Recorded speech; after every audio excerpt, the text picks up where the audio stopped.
University of Makassar, represented by the Vice Rector of Academic Affairs, Professor Dr. Haji Kamaluddin Abunawas MAK, the Honorable Vice Rectors of Alauddin State Islamic University of Makassar, the Honorable Heads of Bureau of Alauddin State Islamic University of Makassar, the Honorable Deans of Faculties of Alauddin State Islamic University of Makassar, or the representative, the Honorable Director and the Vice Director of the Postgraduate Program of Alauddin State Islamic University, Makassar, the honorable speakers, both attending in person, Michael from Germany, and virtually in Zoom, the honorable chairperson and secretaries to the program of the postgraduate program of Alauddin State Islamic University, Makassar, distinguished all the organizing committee, participants in person and virtually, ladies and gentlemen. The opening ceremony of International Conference on Science and Islamic Studies with theme Epistemology, Eco-Theology, and Artificial Intelligence, Shaping Sustainable Civilization from an Islamic Perspective, organized by Postgraduate Program of Alauddin State Islamic University, Makassar, Mercure Hotel, Monday, December 15th, 2025, commence.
With applause, please. Ladies and gentlemen, please stand up. Hadirin dimohon berdiri.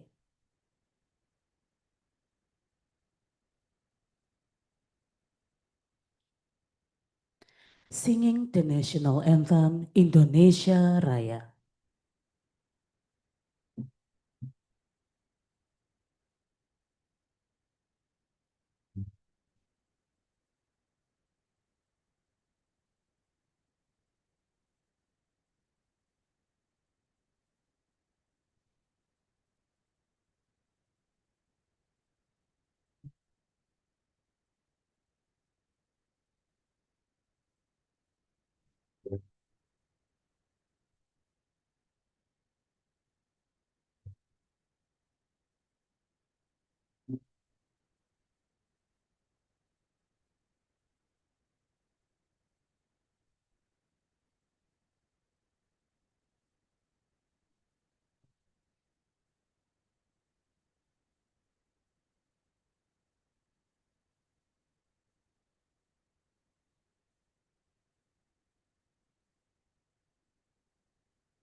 Singing Mars Alauddin State Islamic University.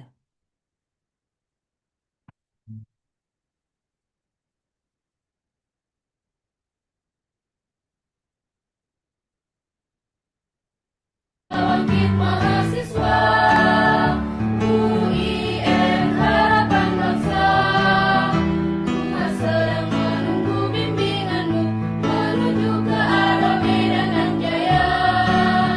Dari milik rohani Islam, kembangkan di persada bunda. Nusa menanti dharma baktimu, membangun masyarakat Indonesia. Kembangkan daya istirahatmu dalam semua segi ilmu. Universitas Islam hiduplah kota selama-lamanya. Universitas Islam hiduplah kota selama-lamanya. Please be seated. Hadirin disilakan duduk kembali.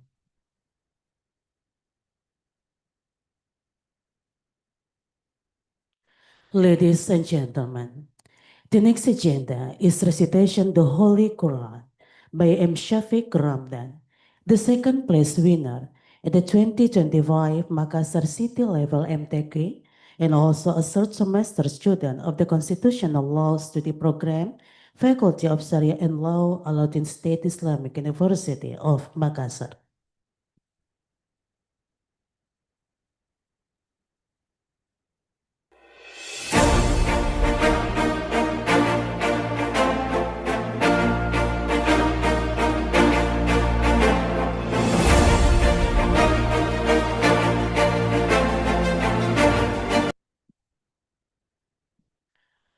Assalamualaikum warahmatullahi wabarakatuh.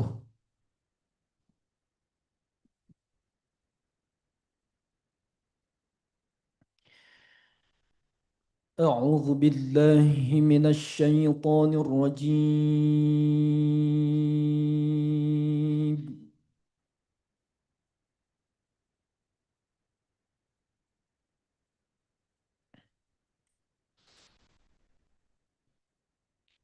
بسم الله الرحمن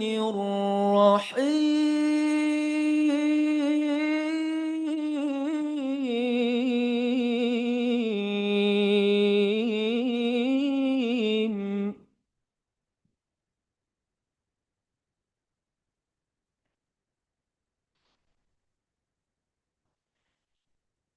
يا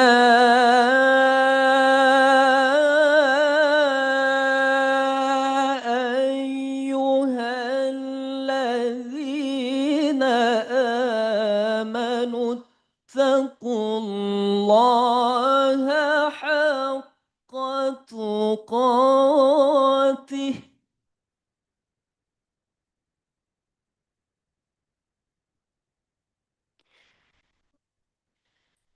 اتقوا الله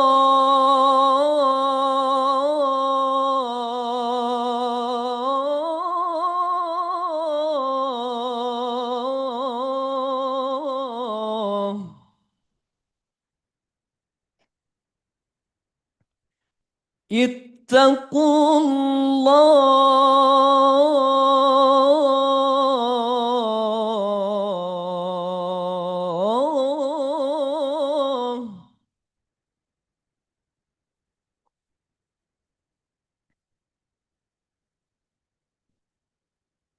اتقوا الله حق تقاته ولا تموتن إلا وأنتم مسلمون.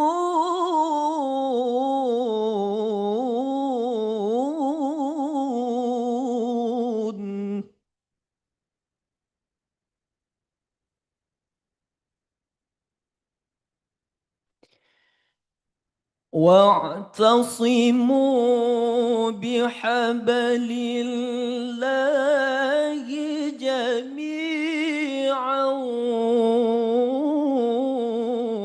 ولا تفرقوا.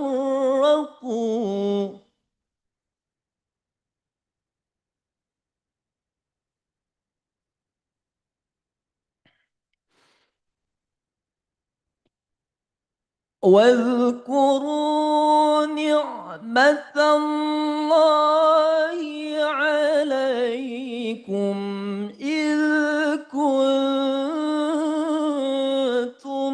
أعداء فألف بين قلوبكم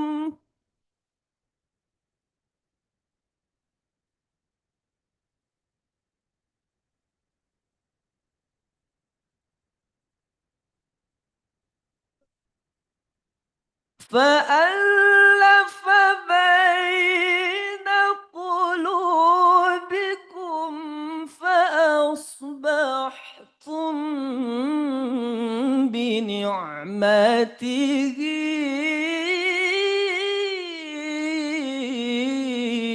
إخوانا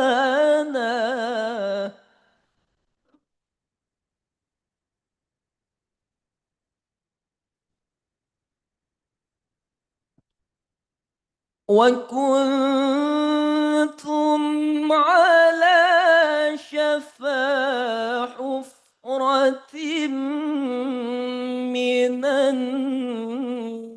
النار فأنقذكم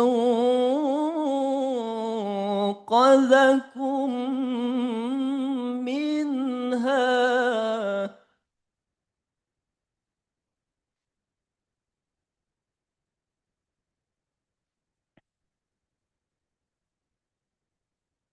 كذلك يبين الله لكم آياته لعلكم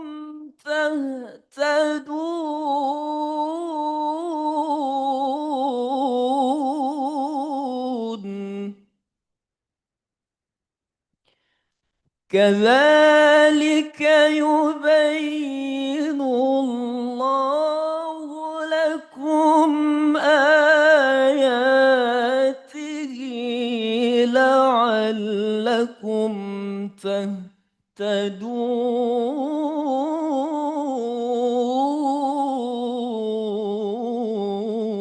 تهتدون. صدق الله العظيم. السلام عليكم ورحمة الله وبركاته.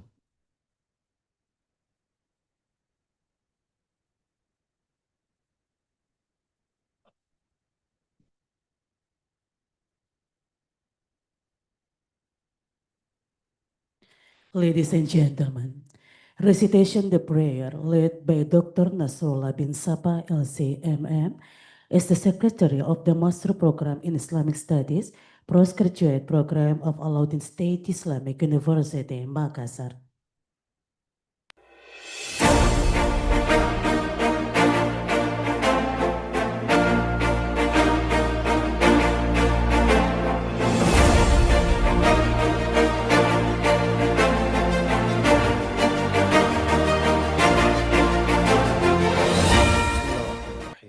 Assalamualaikum warahmatullahi wabarakatuh.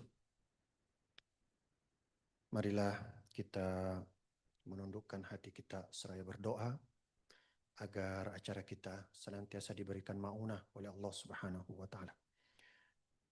A'udzu billahi minasyaitonir rajim. Bismillahirrahmanirrahim. Alhamdulillahilladzi bi ni'matihi tatimmus shalihat وبفضله تتنزل الرحمات وبحكمته تجري المقادر والخيرات اللهم صل وسلم وبارك على سيدنا محمد نور الهدايات ومصباح الرحمات وعلى آله وصحبه وللسابقات والخيرات. اللهم يا رب السماوات والأرضين، ويا من خلقتنا لتأمير الدين وتحقيق سنن المصلحين، نسألك في هذه المؤتمرات والمجالس المباركات أن تجعلها لك خالصات ولوجهك الكريم متقبلات. اللهم بارك في مستخلفينا وقادتنا، ووفقهم لرفعة الدين ونصرة المسلمين، واجعل أعمالهم لك طاعات ولعبادك نفعا وبركات. اللهم اجمع كلمتنا على الحق، ووحد صفوفنا على الصدق، وارزقنا قلوبا تاقيات ونفوسا زاكيات وهمما عاليات لخدمة هذا الدين وبلادنا الإيمان والأمان. اللهم يا فاتح الأبواب، ويا مسهل الصعاب، ويا مستجيب الدعاء، يوم تدعو كل أمة بإمامها، فافتح لنا أبواب الخير، وسهل لنا طرق النجاح، واجعل ختام هذا المجلس رحمة وفتحا وتوفيقا. اللهم احفظ بلادنا إندونيسيا، واجعلها دارا آمنين وإيمان وسلام وإحسان، وألف بين قلوب أهلها، وابعث فيهم رجالا صالحين يهدون بالحق وبه يعدلون. اللهم اغفر لنا ولوالدينا ولمشايخنا ولمن أحبنا فيك وأحسن إلينا، واختم لنا بالحسنى، واجعل آخر كلامنا لا إله إلا الله محمد رسول الله. سبحان ربك رب العزة عما يصفون، وسلام على المرسلين، والحمد لله رب العالمين. والسلام عليكم ورحمة الله وبركاته.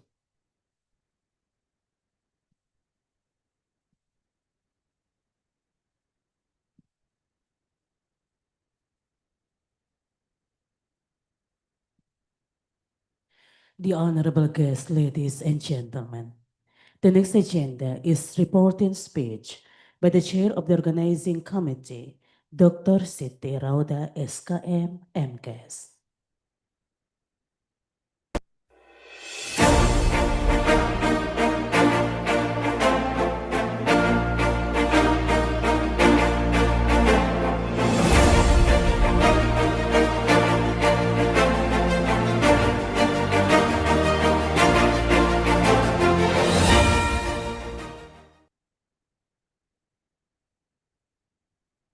Assalamualaikum warahmatullahi wabarakatuh. Good morning and warm greetings to you all. Distinguished guests of honor and keynote speaker, the Secretary of Directorate General of Islamic Education, Ministry of Religious Affairs of Republic of Indonesia, Professor Dr. Arskal Salim, GPMIG, the Honorable Rector of Alauddin University, Islamic State University, Professor Dr. Hamdan Johannes, PhD, the Honorable Vice Rectors of UIN Alauddin Makassar, especially the Vice Rector Academic Affairs, Professor Dr. Haji Kamaluddin Amunawas, MEG, along with all distinguished Vice Rectors present here today. The respected Director of Postgraduate Program, Professor Dr. Haji Abustani Ilyas, MAG, along with the Vice Director, the respected Heads of Bureau of UIN Alauddin Makassar, the distinguished Deans of Faculties within UIN Alauddin Makassar, our distinguished invited speakers, especially for Michael Wohlrath, MSc from LU, Germany, esteemed guests, heads and secretaries of study programs, lecturer, their student, on all participants. Ladies and gentlemen, of behalf of the organizing committee, I am Dr. Siti Rauda, SKM MKS, and it's my great honor and pleasure to welcome to the third International Conference of Science and Islamic Study. This year's the third ICOSIS proudly present the theme Epistemology, Eco-Theology, and Artificial Intelligence, shaping sustainable civilization from an Islamic perspective. We are proud to report this conference has received an enthusiastic response. Today, we are joined by 138 participants attending both offline here in the Mercure Hotel Makassar and online via our virtual platform. This conference is designed as a scholarly forum to bring together academics, researchers, practitioners, and students. We aim to foster critical discussion and strengthening research and networks that contribute to scientific innovation and societal development. We firmly believe that the exchange of knowledge in this forum will enrich our academic insight and inspire future research. Finally, we express our sincere appreciation for the university leaders, the rector, vice, vi- vice rectors, deans, and bureau heads on your institutional support. We also thanks for all speakers, moderators, and the hardworking organizing team for making this event possible. Before I conclude my remarks, I respectfully request the Secretary of Directorate General of Islamic Education, Ministry of Religious Affairs RI, Professor Dr. Askal Salim, GP, MEG, to deliver his keynote speech and officially open his, his conference. We wish all participants a productive, insightful, and inspiring conference. Thank you very much. Assalamualaikum warahmatullahi wabarakatuh. Give big applause for Mr. Rauda.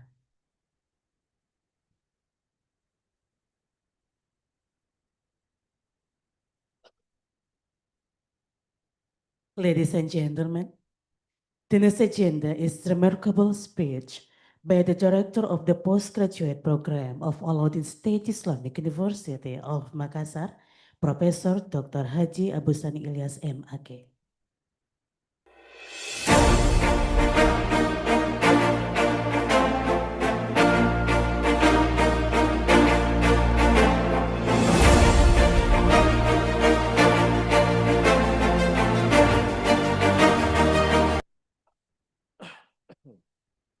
Bismillahirrahmanirrahim. Assalamualaikum warahmatullahi wabarakatuh. Al-Muhtaram Wakil Mudir Am li Ta'lim Al-Islami bi Wizarat Asy-Syu'un Ad-Diniyah Al-Ustaz Dr. Askal Mu'in.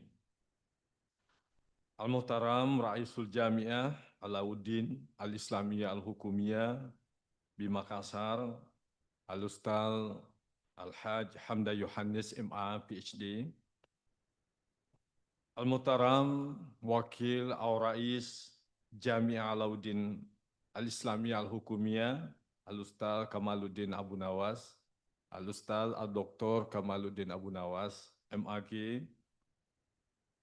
wal muhtaramun al-ulama wal khubara ad-dawliyin, dan juga saya hormati para pimpinan universitas, pimpinan fakultas, dan juga ketua-ketua prodi dan sekretaris prodi, dan terkhusus saya berikan apresiasi semua adik-adik mahasiswa yang mengikuti acara seminar Ekosis pada hari ini. Dan tentu juga saya berikan apresiasi yang luar biasa kepada panitia, Ibu Dr. Rauda, Bapak Dr. Subhan, dan seluruh tim yang bekerja luar biasa sehingga seminar ini bisa diwujudkan sekalipun tanpa pendanaan dari universitas. Jadi ini saya kira suatu hal yang luar biasa, oleh karena tanpa ada sesuatu dia bisa berbuat. Apatah lagi andaikan didukung dengan dana, saya yakin bisa melakukan aktivitas yang jauh lebih hebat daripada hari ini. Insya Allah kita lakukan ke depan. Alhamdulillahillazi 'allama bil kalam 'allamal insana ma lam ya'lam. Wassalatu wassalam ala asyrafil mursalin Sayyidina Muhammad wa ala alihi wa ashabihi ajmain amma ba'du. Fa innahu la yasurruni wa yusharrifuni anal Ustaz Dr. Abustani Ilyas bisifati mudiran lidirasatil ulya bi Jami' Alauddin al-Islamiyah al-Hukumiyah bi Makassar. An urahiba bikum jami'an fi iftitahil mu'tamar ad-dawli al-thalis lil ulumi wa dirasat al-Islamiyah as-sana 25 wa alfain ikosis. Allazi tunazzimuhu dirasatul ulya bi jami'atina Arakia. Ayuhal hudurul kiram, inna mu'tamarana hadza yun'akidu hadzal am tata unwanin baligil ahamiyah al-istimolojiyah wal lahutul bi'iyah wal zakau wal istina'i nahwa binai hadarati mustadamatin min manzuril islami. Kalau bahasa Inggrisnya silahkan dibaca di depan. Wa huwa mawdu'un yu'abiru an hajatin mulihha li fahmil alaqati bainal ma'rifati wal bi'ah wa taqniyatil haditha wa kaifiyati tawzifiha jami'an li siyagati mustaqbali aktsara adalatan wa istidamatan mustaniran bil qiyamil islamiyyah rasihiyah. Wa yas'aduna fi hadzal yawm al-mubarak an nastadifa ma'ali al-ustaz ad-doktor Syekh Nasruddin Umar bisifatihi waziri lisyu'uni diniyah fi Jumhuriyati Indonesia biwasfihi al-muhtahadditsa ar-ra'isa fi hadzal mu'tamar. Wa huwa mimman lahum istihamatun fikriyah wa ilmiyah barizatun fi qadaya tajdidil fikril islami. Kama yusharrifuna huduru thullati minal ulama'i wal khubara ad-dawlin fil jalasati al-amma wahum al-ustaz ad-doktor Aiman Syahada min Jami'ah Soas London al-Mamlaka al-Muttahida, al-ustaz ad-doktor Akramu Muhammad Zaki min al-Jami'ah al-Islamiyah ad-Dawliyah di Malaysia, wal-ustaz ad-doktor Hashim Haddad min Jami' Alauddin al-Islamiyah al-Hukumiyah di Makassar, Indonesia. Tolong diberikan aplaus ini satu-satunya dari Pasca Sarjana ini. Beliau adalah Wakil Direktur Pasca Sarjana. Thumma ad-Doktor Sayyid Hasan Syakil min Jami'ah UMT Lahore, Pakistan. Thumma ad-Doktor Nizam Bahrum min Jami'ah Yusim, Malaysia. Wal akhir as-Sayyid Michael Wula. I'm sorry if your name wrong. Al-Hasil ala darajatil magister min Jami'ah MLU Almania. Jadi beliau ini satu-satunya datang dari Jerman. Ya. Tapi beliau itu separuh hidupnya orang Indonesia. Yang kebetulan istrinya adalah orang Makassar, tinggal di Papua. Ya, beliau ini sudah merasa senang hidup di Indonesia, apalagi dengan tradisi kue-kue orang Makassar, beliau sangat senang katanya. Jadi kalau adik-adik mahasiswa punya barongko di rumah, bisa dibawa ke rumah beliau. Iya. Ya, tentu ini suatu hal yang membanggakan, oleh karena beliau ikut membersama kita pada seminar internasional ini. Saya sampaikan penitia kemarin, tolong yang wajahnya beda-beda dengan kita itu yang dihadirkan. Karena itu mencerminkan seminar nasional, internasional. Ya, kalau wajahnya sama itu mencerminkan orang Asia semuanya. Ya, dengan kehadiran beliau itu sungguh luar biasa membanggakan kita. Kita berikan aplaus pada beliau. Ya. Beliau hadir di Indonesia ini sekaligus dipertemukan dengan jodohnya karena berkat meneliti salah satu hewan piaraan yang paling menyenangkan khususnya direktur adalah ikan arwana. Ya, jadi beliau itu meneliti ikan arwana dengan berbagai versi. Ya, mungkin kalah kita semuanya ini. Ya, jadi ikan arwana itu macam-macam. Ada dari Papua, ada dari Kalimantan, ada Sumatera, ya, ada juga Sulawesi. Ya. Summa ayuhas sada wasaidat, inna inqada mu'tamirana hazi binizami hajina hudurina fi Fondok Mercure Makassar waftiradian abra zom, ya, abra itu zom itu, wa YouTube ya'akisu tizamana bitawsi'i dairati musyarakati ilmiah wa taf'ilil hiwaril ma'rifi bainal bahithina min mutalifi anhail alam. Tentu dengan adanya seminar ini, pertama kita bangga oleh karena anak-anakku mahasiswa semuanya masih tertarik untuk menambah wawasannya. Apalagi ini adalah seminar internasional.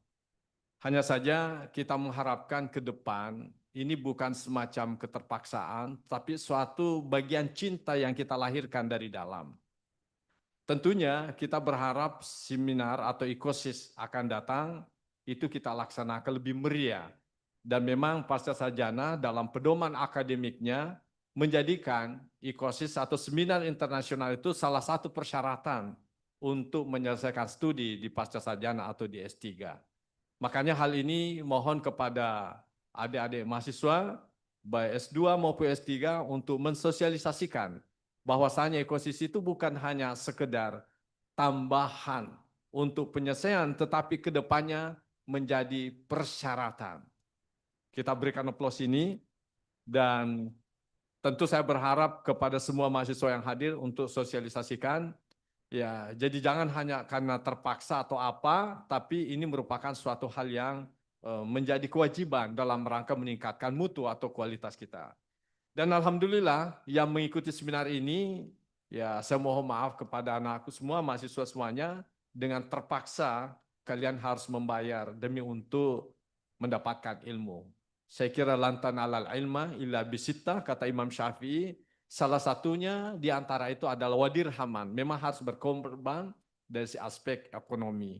Dan alhamdulillah yang mengikuti acara seminar ini ada dua bentuk, ada dua versi, ada offline dan ada online. Yang kesemuanya itu jumlahnya 168 orang. Saya kira jumlah ini mungkin ada yang mengatakan kecil, tapi menurut saya itu adalah besar. Mengapa? Karena mereka berani berkorban demi untuk mencari ilmu. Ya, saya kira sungguh luar biasa perhatian dan antusias daripada adik-adik mahasiswa kita ini. Kita berikan aplaus dulu kepada peserta. Khitaman nas'alullah ta'ala ayyaktuba lihadzal mu'tamari an-najah wa taufiq wa ayyaj'alahu khutwatan mubarakah nahu ta'ziril basil ilmi wa hidmal insaniyah wa binai hadarat mustadama taqumu ala qiyamil islamiyah wal ibtikar al-ma'arif. Yang sebelumnya, sebelum saya menutup ini, memohon kepada Sekretaris Dirjen Pendis Kementerian Agama, Bapak Profesor Dr. Askal Muin, untuk membuka acara seminar internasional ini secara resmi. Dan juga saya menyampaikan terima kasih atas kehadiran Wakil Rektor 1 yang insya Allah juga membersamai kita akan memberikan sambutan pada acara seminar ini. Demikian, wallahu muwaffiq ila aqwamit thariq. Wassalamualaikum warahmatullahi wabarakatuh.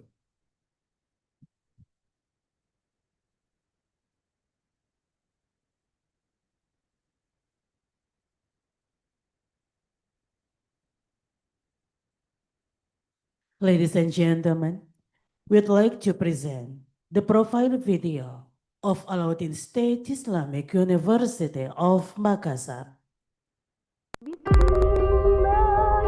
Di balik cakrawala pagi di tanah Makassar, berdiri nan megah salah satu perguruan tinggi Islam terbesar di Indonesia.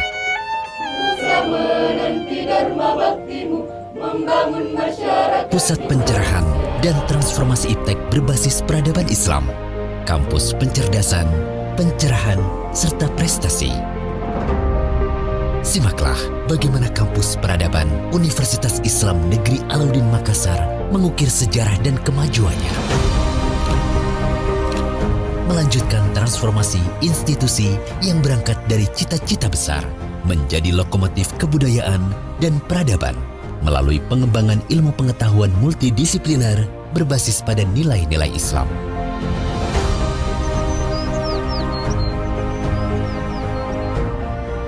Dengan akreditasi institusi yang unggul, kami menawarkan 8 fakultas dan program pasca sarjana. Menjadi kampus unggulan yang terakreditasi internasional adalah cita yang kami upayakan dengan menghasilkan prodi yang andal, moderasi beragama yang mengakar, publikasi yang aktif, data yang terintegrasi, dan jejaring yang kuat. Kami terus hadir untuk memberikan pelayanan terbaik bagi bangsa, sehingga pembangunan dan pembenahan infrastruktur tiada henti terus dilakukan dengan segenap upaya yang kami miliki. UIN Alauddin Makassar kini semakin asri. Panorama kampus yang menyejukkan hati dan pikiran. Suasana yang nyaman ini terus kami ikhtiarkan agar proses akademik berlangsung dengan baik. Di era kolaborasi, sinergi adalah kunci. Berbagai kerjasama telah kami lakukan dengan berbagai institusi, baik dalam maupun luar negeri. Menekuni dunia akademik tak lantas lupa dengan aneka persoalan di tengah-tengah masyarakat. Sivitas Kampus UIN Alauddin senantiasa melakukan kerja-kerja pengabdian pada masyarakat di berbagai tempat dengan ragam bidang. Sebab kami meyakini ilmu tanpa amal ibarat mentari tanpa sinar yang menerangi. Menjadi alumni yang kompetitif untuk berkiprah di berbagai bidang, baik dalam maupun luar negeri, adalah tradisi yang mengakar kuat dalam perjalanan kampus Islam terbesar di Indonesia Timur ini. Kampus Peradaban menanti kedatangan Anda. Jelajahi setiap sudut ruang akademiknya, nikmati keasrian lingkungannya, eksplorasi ragam khasanah keilmuannya, dan resapi nuansa keislamannya. Jadilah bagian dari sejarah peradaban Universitas Islam Negeri Alauddin Makassar. Kita berikan tepuk tangan.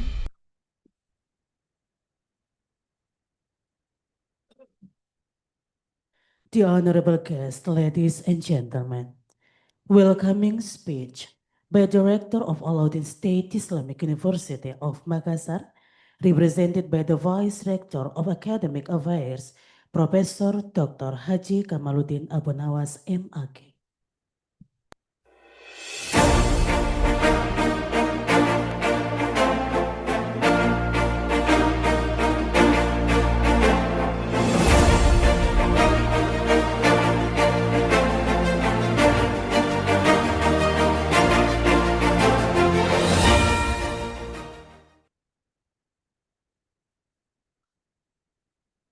Bismillahirrahmanirrahim. Assalamualaikum warahmatullahi wabarakatuh. Alhamdulillah Rabbil Alamin. Salatu wassalamu ala ashrafil anbiya wal mursalin Sayyidina Muhammadin wa ala alihi wa sahbihi ajma'in, amma ba'd. Yang sama-sama kita hormati Bapak Sekretaris Jenderal, Sekretaris Pendis Kementerian Agama Republik Indonesia, Bapak Profesor Askal Salim, MA, PhD, Bapak Rektor yang hari ini juga berada di Jakarta ya. Bapak-bapak para pimpinan di sini hadir, saya kira tentu Pak Direktur, Pak Wakil Direktur, juga hadir Pak Kepala Biro ya. Saya lihat pimpinan kayaknya tidak diundang ya Pak Wadir ya. Yang bertanggung jawab saya lihat ini. Pak Wahid mewakili dekan ya. Oh ya, berarti diundang tapi mereka tidak hadir. Yang jadi masalah kalau ya saya tahu. Karena mestinya juga saya hadir, Pak. Bapak-bapak para peserta seminar internasional Eco-Theology yang ketiga baik yang mengikuti secara offline. Kalau saya lihat di sini nggak cukup 100 ya, yang ikuti secara offline dan tentu juga ada secara online. Hari ini saya berdiri mewakili Pak Rektor yang sejak hari Jumat yang lalu meminta saya untuk hadir. Sekalipun tanpa persiapan. Saya juga tidak tahu persis apakah jadi atau tidak. Siapa tahu beliau akan memberikan sambutan sekalipun via Zoom ya. Tapi ternyata sampai hari ini dan sesuai dengan konfirmasi panitia, saya diminta untuk hadir mewakili Pak Rektor membersamai teman-teman semua para peserta seminar. Saya sebenarnya ketika Pak Direktur tadi menyampaikan kata sambutan, saya sepertinya menjadi malu ya, mewakili pimpinan rektorat, karena mendengar pelaksanaan kegiatan ini tanpa biaya. Tapi saya juga memberi apresiasi karena tanpa biaya pun bisa dilaksanakan. Nah, seperti yang kita pahami bersama, memang ada persoalan keuangan yang terjadi di seluruh Indonesia. Sampai kemudian semua kegiatan kita itu hampir menjadi mandek semua. Sekalipun tentu harapan kita, kegiatan-kegiatan penting seperti seminar internasional, seminar nasional, atau diskusi-diskusi ilmiah, itu dapat hidup, terutama di pasca sarjana. Kenapa? Karena pasca sarjana ini adalah tumpuan akhir dari pergulatan akademik di kampus. Kalau pasca sarjana sudah tidak melakukan kegiatan-kegiatan ilmiah, apakah itu diskusi pekanan, katakan begitu ya, kemudian seminar-seminar nasional, seminar internasional, maka siapa lagi yang kita bisa harapkan? Maaf kalau saya mengingat, merefresh ke belakang ya, ketika saya menjadi pimpinan di Pasca, medium 2007 sampai 2011, itu setiap sekali sebulan pasti kita melaksanakan kegiatan seminar internasional. Jadi bisa dibayangkan begitu hidupnya sebenarnya diskusi internasional setiap bulan. Sekalipun dalam semester ini, satu semester itu ada 1 bulan kita digunakan, praktis 10 kali. Tapi memang teman-teman semua para pejabat di Pasca ya, memang kita anggarkan. Pasca sarjana juga hari ini pasti anggarkan itu. Dan itu harus tetap dilanjutkan. Apalagi yang kita bahas ini adalah persoalan yang aktual ya. Yang salah satu diantaranya yang dicanangkan oleh Pak Menteri, persoalan Eco-Theology. Apalagi yang terkait dengan AI ya. Kalau kita semua sudah tidak paham AI, sebagai dosen terutama, yang hanya dikuasai oleh mahasiswa kita, maka istilah bahasa Bugisnya napan rasa ki itu mahasiswa. Banyak pengalaman saya bukan hanya di sini, termasuk di salah satu perguruan tinggi di Sengkang itu, khususnya di Ma'had Ali, mereka menulis skripsi dalam bahasa Arab itu dengan menggunakan AI, bahasa Arab skripsi berbahasa Arab dengan menggunakan AI. Ketika saya baca, saya melihat, bagus sekali bahasa Arabnya ini, mahasiswa ya, melebihi dosennya ini. Tapi ketika saya minta untuk dibaca, baru kata pertama sudah salah. Saya bilang, ada apa sih sebenarnya ini? Apa yang terjadi bagi mahasiswa? Termasuk mahasiswa kita di Prodi Bahasa dan Sastra Arab. Skripsinya bagus sekali, judulnya juga sudah menarik. Tapi ketika saya minta untuk baca, baru judulnya saja sudah salah semua. Saya bilang, siapa yang bikin ini? Saya sendiri Pak. Mana mungkin saya bisa percaya kalau baru judulnya sudah salah membaca. Itu artinya apa? Ada sesuatu yang salah, sekalipun tentu kita mengharapkan. Kita semua saya kira tidak harus tahu perkembangan teknologi. Kalau kita tidak bergelut sekarang dengan AI, maka kita akan tertinggal jauh. Hanya saja bagi saya tentu juga harus kita berhati-hati. Seperti yang saya sebutkan tadi. Apapun yang diinginkan oleh kita semua, bahkan beberapa waktu yang lalu, sekitar sebulanan yang lalu ya Pak Dr. Subhan, ada pelatihan pembuatan buku lewat AI. Saya kira teman-teman yang ikut itu hanya dalam waktu 5-10 menit bisa jadi buku 100-200 halaman. Coba begitu luar biasanya hari ini. Tentu kita juga tidak boleh tertinggal ini. Sehingga di UIN itu sudah beberapa kali kita melakukan pelatihan. Karena ada juga 2-3 dosen kita yang memang sudah sangat ahli di bidang itu. Ridwan Kambau umpamanya berkali-kali mengajak saya, yuk kita lakukan sekali 2 kali lagi Pak. Supaya kita semua para dosen ini paham tahu. Di satu sisi sebenarnya memang sangat membantu. Apalagi para mubalik ya, seperti Ustaz Wahid ini, gampang sekali kalau beliau mau ceramah. Beliau pernah sampaikan ke saya, wes kenapa ya bagus sekali ceramahnya Pak Wahid ini. Ternyata sumbernya dari AI semua Pak Wahid ya. Ya, kalau baru pengantarnya ya, sudah bersajak semua, ternyata sumbernya dari AI semua.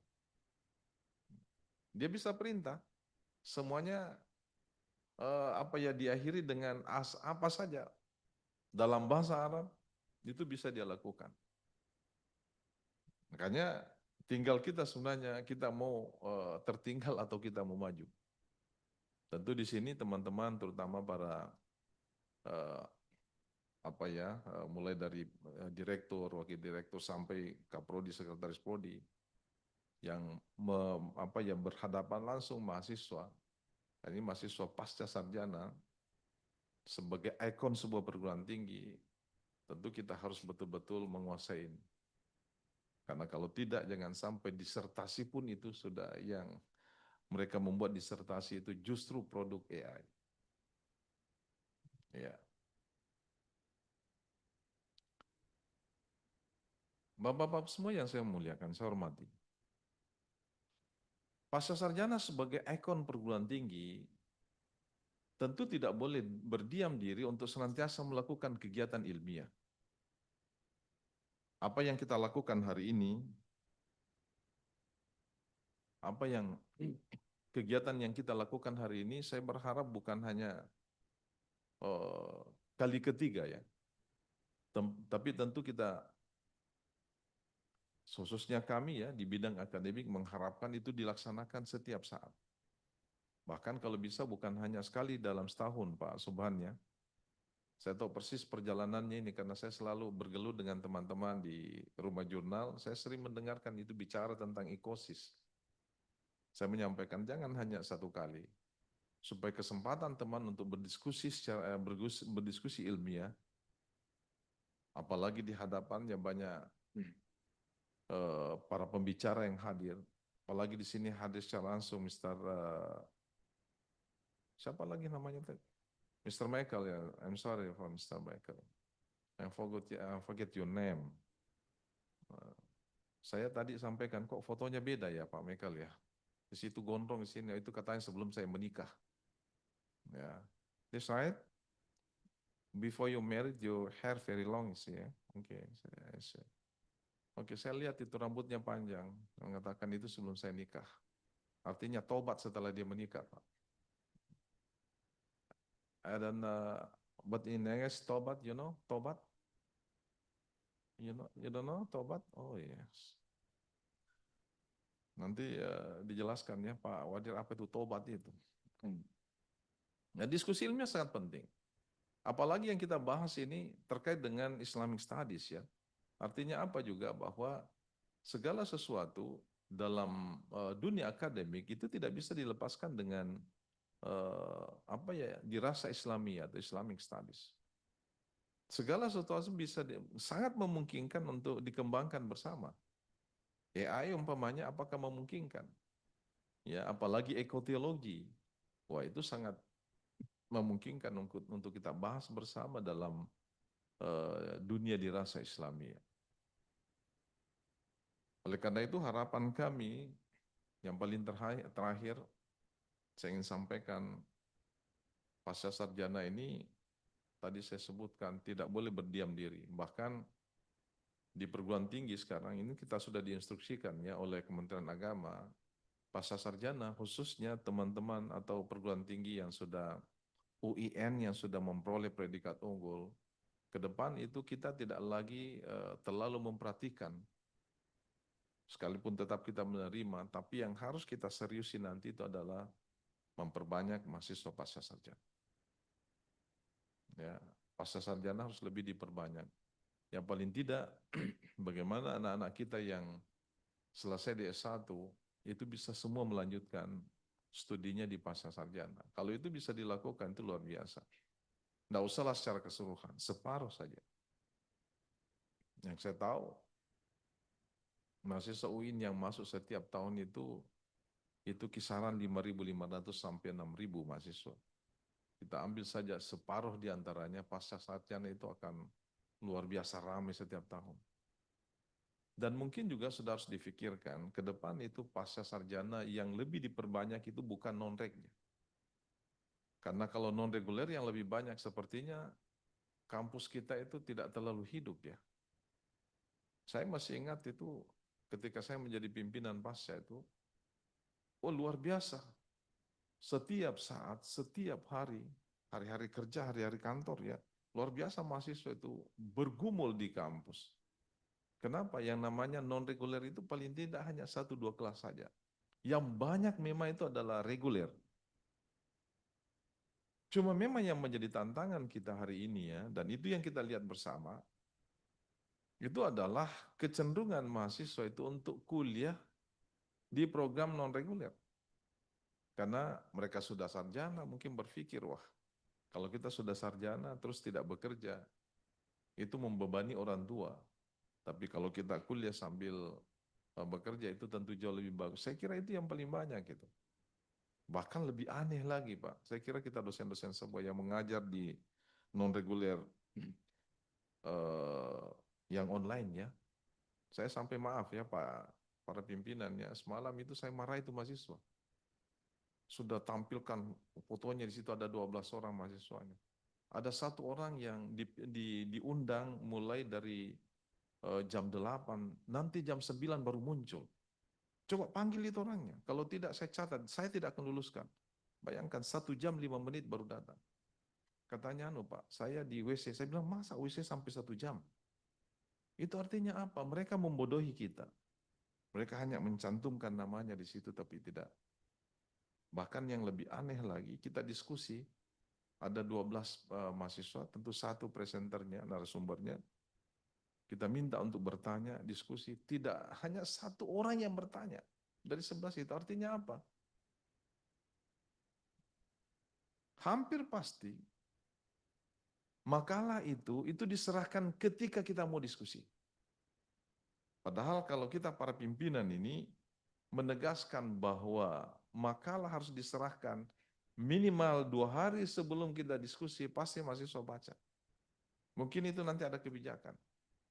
Bahkan ke depan itu Pak Direktur, Pak Wadir, para pimpinan yang lain, mungkin harus kita pikirkan bagaimana kalau kita ujian tutup ya, ujian tutup khususnya, harus mereka menghadirkan buku-buku, literaturnya, supaya kita tahu di mana mereka mengutip itu. Kan dulu memang kita begitu, sehingga kita sangat banyak juga antusias yang banyak menyaksikan itu.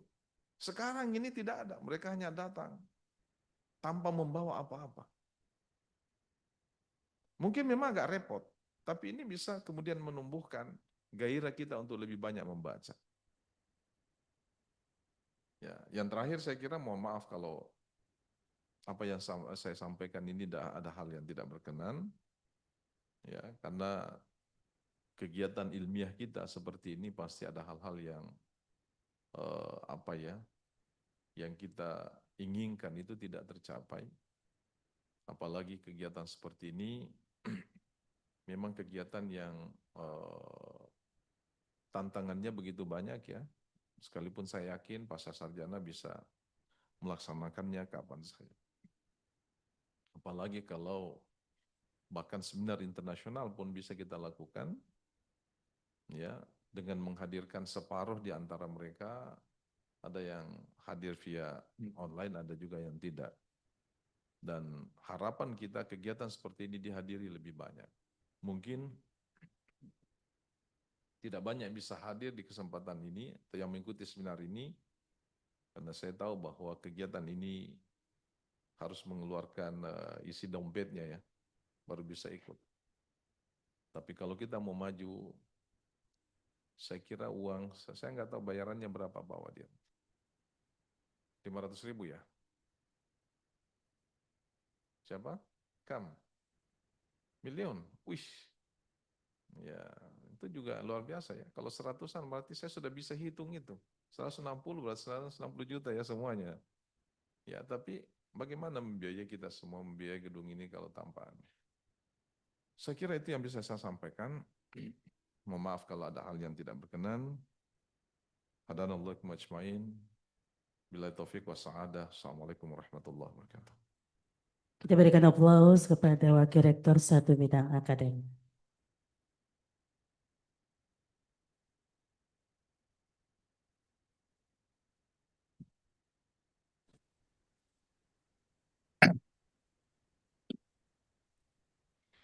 Distinguished guests, ladies and gentlemen, we would like to invite His Excellency, the Secretary of the Directorate General of Islamic Education, Ministry of Religious Affairs of the Republic of Indonesia, Professor Dr. Arskal Salim, KPMAG, to delivering keynote speech and to officially open the international conference. Thank you.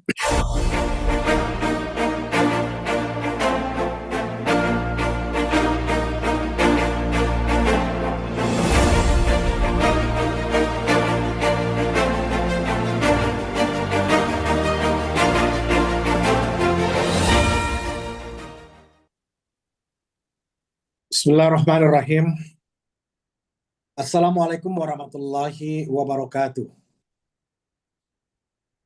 Alhamdulillahirabbil alamin wa bihi nasta'inu ala umuri dunya waddin wa salatu wassalamu ala asyrafil anbiya'i wal mursalin sayyidina Muhammadin wa ala alihi wa ashabihi ajmain amma ba'du.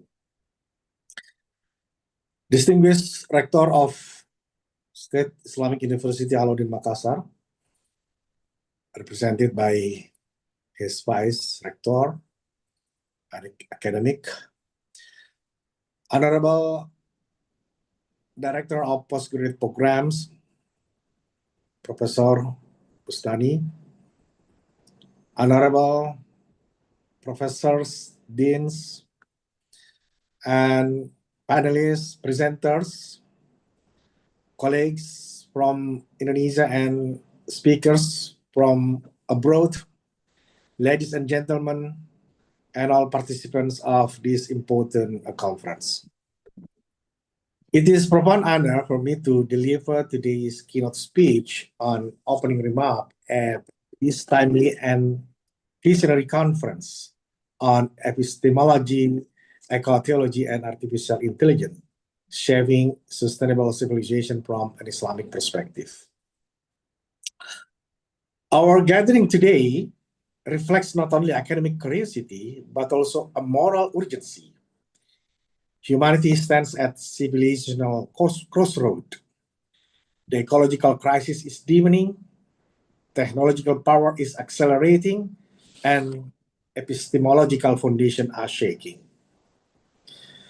Jadi tema yang ditetapkan oleh panitia konferensi ini saya apresiasi betul karena sangat relevan di saat terjadi krisis ekologi yang luar biasa, kemudian kemajuan teknologi yang sangat pesat, sementara landasan, fondasi epistemologi kita ini terguncang. So, the theme chosen by the committee is not only relevant, but it is essential. We meet at the moment when two global realities converge. The planet is entering a state of ecological vulnerability, and humanity is producing technologies, especially artificial intelligence. These twin forces, ecological crisis and technological acceleration, demand a new civilizational paradigm, a paradigm where faith, ethics, and reason move together. This is why Islamic universities, like Win Alauddin Makassar, carry a special mandate. Now, let's begin with the theoretical tension at the heart of today's theme. Eco-Theology argues that ecological degradation is not only a technical failure, but a moral and spiritual crisis. The question is, what is humanity's purpose? What is our ethical relation to creation? In Islamic terminology, this recalls Khalifah, Amanah, Mizan, and Ihsan. Eco-Theology says, before we change the world, we must change our consciousness. Artificial intelligence, meanwhile, represent what some scholars describe as the fourth epistemic rupture after the agricultural, industrial, and digital revolution. Jadi ini adalah revolusi yang keempat setelah agriculture, pertanian, industri, dan digital. AI shifts the way knowledge is. Jadi artificial intelligence tadi sudah dijelaskan juga oleh Pak Wakil Rektor. Ya. Bagaimana pengetahuan is produced, ya, bagaimana diproduksi, verified, diverifikasi, distributed, dibagi-bagikan, enacted dan ditindaklanjuti. This raises questions. Ini menimbulkan pertanyaan. Can AI hold values? Bisakah AI memegang teguh nilai-nilai? Does data have moral content? Apakah data memiliki nilai-nilai moral? Does algorithmic prediction replace human judgment? Apakah prediksi algoritma sudah menggantikan penilaian manusia? Is technology value neutral or inherently laden with power structures? Ini semua, these debates show that AI is not just a tool.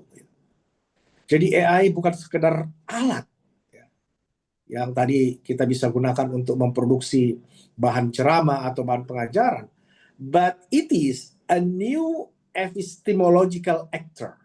Tapi dia adalah aktor baru dalam epistemologi. Now, though coming from different traditions, eco-theology and AI share three deep concerns. Jadi ada tiga yang menjadi concern bersama antara eco-theology dan artificial intelligence. First, responsibility. Both warn against human or technological hubris.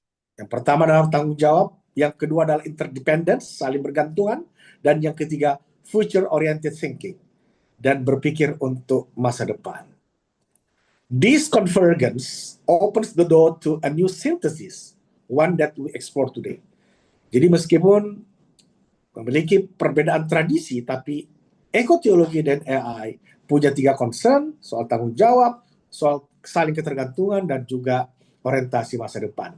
Disinilah kita ingin mencoba melihat sintesis baru yang akan kita bahas dalam 2 hari seminar ini.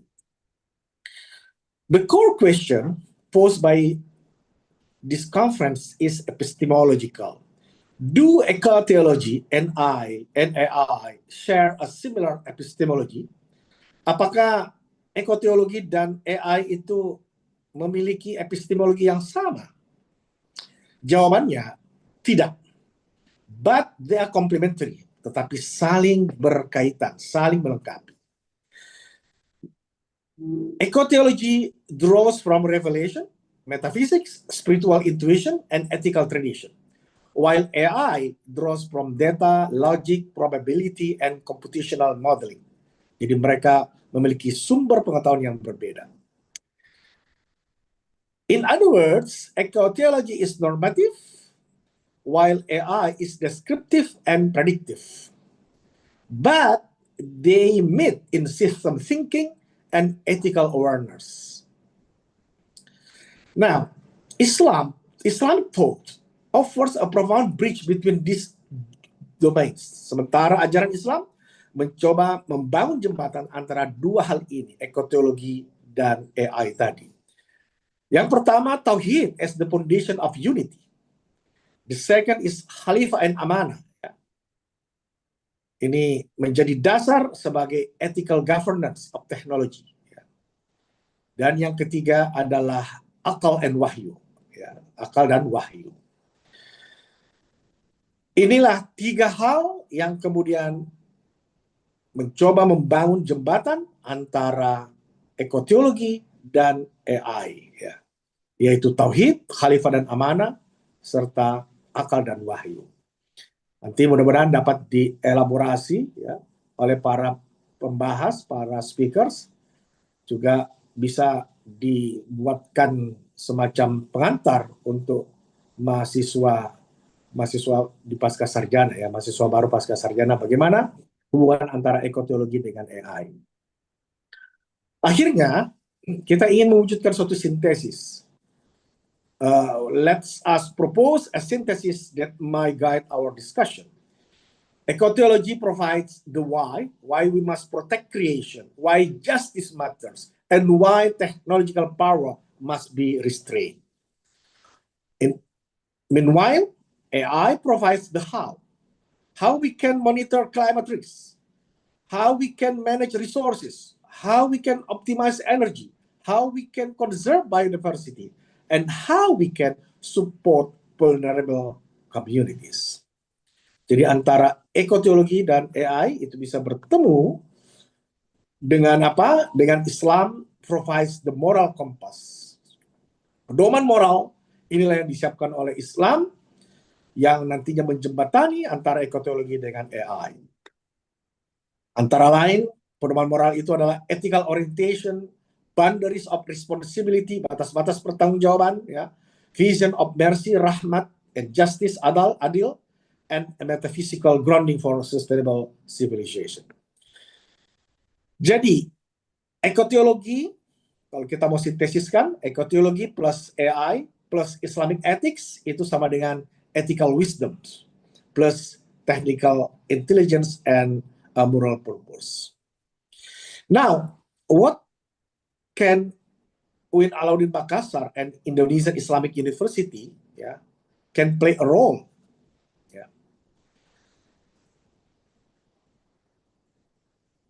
Islamic universities like UIN Alauddin and others, they integrate religion and science. They understand that ecological wisdom of Muslim societies, especially in pesantren, and also because Islamic universities in Indonesia can localize global technologies ethically. So this conference is not only academic, but it is civilizational. Ladies and gentlemen, we gather today with humility and hope. Humility because we recognize the magnitude of the ecological and technological challenges we face, and hope because we know that faith, reason, science, and ethics, when united, can guide us, can get humanity toward a sustainable and dignified future. And by reciting Bismillahirrahmanirrahim, I declare this conference is officially open. Let this conference be a forum for intellectual courage, a space for interdisciplinary synthesis, and a platform for shaping a civilization grounded in tawhid, mercy, and responsibility. May Allah bless our efforts and make this gathering a source of knowledge, wisdom, and transformation. Billahi taufiq wal hidayah, wallahu muwaffiq ila aqwamit thoriq. Wassalamualaikum warahmatullahi wabarakatuh. Waalaikumsalam warahmatullahi wabarakatuh. Thank you very much, Prof. Arska. Most welcome.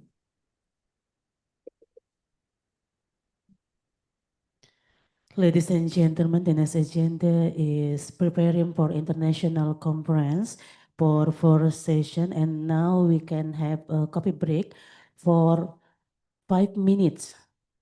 For 5 minutes, I mean kita ambil saja nanti bawa ke meja gitu maksudnya ya, sembari mengikuti sesi pertama untuk konferensi internasional. Kami persilahkan panitia untuk mempersiapkan dan para peserta silakan beranjak ke meja coffee break untuk mengambil makanan dan minuman dan langsung ditempatkan di mejanya.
Dimohon peserta untuk tidak meninggalkan ruangan ini ya. Jadi bagi yang sudah mengambil coffee break untuk bisa langsung disimpan di mejanya, karena sebentar lagi kita langsung mulai acaranya karena waktu ya.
2 menit lagi ya, 2 menit lagi.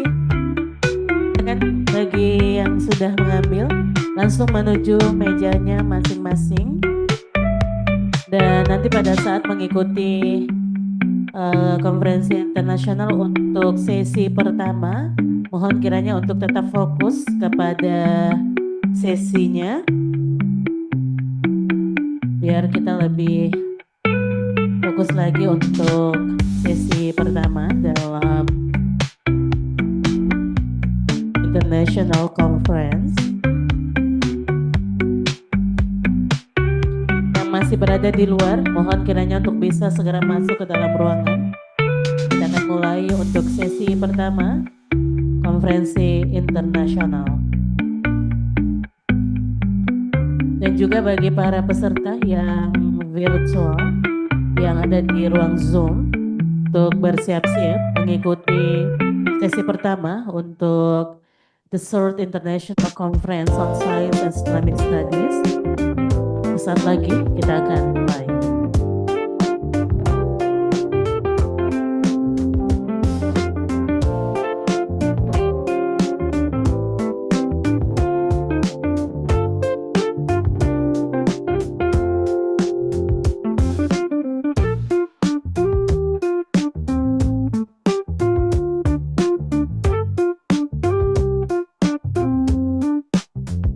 Prof Rika sudah siap ya? Oke. Bapak yang berada di belakang, Bapak dosen, boleh kembali ke mejanya masing-masing, Pak. Kita sudah mau mulai. Peserta-peserta yang masih berdiri, ayo kita duduk lagi di mejanya.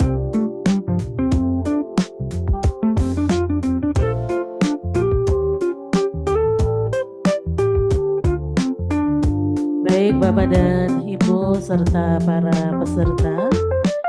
The next agenda is International Conference Symposium session. For the first session, we are honored to have Professor Dr. Rika Parmitasari SAMCom. She is a chair of the Master Program in Sharia Business Management, postgraduate program Alauddin State Islamic University of Makassar is our chairs. Please give a big applause to Professor Dr. Rika Parmitasari SAM. Kemana tepuk tangannya yang meriah? Ide, padahal sudah makan ya, masih loyo. Ayo kita lebih semangat lagi. Silahkan Prof.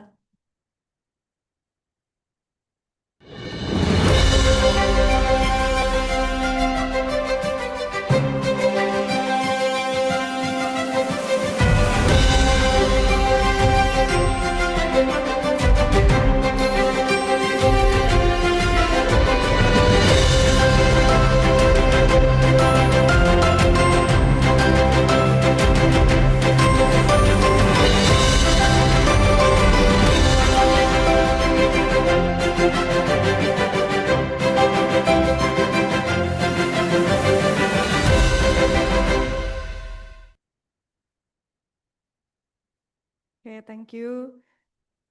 The Honorable Secretary of Directorate General of Islamic Education, Ministry of Religion Republik Indonesia, Professor Dr. Askal Salim, Rector of UIN Alauddin, represented by Deputy Rector of UIN Alauddin, Prof. Dr. Kamaluddin Abu Nawas, Director of Postgraduate UIN Alauddin, Professor Dr. Abustani Ilyas, Deputy Director of Postgraduate UIN Alauddin, Prof. Hasim, the distinguished speakers, esteemed guests, and conference participants. Assalamualaikum warahmatullahi wabarakatuh. Good morning, ladies and gentlemen. Welcome to the third International Conference of Science and Islamic Studies at Mercure Hotel in the beautiful city of Makassar. I am Rika, your moderator for the current session. We are gathered here to exchange ideas and open discussion on theory of knowledge, the relationship between environment and Islam in terms of artificial intelligence that has shaped our civilization, and hopefully its role could strengthen the community sustainability. It is indeed a golden opportunity for each one of us to enrich and enlighten ourselves. Without further ado, let's dive into our promising schedule. Our first speaker is Professor Dr. Akram M. Zeki. He is a professor from Faculty of Information and Communication Technology, International Islamic University, Malaysia and Iraq. His field is information systems. Please give a warm welcome to Professor Dr. Akram Zeki. He will join online. Assalamualaikum, Prof. Akram. Walaikum Are you salam wa there? rahmatullahi wa barakatuh. Thank you very much for inviting me here. Okay, thank you. So we'll continue introduce the second speaker. Our second speaker for the first plenary session is Michael Woolwright, MSc. He is a doctoral candidate in human geography at the Martin Luther University, Halle-Wittenberg. Previous position and research is environmental voluntarism in the management of the infancy plants and its application from the human-nature relationship in the Anthropocene. The current research now is arowana geographies between commodification and conservation. I would like to invite Mr. Woolward to the stage. Please join me on the stage, Mr. Woolward. Give applause to him.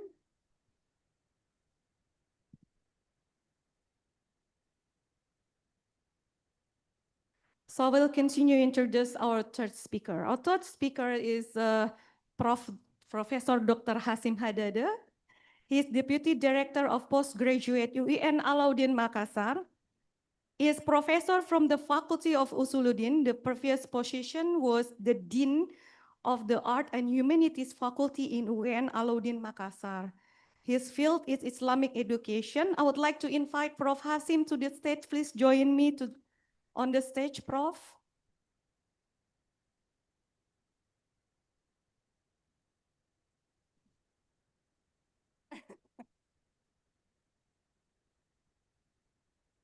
Thank you. Now, thank you to all the speakers for joining this international conference without wasting any time. I would like to invite the first speaker, Professor Dr. Akram M. Zeki, to give his presentation for 30 minutes. Are you ready, Prof? Yes, I'm ready. Okay, the time is yours. Okay, can you see my screen? Yes, Prof. Okay, great. Okay, thank you very much for this wonderful briefing, and thank you for your invitation.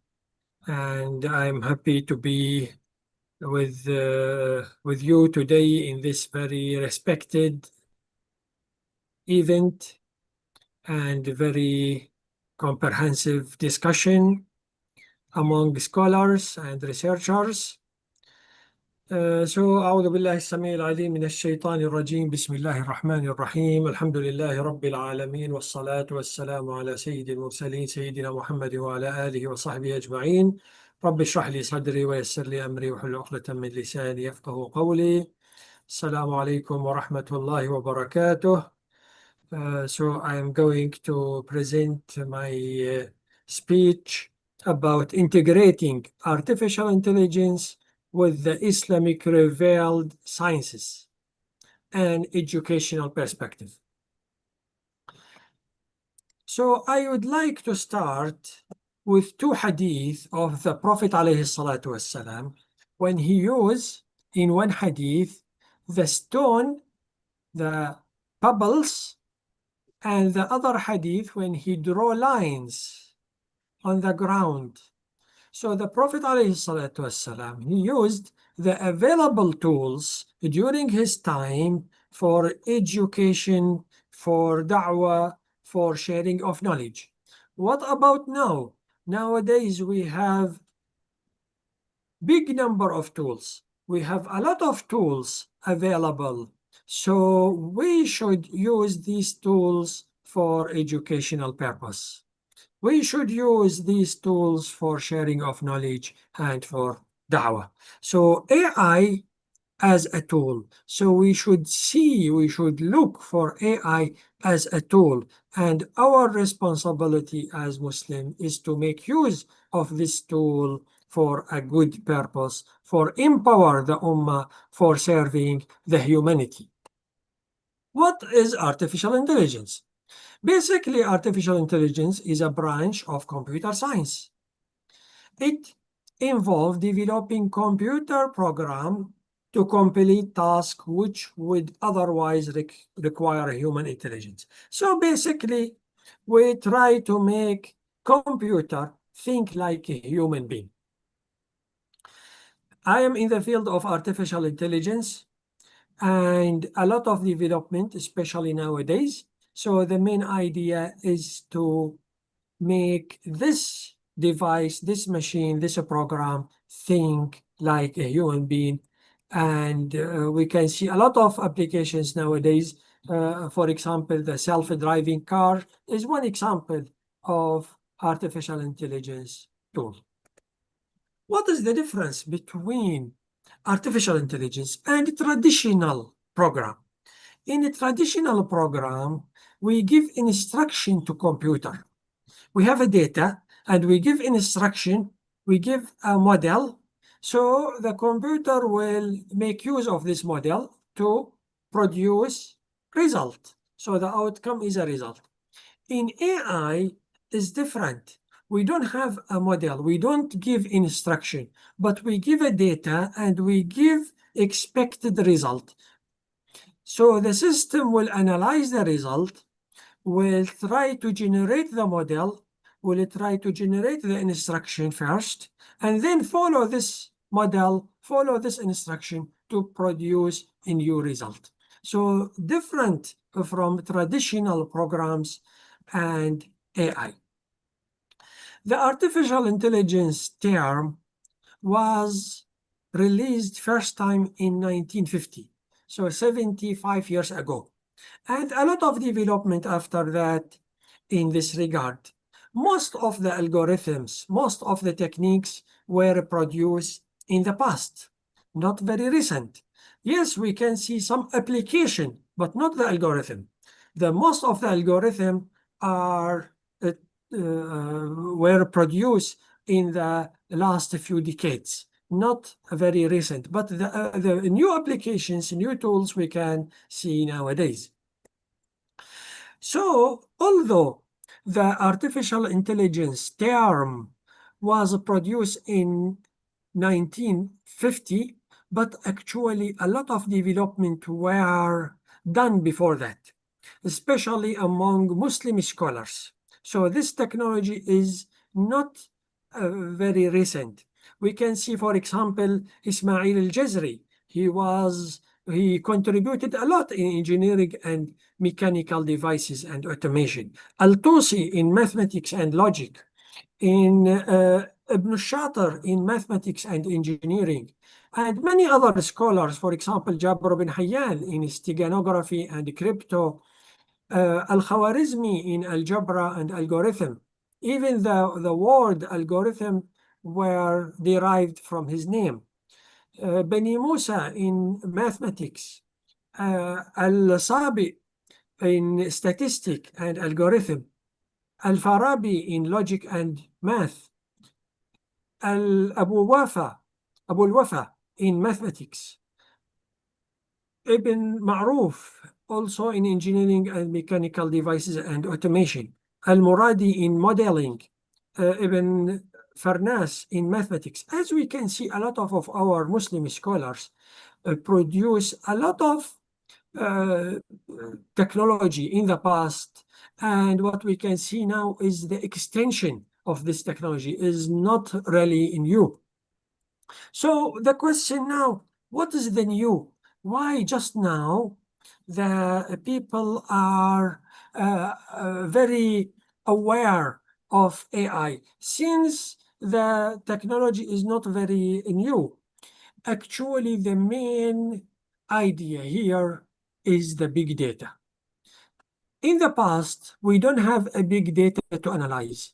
And one of the very important requirement of AI is to analyze the big data. So how to analyze the big data if we don't have a data? So nowadays we can see in 60 seconds, in 1 minute only, how much big data we have in 5.9 search in Google, 231 million emails sent in 1 minute, 4.3 million snaps, 500 hours video in YouTube, 16 million text in the internet, 347,000 tweets, and so on, so on, so on. So you can see how much data we have. Without this data, we will not be able to produce such new applications. So again, the idea is not about the algorithm. The algorithm of deep learning, of machine learning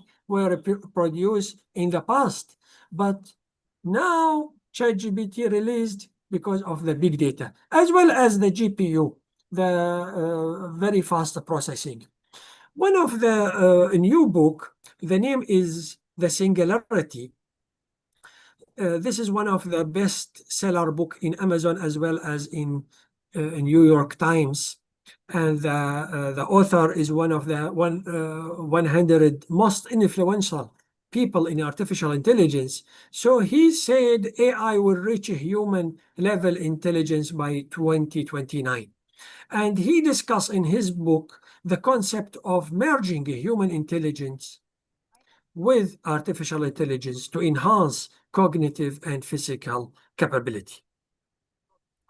So also the book discussed the ethical and philosophical issues in this regard. So how AI can help in education?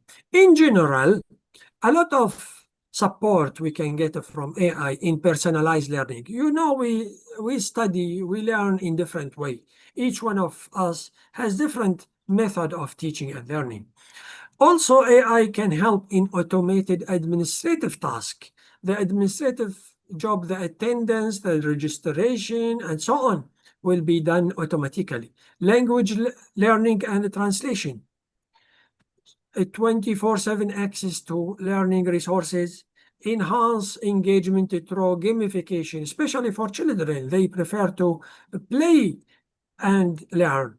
Support for special need education, data-driving insight for education, improve accessibility, career guidance, creating dynamic content. So a lot of things we can get from AI. What about in Islamic revealed knowledge? In Islamic science, by bridging technology with the tradition, this exploration seeks to open pathway for collaboration. We need this collaboration. We need the scholars in Islamic studies as well as AI researchers to sit together, because the source is with the scholars of Islamic studies. The AI researchers, they can design what you are looking for. The source of information, the source of idea should come from the Islamic revealed knowledge scholars, ensuring that technology tools serve the higher objective of Sharia, maqasid al-Sharia, rather than undermining them. In Islamic revealed knowledge, disciplines are not only intellectual pursuit, but also spiritual ones. So we should not deal with Islamic revealed knowledge, with Islamic studies like any other science, because it's not just an information and data and knowledge, but actually also there is a spiritual insight. As modern challenges evolve, these science face a question: how technology, especially AI, can support their method. We can see now a lot of different way how AI can support Quran and Hadith and other sciences, other Islamic sciences. For example, natural language processing help create a smarter search tool that let user find Quranic verses by themes, because most of the application nowadays, when you search in Quran, you can search for keywords not by concept. So AI can help us to search for concept, not just a keywords. Machine learning can support tajweed applications that detect mistake and in recitation and correct and give a feedback, making Quran learning easier and more personalized. AI can also organize tafsir book by topic, connect interpretation from different era, and offer comparison for deeper understanding. In hadith studies, a lot of more can be done by AI. For example, searching for large databases of hadith, finding similar respected narration, and spotting possible mistake. It can also analyze isnad chain to show the link between narrators and identify weak or doubtful reports. In addition, AI can group narrators by themes, making them easier to study. Overall, AI can be a helpful tool that improve efficiency and access, but it must always support, not replace a human scholar and their expertise. Very important. What about in fiqh and fatwa? This is even more challenges. AI can help in fiqh process by organizing ruling into easy to search database. So searching for information, retrieving information, comparing opinion from different madhahib, and quickly retrieving past cases. Some projects help even try using fatwa chatbot to answer common questions. However, AI should only be an assistant. The real responsibility for giving fatwa must stay with qualified human scholar who understand the law, its purpose, and its ethics. So it's also important to distinguish between ahkam and fatwa because most of the questions from user are actually about ahkam, clear ruling that already exists in the book, and only need a system to retrieve the correct ruling and match it with the user question. So most of the time, we are not looking for a new fatwa, but we are looking for matching the fatwa to the question. So this is very important. Fatwa, on the other hand, require deeper ijtihad, context analysis, and qualified mufti to judge the situation. AI may help by organizing information, but only human justice can issue a true fatwa because it depends on wisdom, context, and ethical judgment. So Islamic ethical framework for AI application should enhance, not compromise the objective of Sharia, maqasid al-Sharia. Ethical guidelines rooted in Islamic principles demand transparency, fairness, and accountability in AI system. Very important to take into consideration all these principles. Importantly, AI must remain a servant. Must remain a servant, not a master. It is a tool to assist scholar, not to assume their role. So in Islamic education, what we can see and what we will have in the future. Technology as a key source of Islamic knowledge. Now, the student, the seeker for knowledge will search number one source is the technology, is internet, is e-books, is e-software. What we can see also, diverse digital Islamic content. A lot of data, a lot of files, videos, books available. Digital mushaf and Islamic e-books. So nowadays, most of the time, the people recite Quran by digital mushaf from their mobile, not from the physical mushaf. This is what we can see nowadays. Virtual madrasa and online Islamic certification. This is also what we will see in the future. Most of the education will be online. Cloud-based and open source Islamic knowledge. Flexible and affordable Islamic learning tools. So very cheap, very easy to get, very accessible. Also, what we will see is lifelong Islamic learning. All people will be seeking for knowledge, young and old people. Authenticity and renewal Islamic content, dynamic and interactive Islamic content by using, for example, augmented reality and virtual reality in Islamic education. Instant assessment and feedback, very direct and very up-to-date feedback. Less rote memorization, more understanding, and also breaking language barriers. So you can speak by using your own language. In research and publication, also AI can help a lot. AI in Islamic literature review, smart data collection and analysis, deeper insight in Islamic studies, designing researcher framework, writing and editing support, collaboration in Islamic scholarship, ethical and Sharia guidelines. So now I want to go through some of the applications available.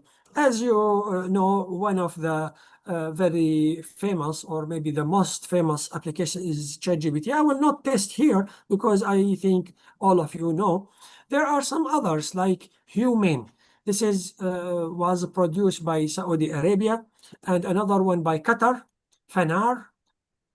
And please try to make use of them. I want to just give some some few tips of using generative AI. In order to get a very accurate result, we should be very clear and specific in our prompts. For example, if I want to ask a question, explain the meaning of amana in Islam with one Quranic verse and one hadith. You see, very clear and very direct. So I specify the question. Also, it's better to break down the question to two steps. For example, list 5 definitions of maqasid al-sharia from different scholars. The second prompt after that, compare these definitions in a table. Don't mix 2 requests together, so confuse the system. Provide context. For example, you explain for what purpose, for what reason you are looking for this question. I am preparing a lecture on Islamic leadership for university students. So you see, I give the topic, I give the level of student, give the main point with simple example. So I provided the context here. For example, use role-based prompt. For example, I ask the system, act as an expert in usul al-fiqh and review this explanation. Tell me if it is clear and accurate. So see here I give act as a scholar, act as a sociologist, act as a doctor. So I specify the role-based. Specify a format you want. Summarize the objective of Islamic education in 5 bullet points. Also, very important, start your prompt with, before you start, ask me any clarifying question. Because sometimes our prompt, our question is confusing. Sometimes when I give assignment to student, I receive many questions from my student. I notice that my assignment was not clear. I admit that my question, my assignment was not clear. That's why they are asking for a clarification. Same thing when we ask the system. So if we write, before you start, ask me for any clarification, ask me to clarify. So you will see that the system will ask you few questions in some time. Will ask you a question for a clarification. So work with AI, but don't depend on it fully. So especially for our student, they should not rely 100% on AI. They should use their own intellect. Another system, which is Ansari. Ansari.chat, please try it. This one is Islamic-based AI chatbot. So for example, here you see I ask about maqasid al-sharia. When I ask about maqasid al-sharia, he gives me a lot of information with different view, with the references, with the very details. So you will try to ask same question in ChatGPT and DeepSeek and Gemini, as well as in Ansari. You will see a lot of change. Another system which is Prof. Usul. Hassan, Yes. 5 minutes more. 5 minutes more. Usul.ai, this is also another Islamic-based system. They search within Islamic database. For example, 320 publication regarding Quran science, 1,294 publication about hadith, and so on. So they have Islamic database. They search within this database. This is an example. When I ask about zakat of a trading. So they give me also references, also they give me the details, much better than ChatGPT in this regard. Another system, which is the Islam.chat. This is specifically for da'wah. And also they have a WhatsApp number, so you can send to the WhatsApp number. They will respond to you through WhatsApp. The same system, so specifically for promoting Islam. Another system for Quran search, Al-Bayan query for Quran, Quran.chat. This system is specifically for Quran, so you can use your own language. I want to search for the verse that contains this word, but not this word, and it should be not at the beginning. So you can write, you can use your own language. They will search and give you the answer, Quran.chat. Some other system like knowledge mapping, you can use especially for education purpose, because here we are talking about Islamic education. And so AI gives suggestion, you make the decision. Some other example, for example, Quran Corpus Project, which is one of the case studies available in the internet, AI powered tajweed, and Shamila, Al-Maktaba Shamila, the Shamila book, encyclopedia. It's available also for Hadith database. Fatwa Boots is a initiative system produced recently. Some other system like Farasa, this is for Arabic language, for segmentation, spell checker, for part of speech tagging, and so on. Please try it. Farasa.qcri.org. You can search for it in the internet. Another thing here, for example, producing Islamic storybooks through also under storybooks of Google. So I produce, for example, I asked to produce introduction of Usuluddin. They produce full story, and this story can be also convert to voice. So this is an example, producing Islamic images through AI. Here, for example, through Canva, I asked to produce image of a child enjoying masjid environment. So responsible research means checking everything AI produce. This is also another here, not GPT, to convert a YouTube lecture to text and summarize it. And for example, here in Arabic as well, the same system can convert the lecture to Arabic and also produce some other services. Here also another system, which is Notebook LM. This is also under Google.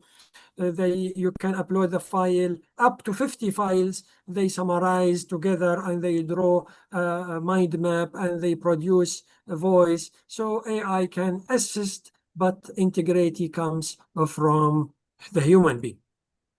This is another book for 1 minute example, left, Prof. Mind mapping and so on. So I think I will stop here since the time is over. So a lot of things we can get. AI is a tool to support you, not to replace you. So because we need the scholars, because the Islamic ruling require taqwa, sincerity, and moral responsibility. AI has no spiritual understanding. Islamic ruling require ijtihad, which need human reasoning. AI models can be wrong and biased because it depends on the data. If the data were collected from one place only, if the data is biased, definitely the result will be biased. So different from a human intelligence who can learn a new concept or a new idea from small data can form idea are not presented before. So this is another book also discussed the ethical issue of AI. That's why the godfather of AI, Jeffrey,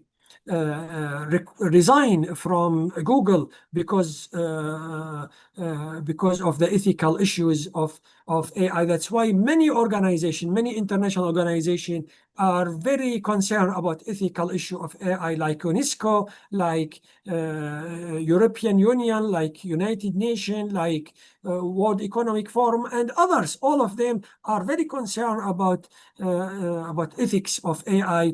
That's why we need to always discuss the ethical and challenges issue of AI, like bias and fairness, sustainability, privacy, transparency, accountability, responsibility, hallucination, job displacement, accuracy and ethical use, and intellectual property. So I think by summary, AI is a tool, scholar I guides. So I think I will stop here. Thank you very much. Wassalamu alaikum wa rahmatullahi wa barakatuh. And sorry for taking very long time. Thank you, Prof. Dr. Akram Zeki, for the knowledgeable presentation about the integrating AI with the Islamic revealed sciences. Now we are move on to the second speaker. It's time to deepen the seminar with our upcoming speaker, Michael Wolbert. I would like to invite Mr. Wolbert to present your presentation about 30 minutes. Time is yours. Okay.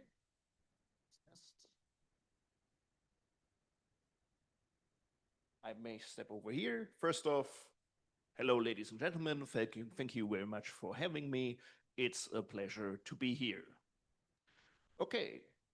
My presentation is called Knowing versus Valuing the Machine's Epistemology and the Crisis of Ecological Meaning. I stepped down here, so it's a little bit more interactive with the slides. Okay, next slide, please. Okay, let me open up with some interesting tidbit of factual information. What you see here is basically a graph that shows you the sort of the current data on Amazon forest loss. And the interesting thing is, as you can see, the graphs tend to go up. It shows the data since 2002 until the most recent data that has been analyzed, 2024. And as you can see, Amazon forest loss is increasing. Next slide, please. And the problem is this: we have currently more information on, for example, the Amazon rainforest than ever before, yet forest area loss is accelerating. And here something happened. We have some classical problems in ecology. For example, data collection is often very much time-consuming, expensive, and incomplete, as well as we have, complexity and uncertainty. Ecosystems are alive, they are non-linear, they're evolving, and they interact in very complex and unpredictable ways sometimes. Further, there's also, of course, always the problem of correlation versus causation. That means we have a lot of data, we have a lot of interaction, but we have to figure out how all these processes interact with each other and how they come together. And that leads to the last problem. We have information overload.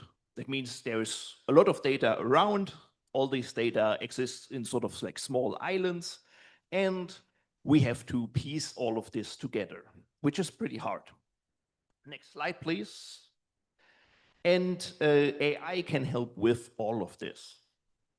So AI is a great tool that can improve the way we understand nature, for example, and it gives a lot of strong impulses from monitoring towards modeling and ultimately for decision making. So next slide, please. And the interesting thing about all of this is that AI is basically accelerating at data synthesis. And it does that in a way that humans cannot compete, because it synthesizes data with great volume, with great velocity, and great variety. That means all sorts of data AI can process. It can process those data very fast, and the amount of data it processes is also unprecedentedly huge and far beyond human capabilities. So it can provide you the best possible map of nature. And the interesting thing about this is, next slide, please. Traditionally, human beings are known to be really good at data synthesis. That means this is sort of our biggest strength. But now this has been sort of replaced by AI, because AI can do it better than we do. And again, at greater scale. However, there are many different ways of knowing beyond data synthesis. For example, reason, intuition, experience, and as well as authority. And these are the new domains of the role that human beings play in the way we understand, interpret, and analyze data. That means, as we heard before, AI basically is an instrument that tells us how we reach our goals, where we have to figure out what the goals should be, why the goals should be what they are, and what to do about them. Next slide, please.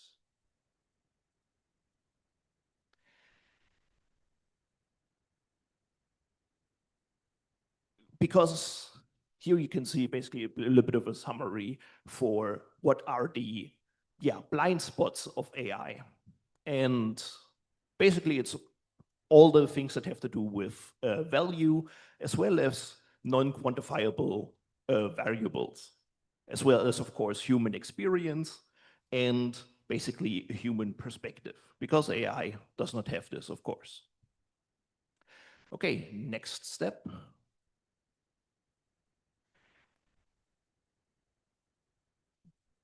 And from this, we get the biggest question that haunts universities as well as policymakers, and that's, of course, accountability. Because we have to always ask if we get information, and based on this information, we make decisions, and we have to ask if these decisions are justified. And this is really much problematic for a lot of AI models, because they are essentially black boxes. They can hallucinate, they can give wrong data because simply they want to answer you, and this can basically pose a security risks, especially for emergent capabilities that result from certain valuables that the AI creates. As we heard before, the AI creates the model.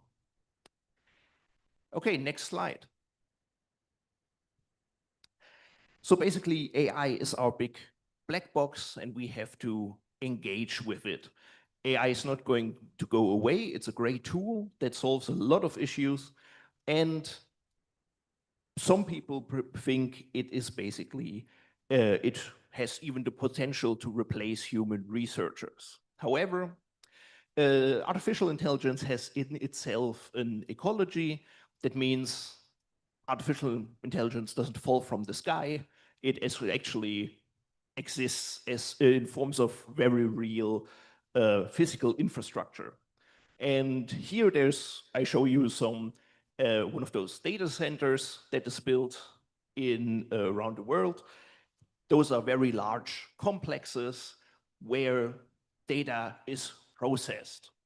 And as you can see, it's a huge complex. And next slide, please. It has all sorts of demands on energy, water, materials, and of course, land. That means, artificial intelligence has basically a footprint that we can measure, and it's just getting bigger. Next slide, please. These numbers, just one step back. The numbers basically also include the production of semiconductors. That is, yeah, a thing to think about, because AI is often thought of being somewhat green, as in it doesn't take a lot of resources, but if you factor in, of course, the production of semiconductors that are necessary for the AI to exist, then you get a very different picture. So next slide, please.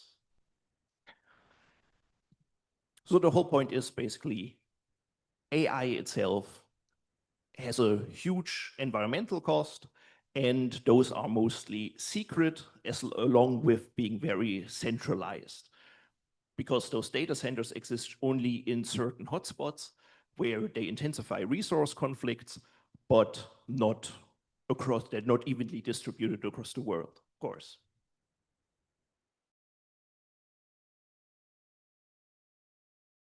Paradox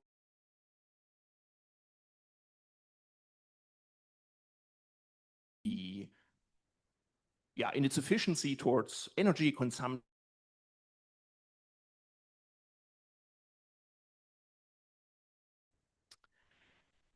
Okay, next slide. So I already come to to my conclusion here, which is pretty much close to what you just heard. AI is just another tool. On one hand, it solves a lot of different problems across many different academic fields, but ultimately, it is just another tool. Currently, some people think about this singularity type where AI will develop human intelligence, but that's still a little bit far away. Currently, it's just another tool, and it will not replace human beings, because the way it knows things, it depends on a lot of values as well as non-quantifiable variables, and this is basically where humans will guide the AI. So what we need is basically a new structure of human collaboration where we reflect on where we want to go in with our sustainability goals. Yeah, and to shape sustainable civilizations, we must ask not what an AI knows, but what machines allow us to value. Okay, and with that, any questions? Oh, later on. Okay. Okay. Thank you, Michael, for the delightful presentation about knowing and valuing AI from the human perspective. So we move on to our third speaker now. For the next, we invite the third speaker for the first plenary session, Professor Dr. Hasim Adada, to deliver his presentation for 30 minutes. The time is yours. 5 minutes. Oh, 5 minutes. Okay, thank you very much for the moderators who has given me a good chance to be a speaker. Now, I'm the third from the speaker in the first session now.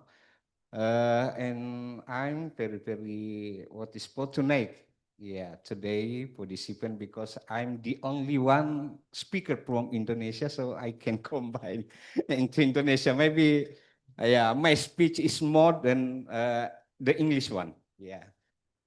Baik. Jadi, okay. I have slide presentation.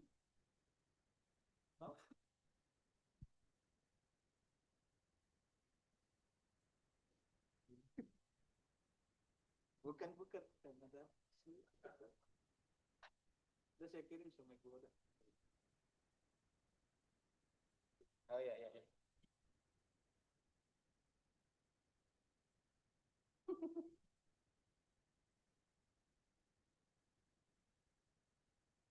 Perhaps while we are waiting for Prof. Hasim Hadada presentation, let me conclude the first and the second speaker presentation.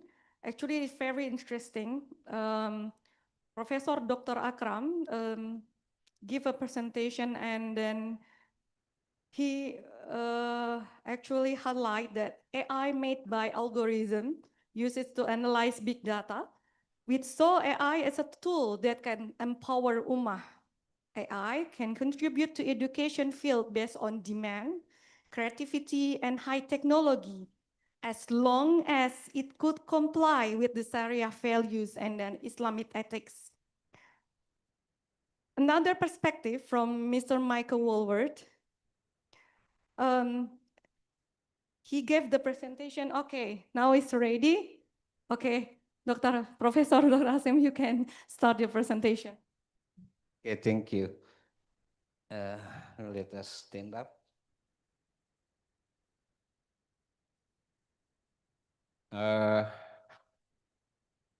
Jadi kalau pembicara pertama tadi menjelaskan banyak hal terkait dengan AI, dan pembicara kedua relevansinya dengan ecology. Yeah, I would like to speak the eco-theology, yeah, in the Quranic perspective and relevance to contemporary ecological crisis now. Especially what's happened in Aceh, North Sumatra, and South Sumatra. I would like to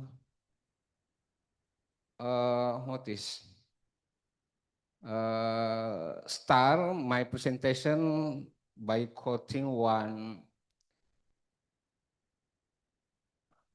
You may next. One of the influential intellectual thinker, Abu A'la al-Maududi, have said that in the Quran there are three minds, point. That's very important to discuss, namely God's nature and humankind. Yeah, and from this opinion, in Islamic thought, the relationship between God, human being, and the natural world is deeply interconnected and form the foundation of ethical and spiritual worldview. The Quran presents nature not merely as a physical environment, but as a sacred sign, or what you may call ayah in the Quranic, from the God wisdom, power, and mercy. Every element of creation, water, mountain, animals, plants, and the atmosphere reflect the fine order and serve a purposeful role within the balance of the universe. Okay, you may next. Yeah. And then human beings, according to the Quran, are appointed as Khalifah, stewards. Yeah. On each. This position is not one of domination, but of accountability and responsibility for the human being. And humans are entrusted with the amanah, the divine trust to maintain harmony within creation and avoid causing corruption, or what you may say in our term in Islamic, fasad, fasad on each. Choosing environmental ethics in Islamic are rooted in understanding of human as caretaker who must protect and sustain the ecological system that God has perfected. Oke. Nah, makalah ini, presentasi ini ingin menjelaskan tentang bagaimana sebenarnya perspektif Al-Quran dalam melihat ekoteologi dalam hal ini. Saya ingin menambahkan bahwa sebenarnya istilah ekoteologi ini adalah merupakan isu, ya kalau saya menyebut adalah isu-isu yang sangat mutaakhir ya, ketimbang dengan yang sering kita diskusikan dalam berbagai event-event seperti gender, seperti pluralisme misalnya. Ya, ekoteologi ini nanti munculnya belakangan. Nah, sebenarnya kalau kita mau melihat istilah ekoteologi dalam perspektif Al-Quran, para pemikir Muslim juga sudah ya jauh-jauh sebelumnya sudah memikirkan ya meskipun belum menyebut istilah teologi ekoteologi. Misalnya ya salah seorang peneliti Dr. Fakhrudin misalnya pernah menulis Islam dan konservasi alam. Ya, Islam dan konservasi alam. Prof. Hamka juga pernah menulis sebuah buku Islam Agama Rahmah. Ya, Islam ramah lingkungan. Artinya sebelum munculnya istilah ekoteologi ini memang sudah sering dibicarakan dalam berbagai event tertentu, namun ya belakangan ini setelah ya apalagi Bapak Menteri Agama Andi Kuruta Kiai Haji Profesor Dr. Nasaruddin Umar sudah menggaungkan istilah ekoteologi baru terasa betul ya betapa pentingnya kita mendiskusikan dalam berbagai event-event yang dilaksanakan termasuk internasional seminar seperti yang kita laksanakan pada hari ini. Lanjut saja ke poin-poin penting supaya ya. Jadi kita yang dimaksudkan ekoteologi adalah ya the relationship between God, human and nature. Ya, it's an interdisciplinary field involving religious studies and ecological sciences. It examines how religious belief, scripture, and tradition shape human attitude toward the environment. In an Islamic context, eco-theology is grounded in the Quran and Hadith, which provide explicit guidance of the relationship between human and nature. Next. Yeah, this is the several principle of eco-theology. The first one is human are part of the ecosystem, not separate from it. Yeah. Human is part of the ecosystem and not separate from it. Nature has intrinsic value and reflect divine purpose. Environmental destruction is a moral failing, not just an ecological one. And the last one, sacred texts provide ethical guidance for environmental stewardship. Next. Yeah.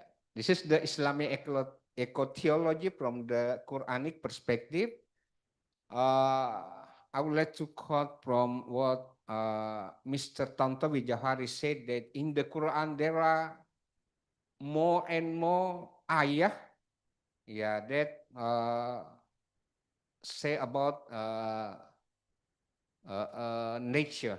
The Quran contains over 750 750 ayah that reference nature. Nah, from these verses of the Quran, we see that Tauhid or unity of God, Khalifah, Amanah, Mizan, and Fasad. This is the theme when we want to talk about the eco-theological from Quranic point of view. Tauhid, unity of God, all creation is interconnected under the one creator. Dalam ayat dikatakan wallazi khalaqalakum ma fil ardi jami'a. Ya, all of creation in the age, it's from one creator. And the second one, Khalifah, stewardship. Stewardship. Konsep ini juga sangat jelas ya di dalam Al-Quran bahwa Allah said in the one verses huwallazi ja'alakum khalaifal ard. Dialah Allah yang menciptakan kalian sebagai steward successive authority in the world. Khalifah di surah Al-Baqarah juga kita membaca ayat bahwa wa idz qala rabbuka lil malaika inni ja'ilun fil ardi khalifah. Indeed God create us as successive authority in this world. And the third, what human call is amanah, trust. Human bear moral responsibility for the nature. And the fourth, mizan balance. The universe is placed in perfect measure. We can see in the Quran, Allah Subhanahu wa Ta'ala said, Ar-Rahman, Allamal Quran, Khalaqal Insan, Allamahul Bayan. Asyamsu wal qamaru bihusban. The sun and the star, wal qamar and the moon, yasjudan, wal apa lagi, was sama rafa'aha wa wada'al mizan, and the heaven is raised from God, and God makes balances. Jadi Allah sudah mengingatkan kita bahwa di alam ini itu sudah diatur sedemikian rupa dengan segala keteraturan dan keseimbangan yang ada. Itulah yang disebut dalam Al-Quran istilah mizan. Makanya Allah mengingatkan Allah tatghaw fil mizan. Janganlah sekali-kali merusak atau melakukan hal-hal yang bisa merusak keseimbangan alam itu. Karena kalau itu yang terjadi, maka alam akan memberikan hal-hal yang mungkin tidak sesuai dengan apa yang menjadi keinginan kita. Kemudian fasad juga di dalam Al-Quran, human cause the disrupt, divine order. Fasad rata-rata Al-Quran menjelaskan bahwa kerusakan-kerusakan yang terjadi itu bukan karena faktor karena Allah Subhanahu wa Ta'ala memperlihatkan ininya, tetapi itu semua disebabkan karena apa yang telah diperbuat atau yang dilakukan oleh manusia. Next. Jadi ini beberapa ayat yang mungkin kita bisa lihat di dalam Al-Quran yang berbicara tentang Eco-Theology. Indeed, in the creation of the heaven, in the each and the alternation of the night and day are sign for those who understanding. Inna fi khalqis samawati wal ard wa ikhtilafil laili wan nahar la ayatin li ulil albab. The sign encourage human to appreciate, preserve, and reflect upon the natural world. So this is the first one. Quranic foundation of Eco-Theology is nature as a sign sebagai ayat dari Allah. The second one is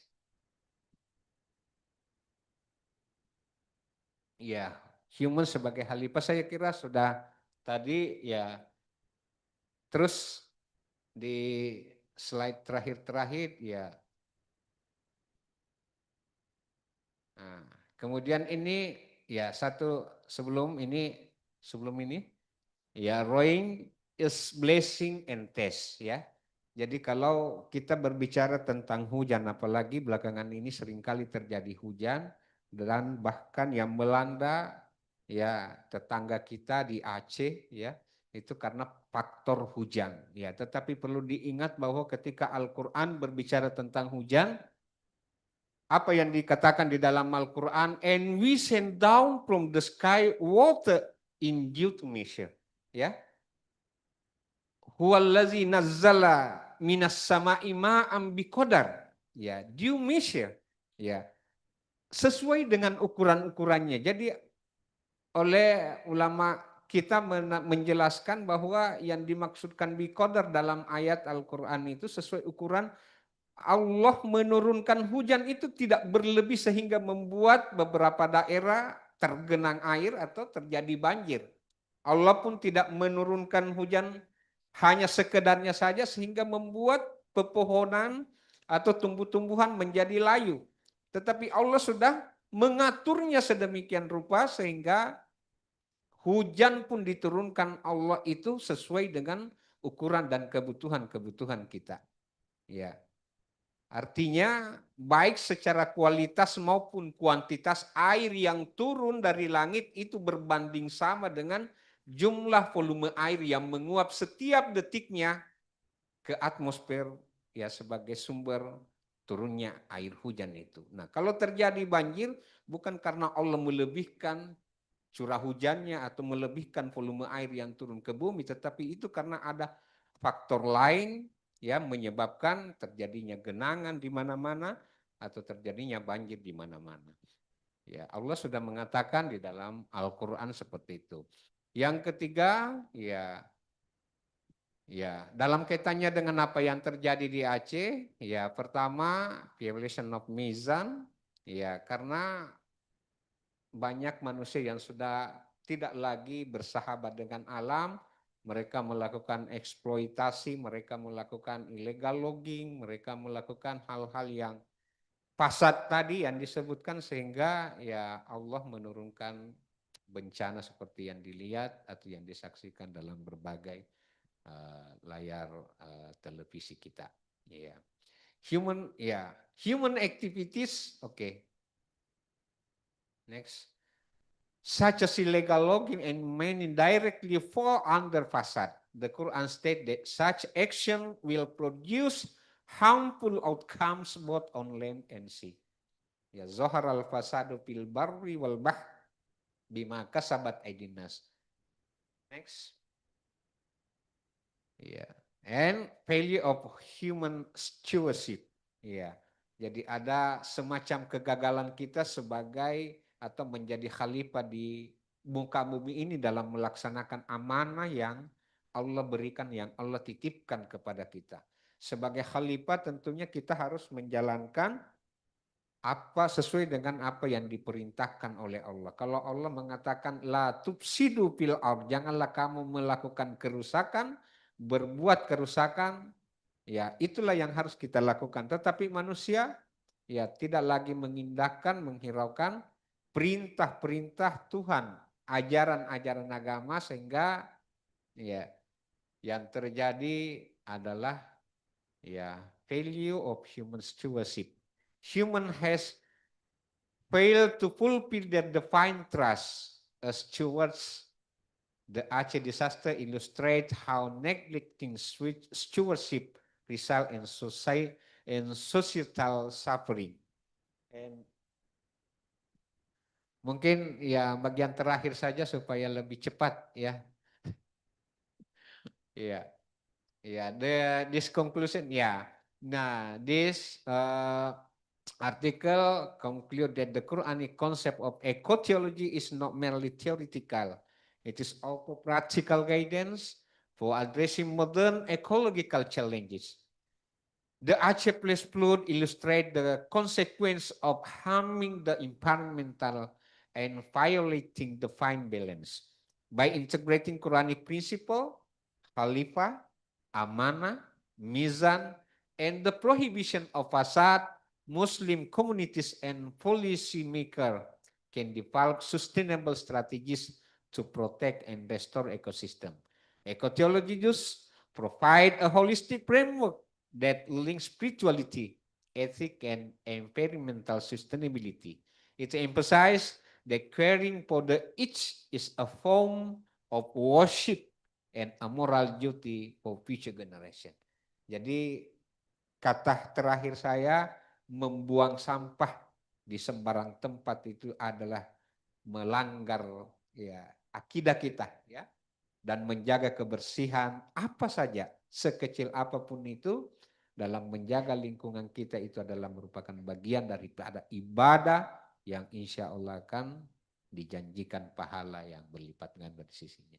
I think that's all my presentation today, and thank you very much. And I would like to ya mungkin bisa diputarkan sedikit videonya untuk lebih menguatkan apa yang saya katakan tadi, yang juga ya saya juga kurang ya. My English is very poor. I'm sorry Mike ya, I'm sorry. Terima kasih, silakan.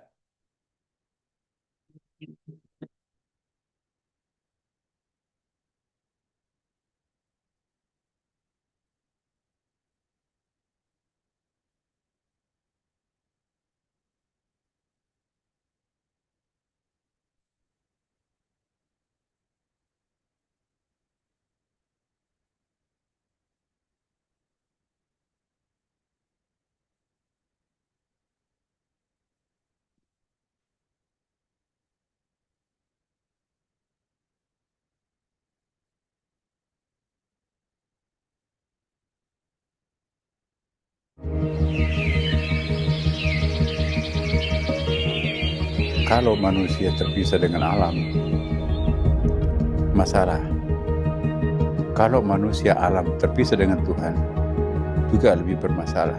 Maka itu tugas Kementerian Agama ini untuk menciptakan suatu komunitas bangsa Indonesia, ada kerukunan antara sesama umat manusia tanpa membedakan jenis kelaminnya apa, tanpa membedakan agamanya apa, kepercayaannya apa, etniknya apa, bahasanya apa, warna kulitnya apa, bahkan kalau perlu warga negaranya apa. Humanity is only one, there is no colors ya. Kemanusiaan itu hanya satu, tidak ada warnanya.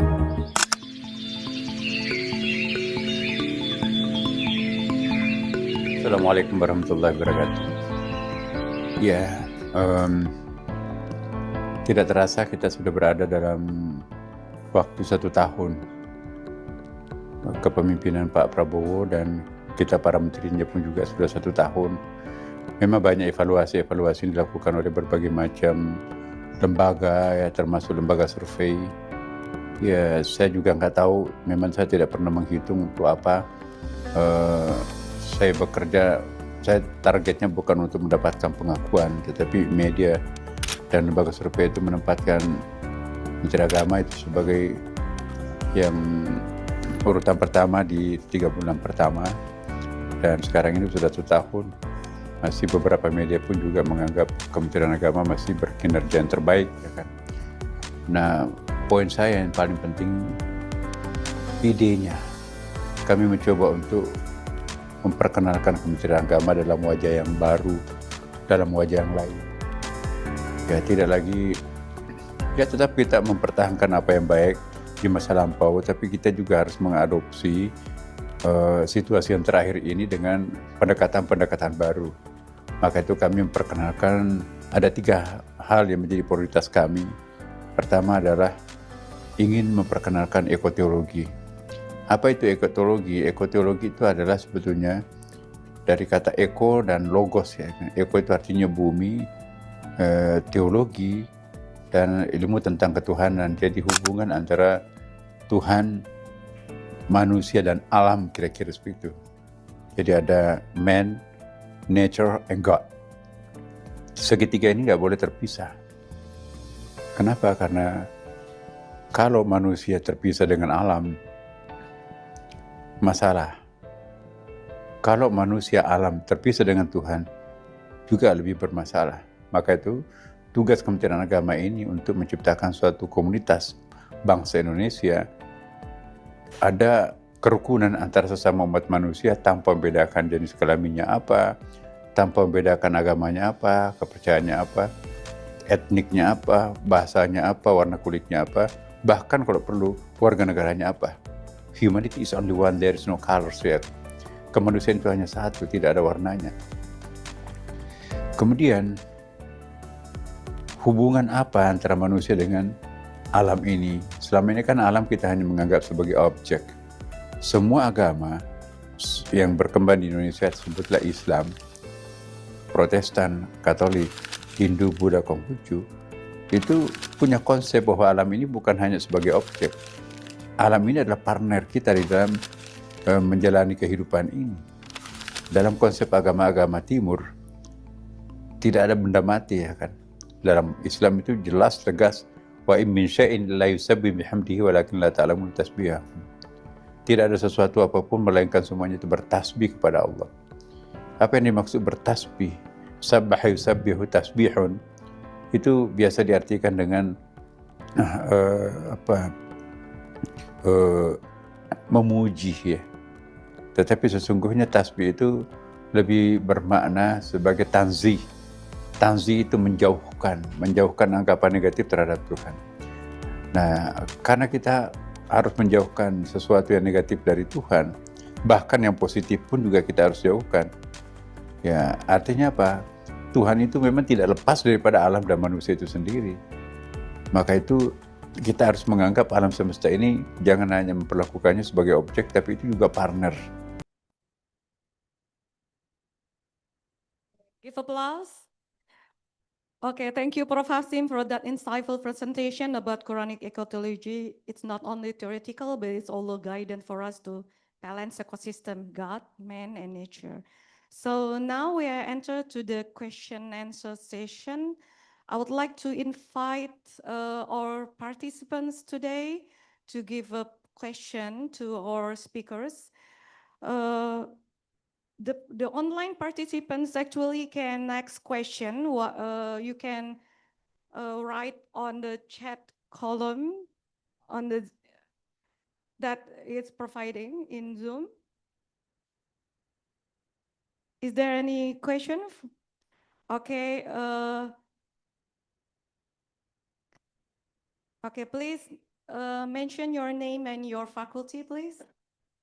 Thank you so much for the chance that gives to me. First of all, let me introduce myself. My name is Muhammad Fatur Rahman SR, but everyone can call me Fatur. I'm from the Faculty of Sharia and Law, majoring in Constitutional of Law. Here, I would like to ask about the role of AI today. As you mentioned it earlier regarding the use of AI, my question is, in the next few decades, will the use of AI replace human as the subject of thought? And will AI have more negative or positive impacts in this day and age? Maybe that's all the question from me. I would like to thank you for the opportunity that has been given to me. Wassalamualaikum warahmatullahi wabarakatuh. Thank you so much. Okay, thank you, Fatur. Is there any participant that would like to? Okay, at the back, please, community, give him a microphone. Please mention your name and your faculty. Bismillah. My name is Ahmad Nur Khalis. I am a postgraduate student in the major of Islamic Studies, concentrating in Islamic thought. So I'd like to ask to the first presenter, who is Professor Akram, related to the way of the artificial intelligence has altered our life, in communication, in solving problems, in which I was reminded of one of the writing from Slavoj Zizek, a Slovenian philosopher, in his article about artificial idiocy, in which AI actually can make us become more rigorous, or more stiffness related to our communication or interaction. So my question is, how can we avoid or prevent such rigorosity of communication or interactions? It feels like as if we interact like AI in a religious perspective. I think that's all. Thank you. Okay, thank you, Nur Khalis. Okay, is there any? Perhaps from the online participants, you can write on the chat. Oh, okay. Okay, thank you so much. Bismillahirrahmanirrahim. Assalamualaikum warahmatullahi wabarakatuh. I'm really grateful to be here in Eco-Theology 2025. I'm Santi Arbi. I'm a postgraduate student from Faculty of Dirasah Islamiyah and Concentration Pendidikan dan Keguruan.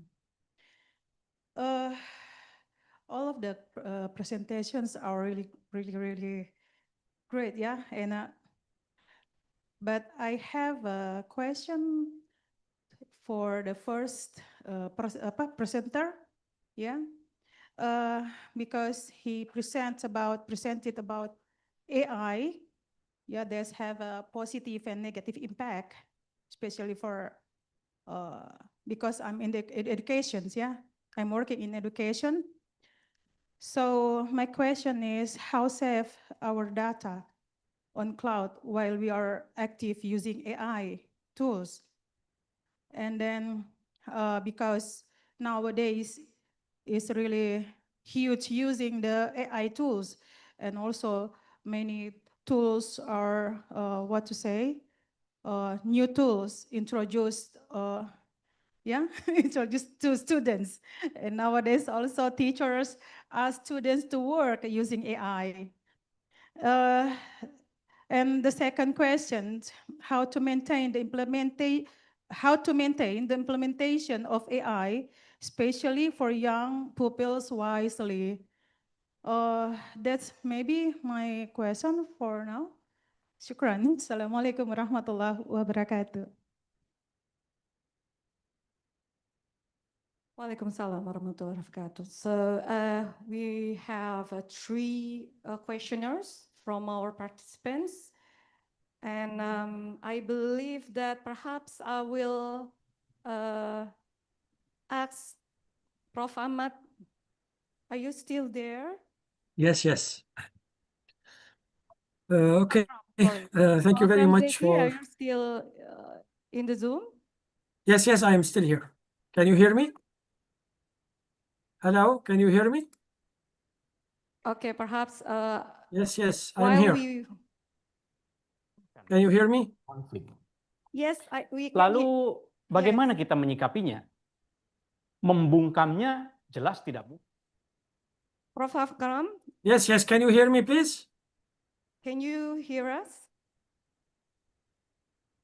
I am here. Can you hear me? Yes, we can hear you. Thank Okay, you. okay, thank you very much. Actually, Prof. Akram, there are two questions for you.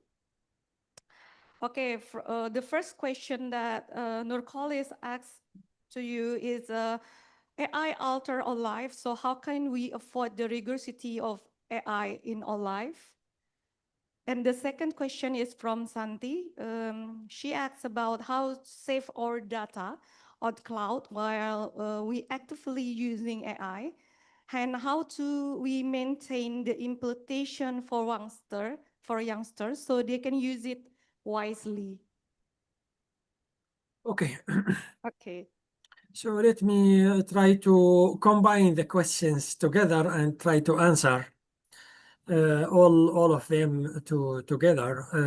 I believe the first question he mentioned about that AI is replacing a human being. This is the true in such regard. But we should not allow AI to replace us fully. It should support us. It should help us. Because AI has no intention, no niyyah, no wisdom, no hikmah.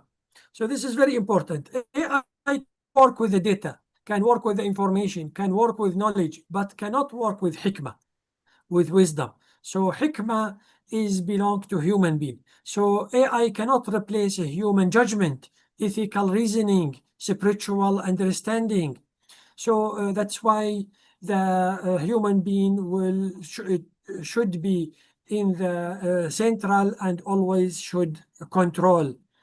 Of course, there are many negative impact of AI, like over-reliance. Some students are very confident with AI answer. Some of them more confidence than themselves. I know somebody even for the color. He see the color in front of him, but he's not very sure whether this is orange or dark yellow. So he asked ChatGPT, what is this color? So some people are very confident, over-reliance. So this is another problem. So loss of a human interaction, because a human interaction, how to deal with people, how to smile, how to interact with people, the social impact is very important. So we should not allow AI to replace a human being because they don't have this human touch. It's very important to have a human touch between child and mother, between teacher, murabbi, and student. So we should balance while using AI, because AI should help the humanity, should serve the society. Human remain accountable for a decision made using AI. So we cannot, because AI will not be responsible in the day of judgment. We are the one who are responsible. So AI must be guided by ethics, by maqasid al-sharia, by hikmah. So this is what I think at least the first or first and second question. But about the online of course, AI also, I want to add, AI are entering to all our life aspect. So, so here, I think there is some negative impact.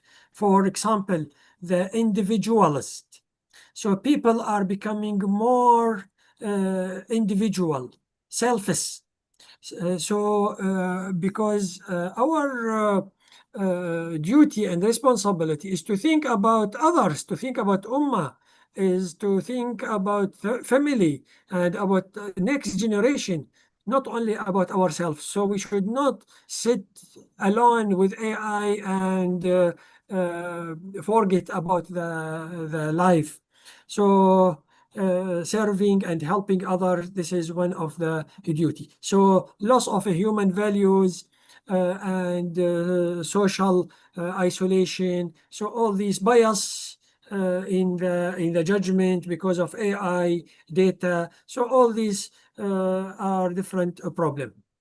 About the information, the safe of information of online.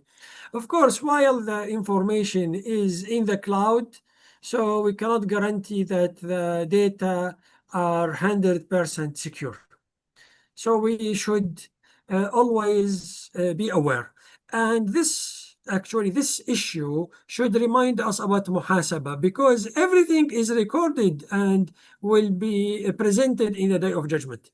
So it's not about the data available in the cloud only. This is one aspect, but the most important thing is the data recorded and will be presented in front of us in the day of judgment. That's why our words, our action should be correct and should be responsible.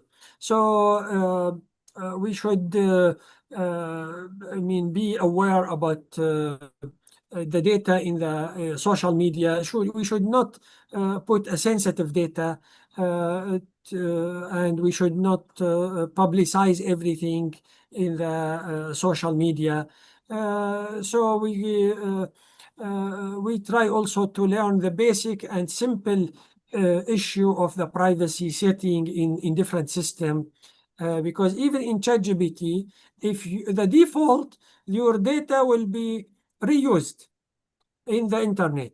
So we should know how to protect, how to switch off the privacy setting, how to make use of those different confidential data, and how to use for example, right password, two-factor authentication. All these different security issue we should be a culture for us. So I think I answer. I'm not sure. Did I miss anything? I hope that I answer all questions. Yes, you have answered all the question. Thank you, Prof. Akram. Now, at the moment, I would like to ask another question from Fatur to our speakers, offline speakers right here. So Fatur actually wondering what is the positive and negative sides of AI in terms of the perhaps entire environment preservation. Perhaps Michael could answer that. Okay. Well, also works. Thank you for the question. The positive and negative effects of AI on the environment is, of course, it leads to better understanding. Like we pointed out in all the presentations, AI is currently the best tool to use to understand any kind of environmental issue, simply because it allows us to process so much data. But ultimately, the decision making, especially since you said you're a lawmaker, and you're probably interested in what we should do with whatever AI concludes. That's a whole different question, and that's very where the theological or ethical part comes into play, because AI cannot do that. It can only show you options, and so ultimately it's basically it shows you the problems better but ultimately solving it is in you. And it's the sort of like the moral and human issue that we have, all the speakers have touched, basically, because it allows, AI can also be used, for example, if you think about conservation, poachers, for example, some countries have problems with protecting endangered species that are hunted, for example. Poachers can use AI also. So it's a tool that can be used to do illegal stuff better also. So it's a neutral tool that can be used for good, can be used for bad, and the human work is basically less data driven, but more morally driven and reflective to build more trust, accountability, and cooperation, I guess. So it's a human issue. The human issue remains. You cannot take it out. That would be my position on it. What do you think? Okay, thank you, Michael. For Prof. Hasim, is there any way how to maintain our youngsters to implement AI wisely according to our Islamic teaching, especially your Quranic ecology? Perhaps do you have a point of view? Iya, jadi saya jawab saja dalam bahasa Indonesia bahwa kalau prinsip-prinsip Al-Quran sebenarnya dalam kaitan dengan pengembangan AI, ya memang kita sudah disarankan atau diperintahkan melalui ayat yang pertama Al-Quran turunkan, kan kita diminta untuk melakukan pembacaan, berikra, ya. Berikra ini bukan hanya berikra membaca hal-hal yang tertulis saja, tetapi termasuk yang tersirat. Jadi saya selalu mengatakan bahwa perintah untuk berikra itu apa saja. Karena di dalam ayat, karena tidak disebutkan objek tertentu yang harus kita baca, maka apa saja itu adalah menjadi buku besar bagi kita untuk dijadikan sebagai objek bacaan. Termasuk membaca ayatnya Allah. Ini ada dua kan ayatnya, ada yang kauliyah dan ada ayat kauniyah. Kauliyahnya Allah itu adalah yang tertulis dalam mushaf. Tapi ayat kauniyahnya Allah itulah melalui penciptaan alam dengan segala fenomena yang terjadi. Ayat kauniyahnya Allah pun ini ada dua. Ya, baik di alam semesta raya ini juga ada pada diri kita. Kalau dalam surah Az-Zariyat dikatakan wa fil ardi ayatun lil muqinin. Pada penciptaan bumi ini adalah sign, ayatnya Allah bagi orang-orang yang yakin. Wa fi anfusikum, dan pada diri kalian sendiri juga terdapat ayatnya Allah. Ya, afala ya tubsirun, ya. Jadi itu membaca AI, ya, meningkatkan kapasitas kita, mengupgrade literasi AI kita, saya kira ini menjadi penting. Tetapi tentu AI seperti yang kita ketahui ini bukan hanya membawa sisi-sisi positifnya semata, ya. Tentu beririsan dengan itu juga ya ada dampak negatif yang dibawa atau yang diberikan. Karena itu kita sebagai manusia harus betul-betul selektif bagaimana memanfaatkan AI ini untuk menjadi lebih bermanfaat. Ya, sebutlah misalnya kalau kita menjadikan sebagai media edukasi bagi kita, saya kira itu adalah sesuatu yang sangat useful, ya, bermanfaat bagi kita. Tetapi kalau kita hanya menggunakannya untuk hal-hal yang tidak baik, ya tentu AI pun bisa melakukan hal seperti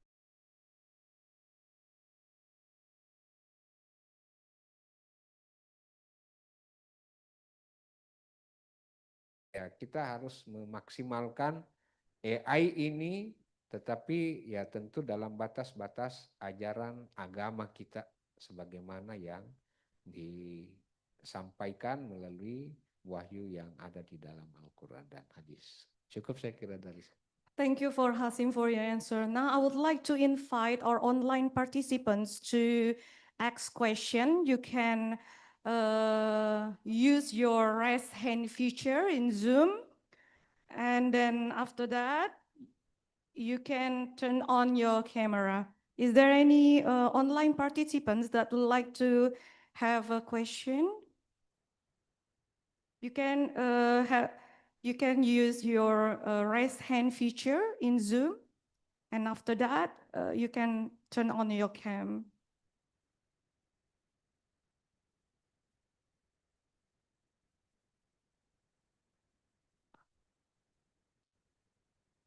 Gak ada? Gak ada? Okay. So, is there any question from offline participants? Okay. Please give her a microphone. Please mention your name and your faculty.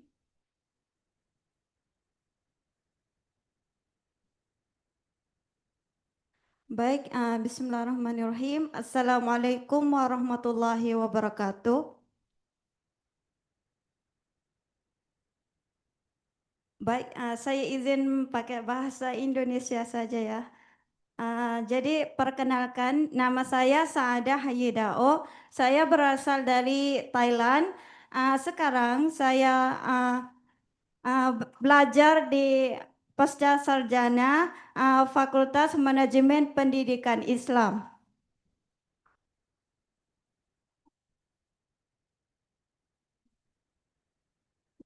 Baik, setelah saya menyimak tadi, kan dari Bapak pemateri terakhir memutar video.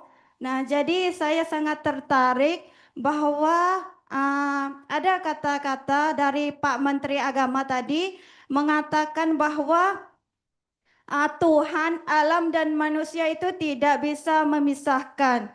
Kemudian kita bisa lihat bahwa di dunia sekarang yang cepat sekali mempunyai perkembangan baik dari teknologi ataupun lingkungan.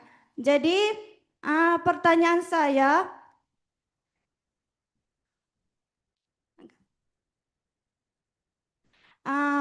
bagaimana kita di lembaga pendidikan dapat menanamkan kesadaran bagi kita semua untuk menjaga alam.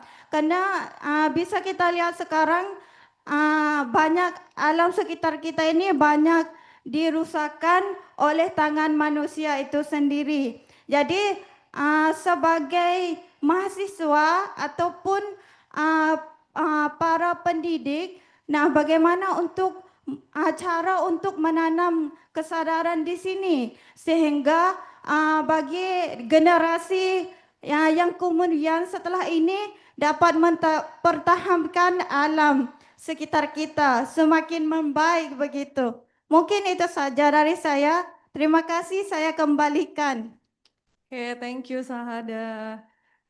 Okay, the question is actually for Prof. Hasim, but I would like to share a question too to Michael because it's related to the environmental preservation. So actually, Sahada is asking about how educational institution like UN Alauddin, perhaps, and other university can build up the awareness how to preserve nature in terms of the Quranic eco-theology about it, how to balance between God, man, and nature.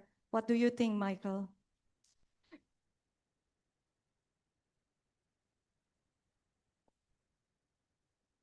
Yes. So, yeah, how to balance God, man, and nature in educational settings. Yeah, that's of course a lifelong task. I think this is something that doesn't stop in university, but it's more, it needs to be constantly reinforced. And so that's the first thing. It's a lifelong process, and I think the biggest challenge here would be to present it in a way that to find unity in the way, especially with ethics and religion, is how it is presented, because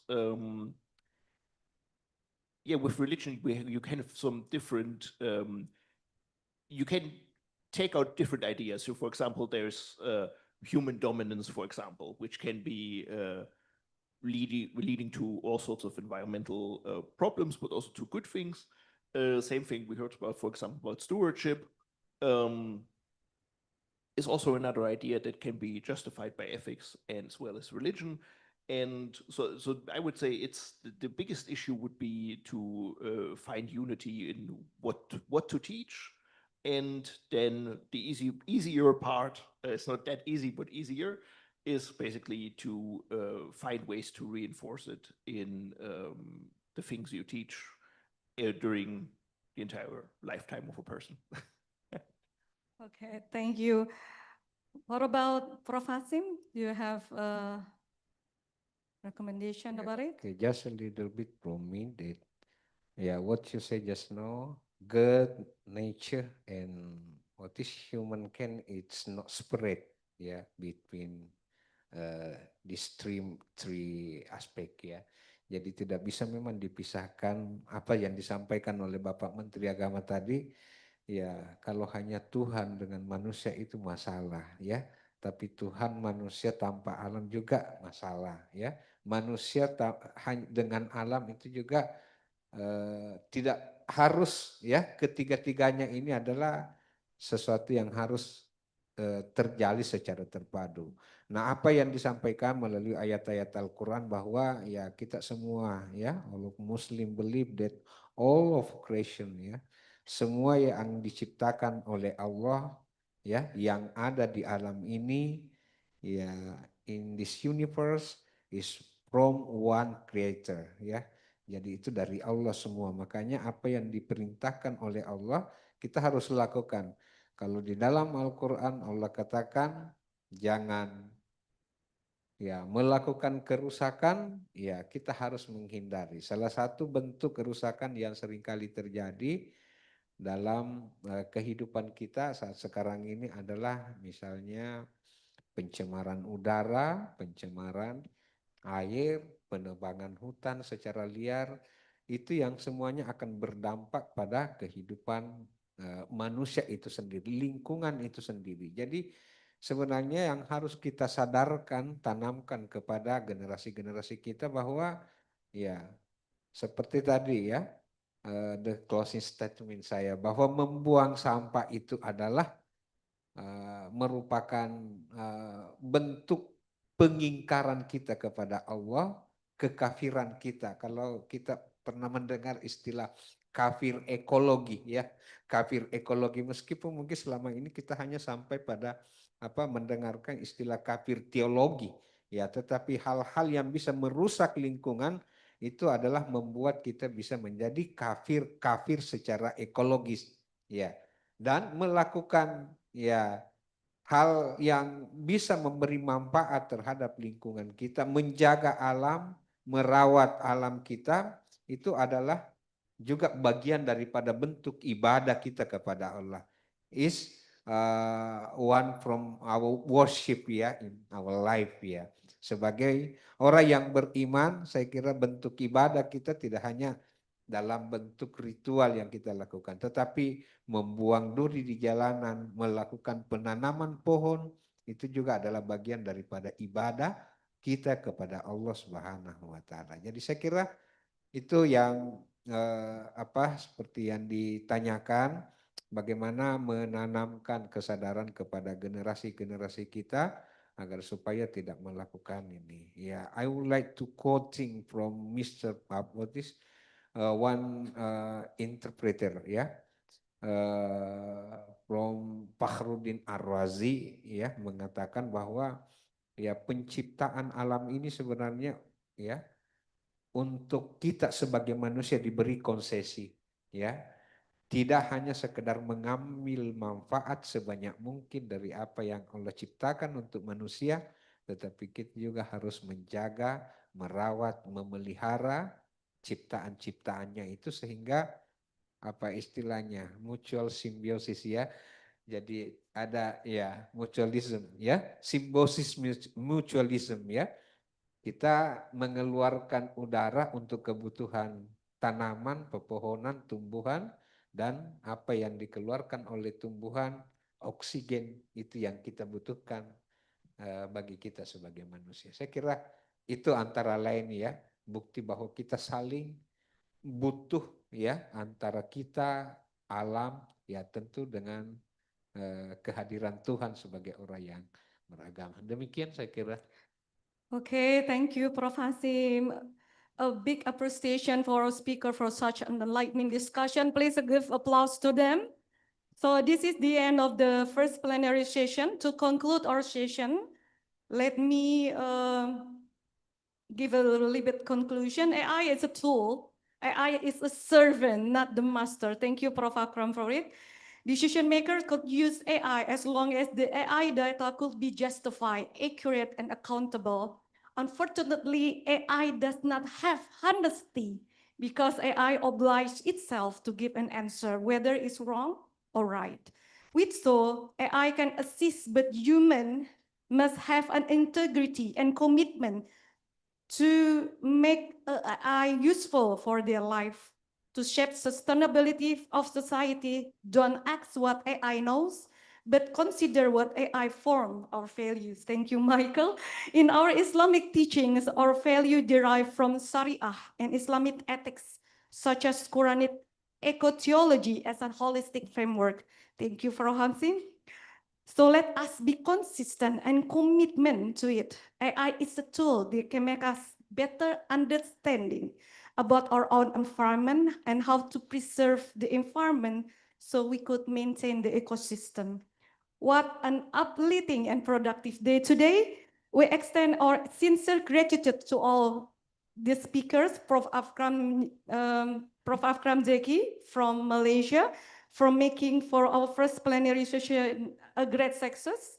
Michael and Prof. Hasim that become our offline presentators today. We hope all guests and participants have gained valuable knowledge and made important connection during the day. So we look forward again to see you again our second plenary session after lunch. So I ended here. Wabillahi taufiq wa hidayah. Wassalamualaikum warahmatullahi wabarakatuh. Waalaikumsalam warahmatullahi wabarakatuh. Thank you very much, Prof. Rika. Yes, of course. So we'd like to invite all the speakers and the chair to come forward to the stage. We will deliver in token of appreciation. Please come forward to in front of the stage.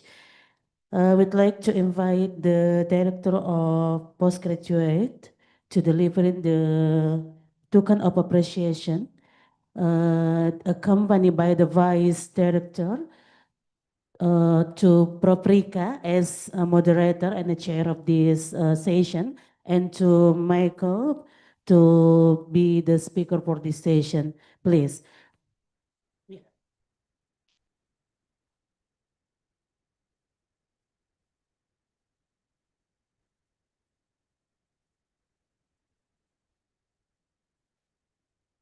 Yeah, for the first, Prof. Rika, thank you very much for being the chair of this session of International Conference on Science and Islamic Studies.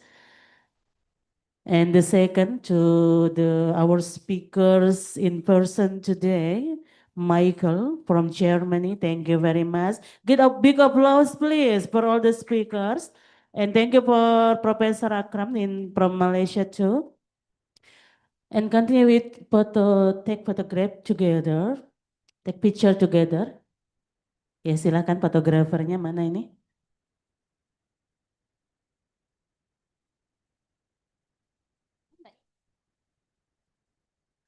Fotografer ada di luar nggak?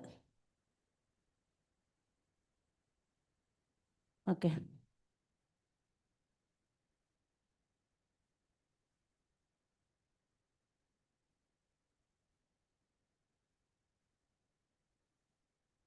Oke.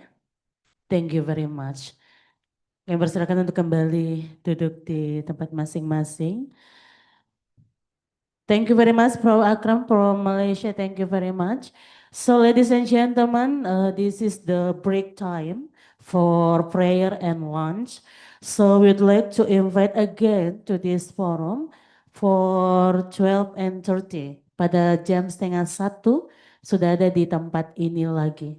Mohon kerjasamanya karena kita masih punya satu session lagi dengan 2 pembicara. Jadi, so now kita break time dulu to prayer and lunch. Kita break dulu ya untuk session ini. Kami persilakan kepada Bapak dan Ibu untuk menuju ruangan resto ya di luar ruangan ini dan melakukan sholat atau sholat di sebelah kiri juga dan kembali lagi ke ruangan ini pada pukul 12.30. Disilakan. And for the participant in virtually in Zoom, so this is the break time. Let's get play prayer and lunch in your house, each of you. Thank you.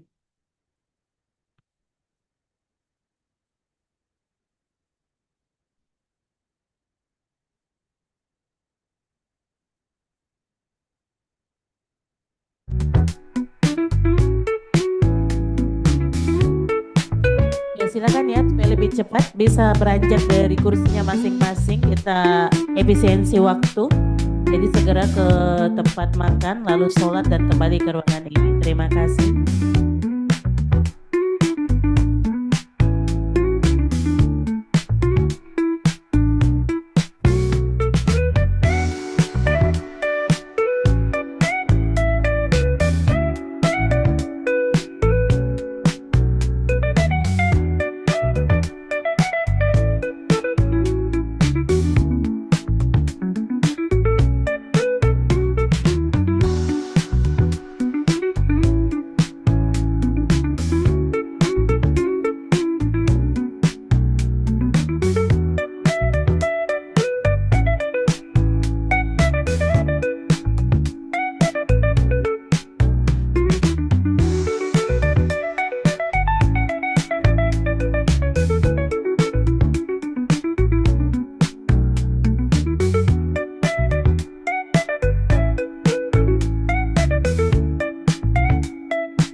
segera memasuki ruangan konferensi internasional karena untuk sesi kedua akan segera dimulai.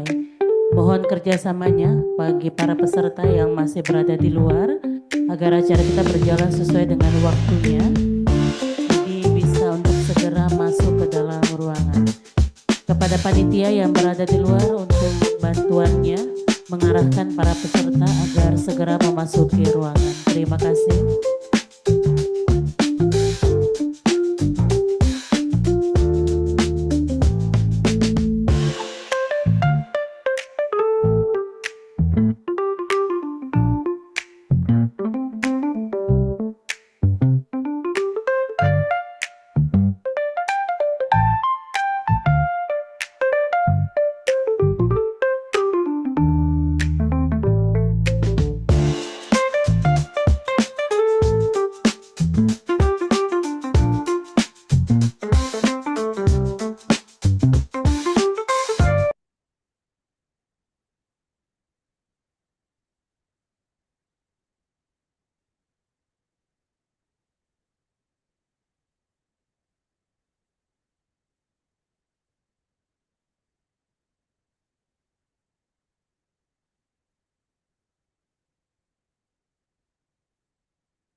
C. Sekali lagi mohon panitia yang berada di luar agar kiranya peserta yang masih berada di luar bisa diarahkan untuk masuk ke ruangan karena pemateri kita sudah hadir di Zoom. Jadi acara akan segera kita lanjutkan kembali.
Sip.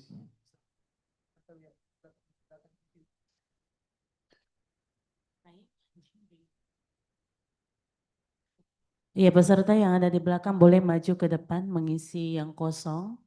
Ya, silakan beranjak ke depan.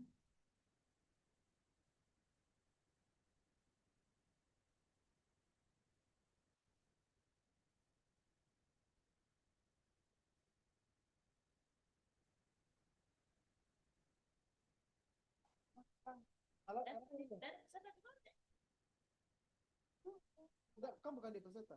Ingat, itu sana ya, arahkan yang peserta itu ke depan dulu. Arahkan yang masuk ke depan dulu. Oke, 1-2 menit. Kita mulai. Kita mulai.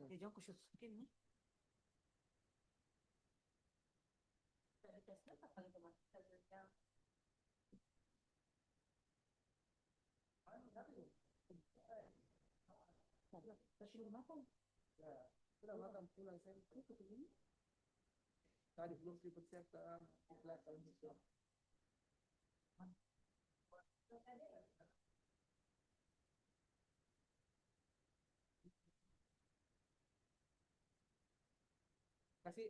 Kasih gemur kita.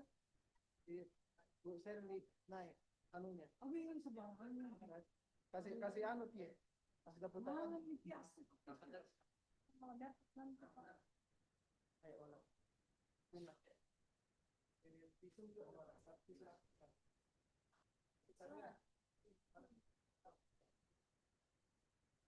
Iya, kita sapa dulu yang ada di Zoom. Apakah sudah hadir semua kembali peserta? Jumlahnya berapa tuh? 48 ya? Boleh dinyalakan semua kamera dan suaranya juga kalau bisa biar kita dengar di sini. Iya, Bapak Ibu.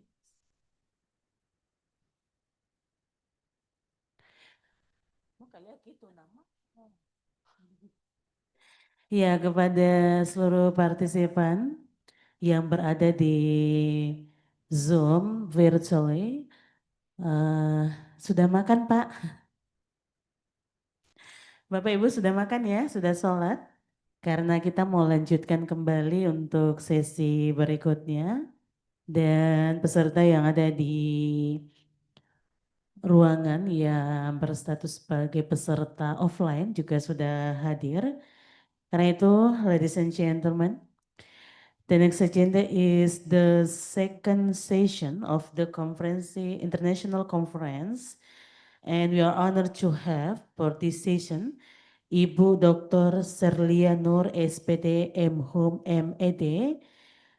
She is Secretary of the Master Program in English Language Education, Postgraduate Program, Alauddin State Islamic University of Makassar. Please, ladies and gentlemen, give a big applause to Dr. Serlia Nur SPD MHum MED is our chair for this session. Belum terdengar sekali lagi tepuk tangannya? Luar biasa.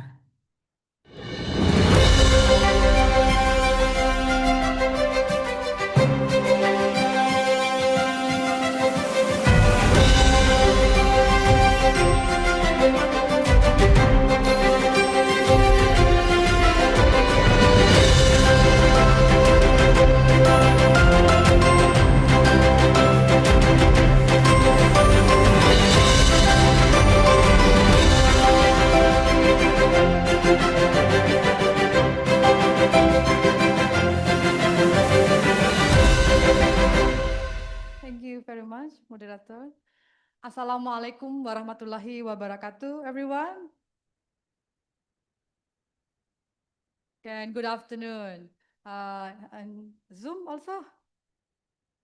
I would like to say Assalamualaikum to our speaker in Zoom. All right. First of all, I would like to say thank you very much for this opportunity. Good afternoon, distinguished scholars, respected keynote speaker, honorable panelists, and ladies and gentlemen. I am Serlia Nur. I am your moderator for today. For this session, we are fortunate to have with us distinguished scholars whose expertise spans Islamic philosophy environmental ethics and emerging technology. We have two speakers for this session. Allow me to introduce our esteemed speaker, Dr. Hassan Sakil Shah. Dr. Hassan Sakil Shah, are you in the room?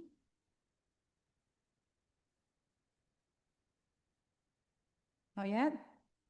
Okay. What about our second speaker, Dr. Nizam Baharum? Assalamualaikum. Waalaikumsalam. All right. Okay. While waiting for Dr. Hassan, allow me to introduce Dr. Nizam Baharum.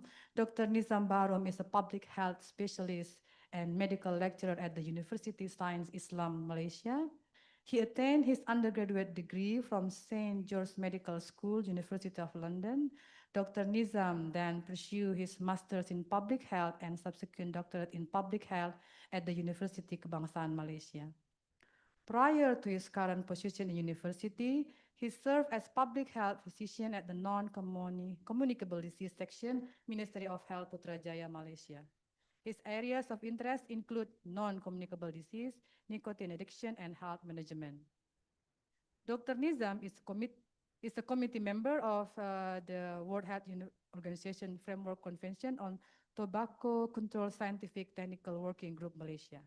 He is also a panel member for the Clinical Practice Guidelines on Treatment of Tobacco Use Disorder, Ministry of Health, Malaysia, 2016 and 2025.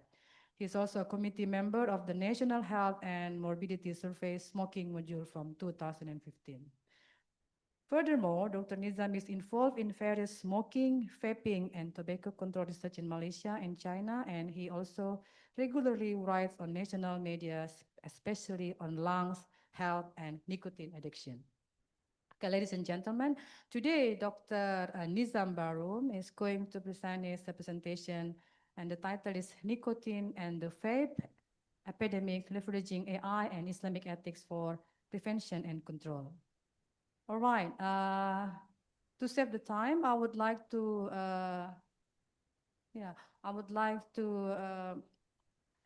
Dr. Nizam Baharum to present his presentation. Each speaker will be given 15 until 20 minutes to present his presentation, and it will be followed by question and answer after that.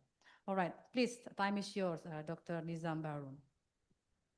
Terima kasih, Bu. Bismillahirrahmanirrahim.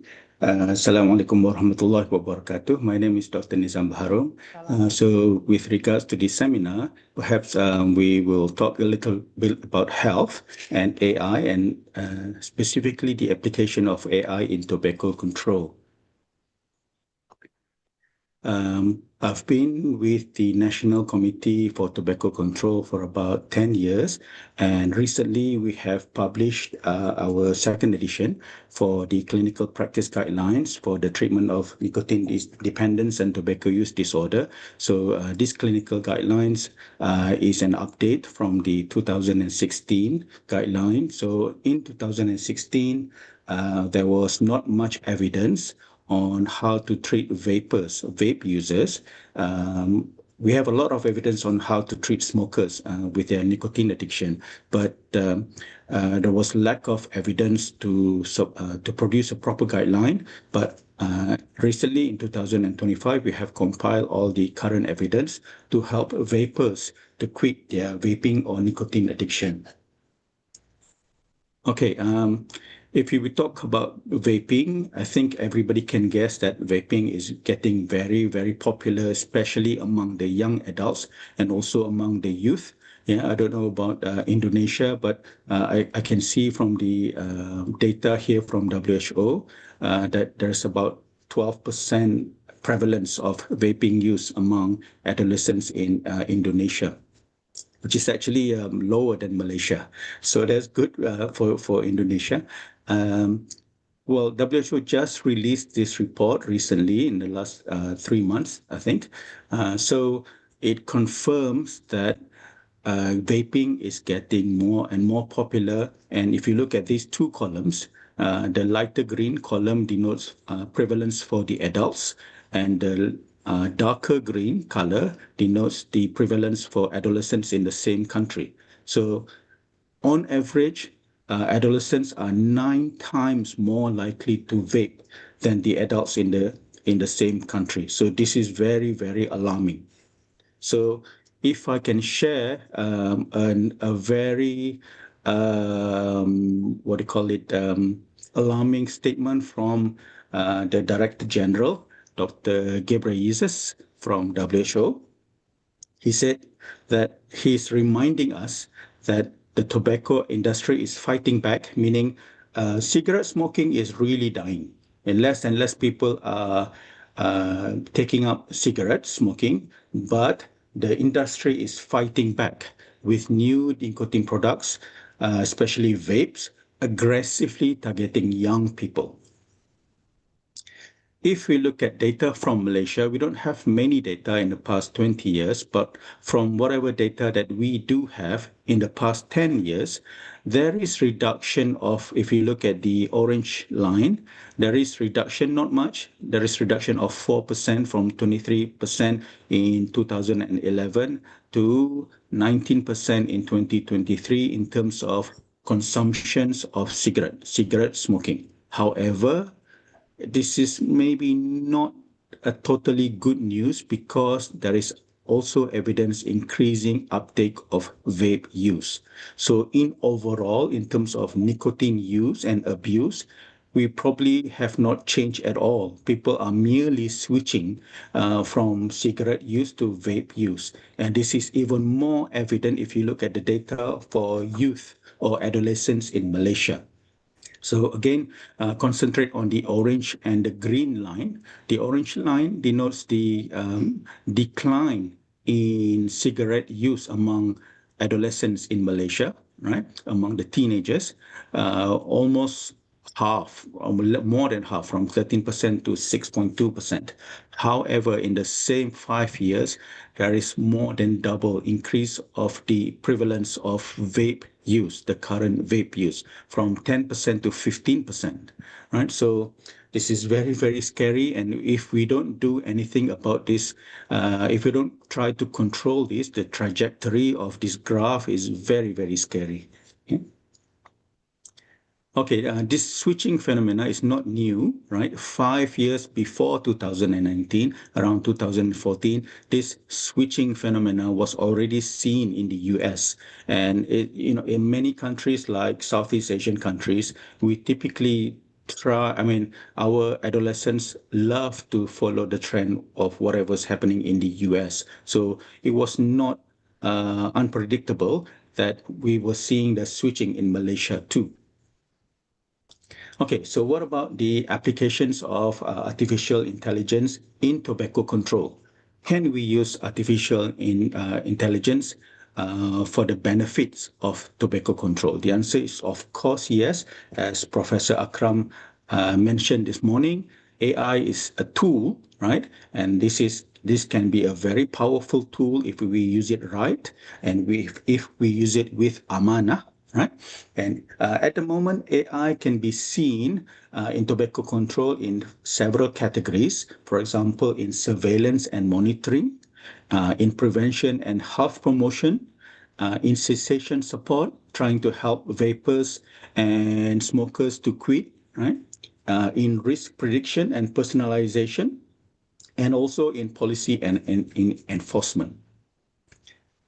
Okay, with regards to use of AI in prevention, right? The 4 key functions of AI are content generation, and this is especially true with generative AI, right?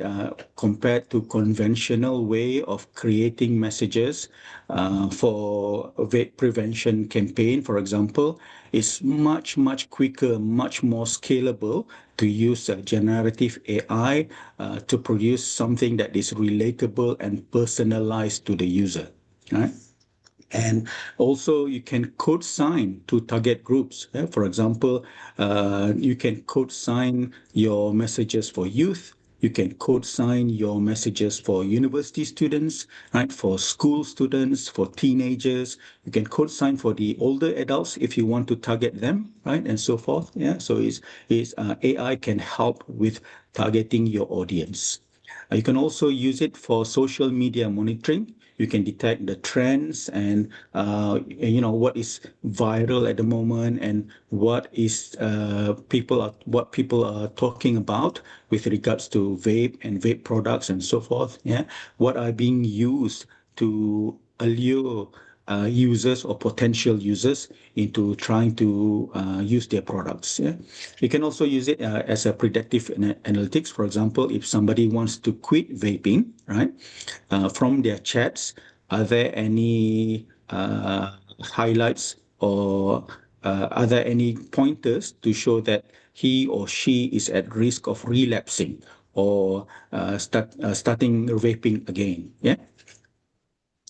Okay, just to highlight a couple of studies, Benson et al. In 2020 did analysis on Twitter content, right? So he did content analysis of Twitter, thousands of Twitter data, and they use 3 machine learning algorithms, including random forest, to understand the themes of how do teenagers and young adults use Twitter to talk about their vape experience, right? And to look at the sentiments towards this particular brand, which is Juul, and then anything regarding underage use of this vape product. So they found that, interestingly, most people are talking about their experience, whether they are pro or against vape, right?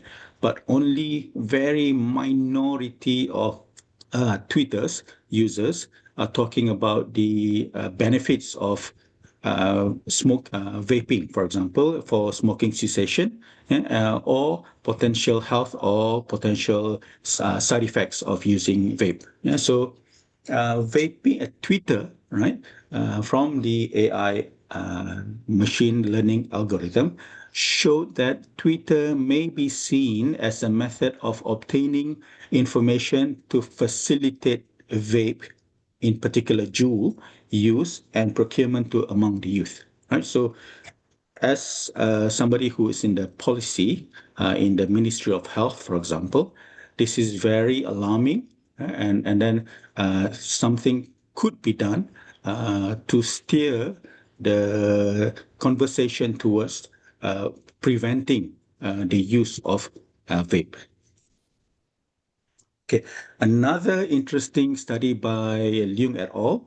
Her team did a randomized clinical trial among 600 plus young people to identify whether can AI-generated contents developed through youth code science achieve the same effectiveness compared with conventional messages, right? And then does it matter if we do the source labeling? For example, if we put the message content is from the Ministry of Health, Indonesia, for example, or the message is brought from the WHO, for example.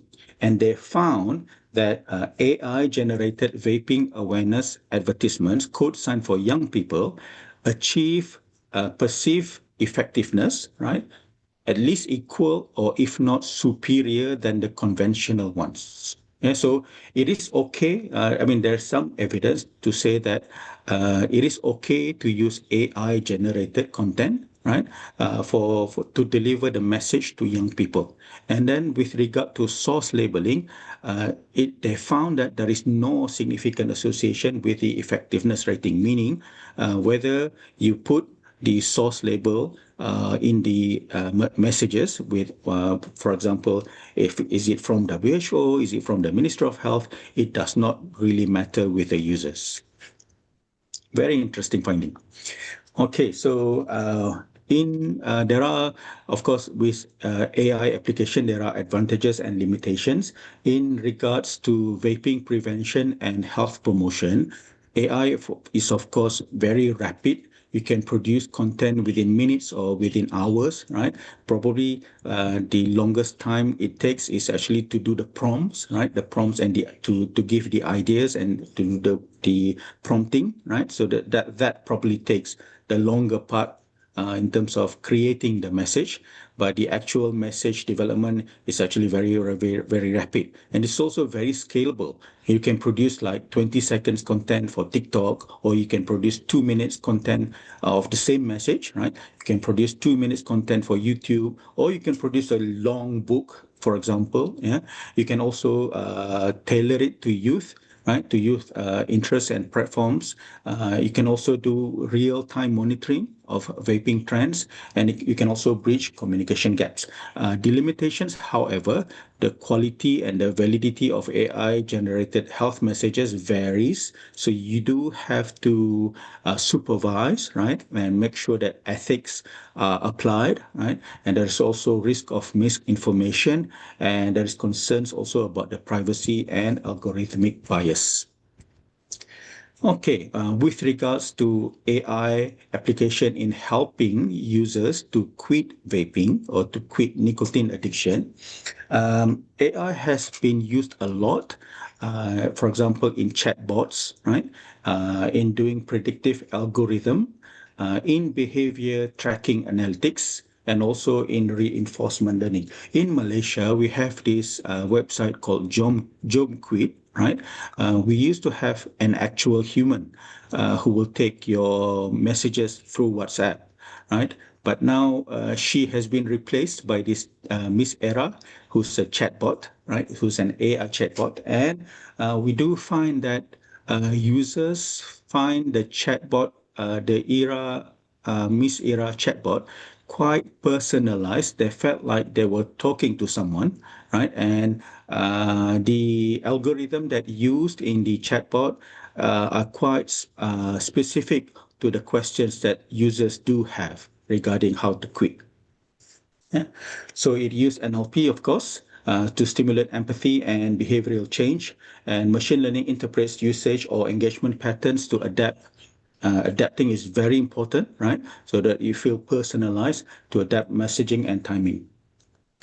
Okay, another interesting story from Bendotti et al. They've tried to conduct systematic review and meta-analysis, and they found 5 randomized clinical trials that they used in the analysis, and they found that compared to artificial intelligence, right?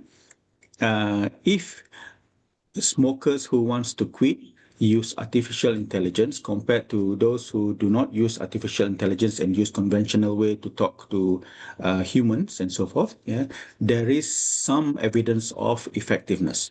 Yeah, at least 0.29, right, more effective compared to those who were just in the control groups. So there is evidence that using AI in terms of chatbot and so forth to help people to quit, to guide people to quit smoking and quit vaping, it is useful. Okay, very interesting in Sydney, Australia, Cancer Council of New South Wales and their tech, Digitech partners, they have developed this chatbot specifically for teenagers up to 25, yeah, especially for Australian youth, right? So it is very personalized. Even the lingo used in this chatbot is very down to that generation, right? So we are very excited to see success stories from this project. Okay, so what is the future direction? Of course, AI is going to be enhanced in the future and getting better and better. So we cannot run away with integration of AI. So we should start thinking of integration of AI with existing public health infrastructure and use AI in multimodal mode, right? To combine text, images, video content, which is specifically tailored to users, right? AI-driven predictive models can also help, especially to identify those who are at risk of either vaping initiation or relapsing if they're trying to quit vaping, right? And also, we need to also control or monitor the ethics, the governance, and any bias mitigation for responsible deployment. Okay, is it in line with ethics in Islam. Of course, as Professor Akram mentioned earlier, AI is just a tool, right? Like the two hadith from Rasulullah sallallahu alaihi wasallam, use the tool to your advantage, right? So AI is of course in line with some of the maqasid Sharia pillars, right? For example, hifz al-nafs or hifz al-aqal. Yeah, so AI also it's just that we have to maintain the amanah when we use AI as a tool to help us with our objectives. Okay, okay, so for conclusion, artificial intelligence offers practical, scalable tools for vaping prevention and cessation, especially for young generations. So Gen Z, Gen Alpha, AI is going to be synonym with that generation, right? So AI is going to be like part of their life, part of their world. Yeah, so why not use it to the benefits of their health and also for personal benefits? And so there is a lot of evidence now to show that AI can enhance health promotion, can enhance digital surveillance and cessation support through vaping specific data. Right? So AI should also be viewed as a complement, not a replacement. Right? So this tool and the master of the tool should be still the human, right? And it can be used to establish and help with the vaping epidemics. All right, with that, I thank you very much. Thank you very much, Wayne Alauddin Makassar, and also the committee team for inviting me for this talk. Thank you. Thank you very much, Dr. Nizam. What a important presentation that you have shared. It's interesting to see some of the research in Malaysia and Australia using chatbots, how they can help smokers to quit. Anyway, thank you, Dr. Nizam. I would like to invite Dr. Hassan Sakil Shah. Are you in the room, sir? Dr. Hassan Sakil Shah from Pakistan.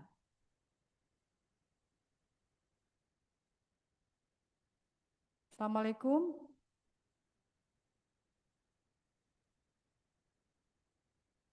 I think he's not in the room. All right, while waiting for Dr. Hassan, is it okay if we continue to the question and answer session, Pak Nizam, Dr. Nizam?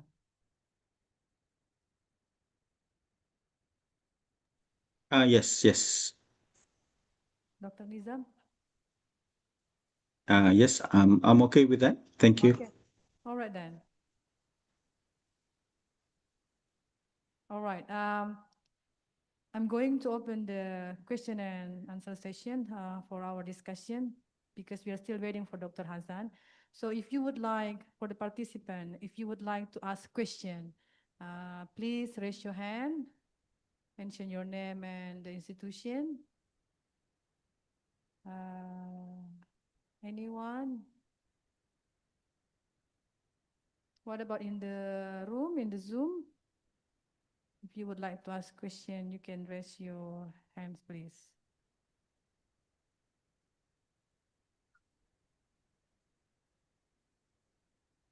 Can I ask, Okay. is vape legal in Indonesia? Is it legal to buy and vape in Indonesia? Yes, yes, it's legal. You can buy that in the supermarket, in the warung. Ah, I see. So it's the same.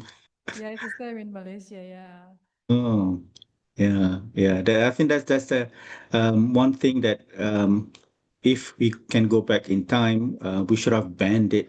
You know, like Thailand has banned it, and Singapore has banned it, Brunei has banned it, Laos has banned it. So they don't have this kind of problem. They do have illegal use, of course, but they don't have like a big problem of vaping epidemic among their youth. Like in Malaysia is very very bad at the moment. Yeah, I went to school in around the University Science Islam Malaysia, and the children in the school, they think positively about vape. They, Why yeah, why do they they don't think positively? they don't Interesting. see vaping as dangerous. I think definitely the industry has worked hard, probably most definitely with AI also, to turn around the thinking about the vape so that it becomes very positive and very attractive among youth. Yeah. Some people think that they are pride if they can, yeah, they can vape in the mall or in the cafe. Possible, yeah. Yeah. Okay, any question from the floor? Okay. Ibu Ica.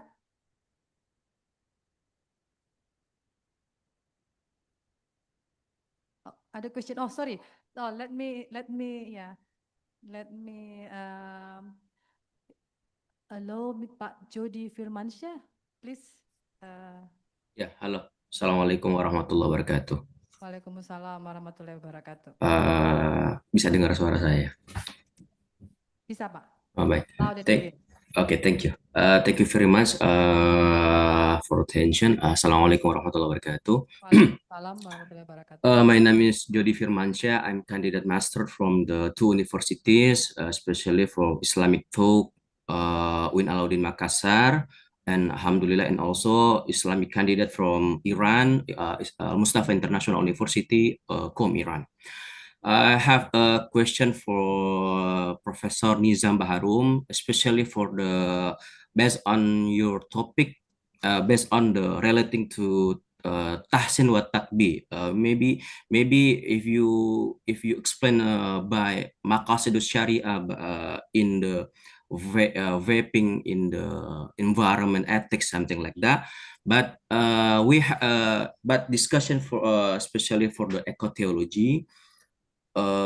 We have the trust issue, especially for the tahsin wa takbir, goodness and badness judgment, something like that. To decide from this especially for goodness and badness, tahsin wa takbir bil akli wa tahsin wa takbir bil syara. My question is the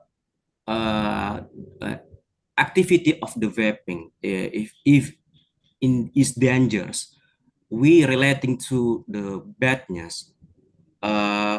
If this activity takbir based on the akal or takbir based on the syara, something like that. If you got it, my point. I think so. I'll try. Okay. Saya coba.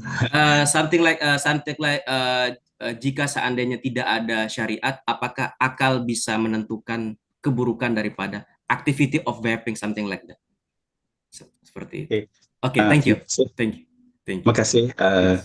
So, di Malaysia, Muzakarah Fatwa Nasional telah declare vaping is haram in 2015, and they have reiterated the fatwa in 2023. So in 2015, I myself presented to the Muzakarah the scientific evidence, because my background is public health. So I presented the scientific evidence on the harmful or potential harmful effect of vaping. So for health, for the community, and of course for the national productivity. So we learn a lot from the history of smoking in terms of the harm and harmful effect of smoking, for example. But the problem is to produce the evidence to say that, for example, to say that smoking causes cancer. That particular statement alone took 30 years of research. So because to say that it is proven that smoking causes cancer, that is a very powerful statement. Rather than to say smoking is associated with cancer development, that is a slightly less, much easier statement to prove. But to prove causation in medicine, you need all the evidence, especially long-term evidence. So with vaping, the problem is the phenomena of vaping is still relatively new. You definitely cannot say that vaping causes cancer at the moment. It's too early to say that. There's not enough evidence. However, there is enough evidence for short-term and intermediate harmful effects of like EVALI, destruction of brain development. Yeah, so there is enough evidence, direct evidence at the moment from research to show that. Right. So with that intermediate and short-term evidence, plus from what we have learned from the smoking history, it is enough for the Fatwa Council to decide that overall the harm outweighs the benefit. So they declare the behavior as haram, just like smoking was. So in terms of Maqasid Sharia, you can argue in terms of preservation of life. Yeah, for example, if smoking will kill you and vaping potentially can kill you also, so why would you want to do that behavior, right? So and preservation of akal, we know nicotine is very bad for brain development, right? So our brain actually grows and matures until the age of 25.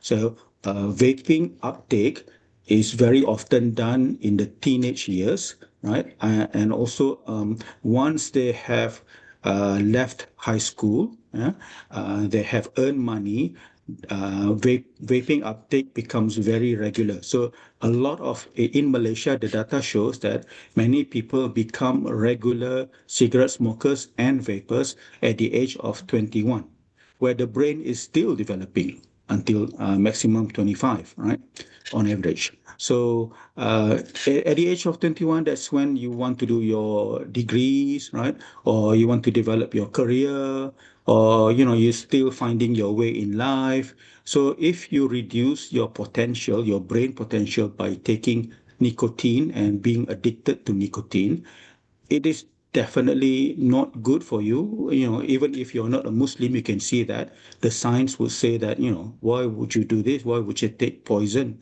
right? But however, nicotine is a legal substance. It's been legal for hundreds of years. Because it is legal, however, it is very potent in terms of addiction. It's a very good business model.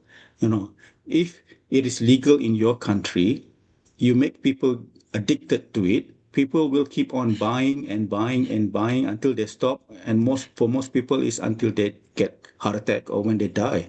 Right? So it's a legal stuff. So you can sell it anywhere. So it's a very good business model. If you want to make money, Indonesia and Malaysia, there are so many buyers of vape. Yeah, so of course it's a lot of dosa. Yeah, but it's a quick money for you. But yeah, that's the thing. So we must do something, yeah, to prevent our youth from doing this not so good behavior, right? Why not use AI? Yeah, because the industry is definitely using AI to their advantage. And so why not we ourselves in the tobacco control use AI to try to help our youth? Does that answer the questions? Thank you, Pak Dr. Nizam Barum. Pak Jody, is Makasih. that clear?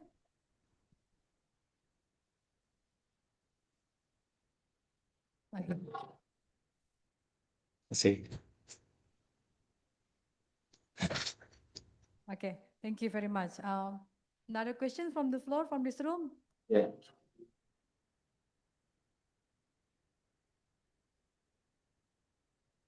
Okay, Pak Prof. Hashim Adada, this time is yours.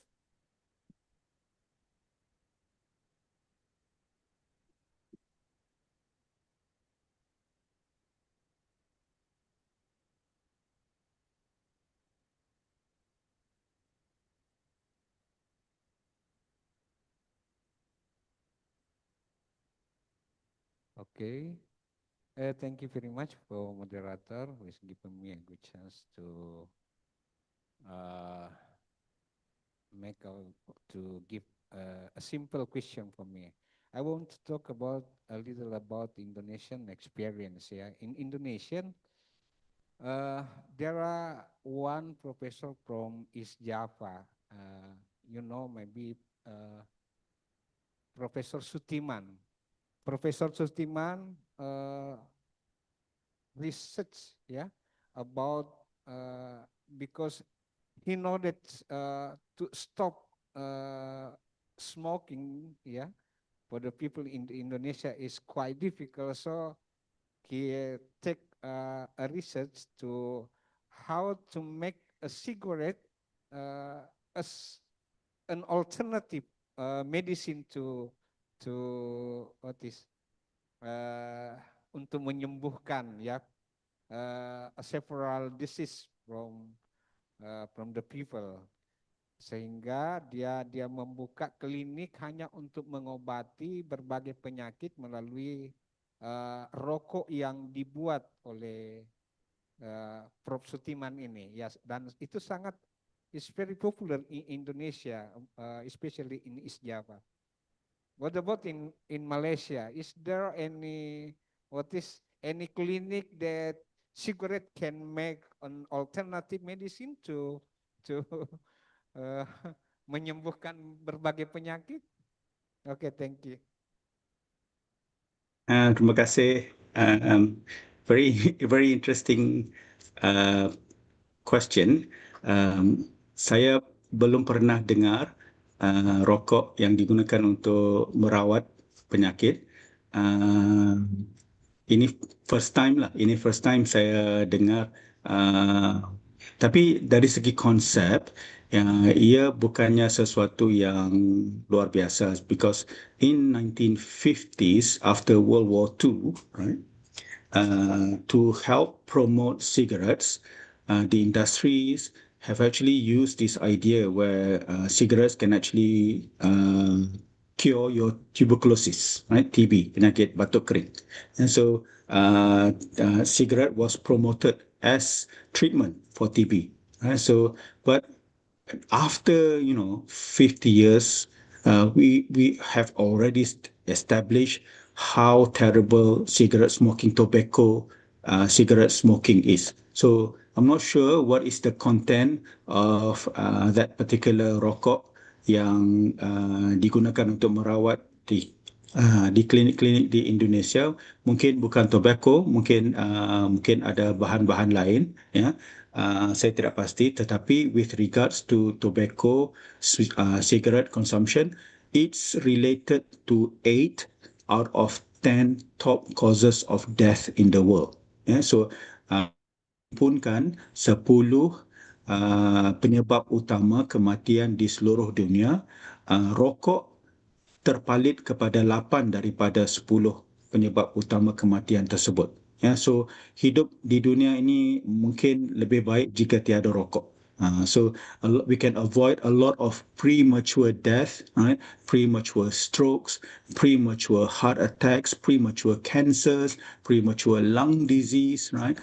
We can avoid many of our ummah from suffering from those diseases if there is no rokok in the world. But I'm pretty sure Allah give us this challenge so that we can do something about it, right? So maybe this will be our ticket to Jannah, to help our ummah to fight this addiction problem, right?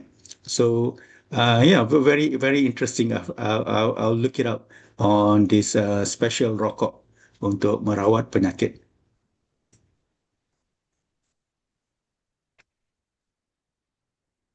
Thank you very much, Dr. Nizam. Yeah, our amanah to fight for the cigarette, yeah. Any more question? Ibu, okay. Tadi Ibu Ramsia. Wait. After that, Ibu, okay. Ibu Ramsia dulu. Ibu Ramsia, Ibu Cia dulu. Another question, Dr. Nizam. Ya, Dr. Nisar. Assalamualaikum warahmatullahi wabarakatuh. Salam. Okay. From the first Until now, we're talking about the advantages of artificial intelligence. So everything that's artificial intelligence is more advantages. But I would like to ask you that what the serious risks may arise if human is really too heavily on AI for decision making? Is a problem with us, yeah, because we always to use artificial intelligence whatever and whenever. So I'm worried that it will be arise if humans really for heavily on AI for decision making. Thank you. Yeah, true. Very, very true. We see that problem too in universities in Malaysia where students use AI but never check or read again the content that was suggested by AI and simply just submit the suggested content as their final report. So this behavior is definitely the wrong way of utilizing this particular tool, yeah, this AI tool. AI is not meant, as you know, as mentioned in the seminar before. AI is not meant to replace you as the thinker or as the brain behind whatever that you're trying to achieve, right?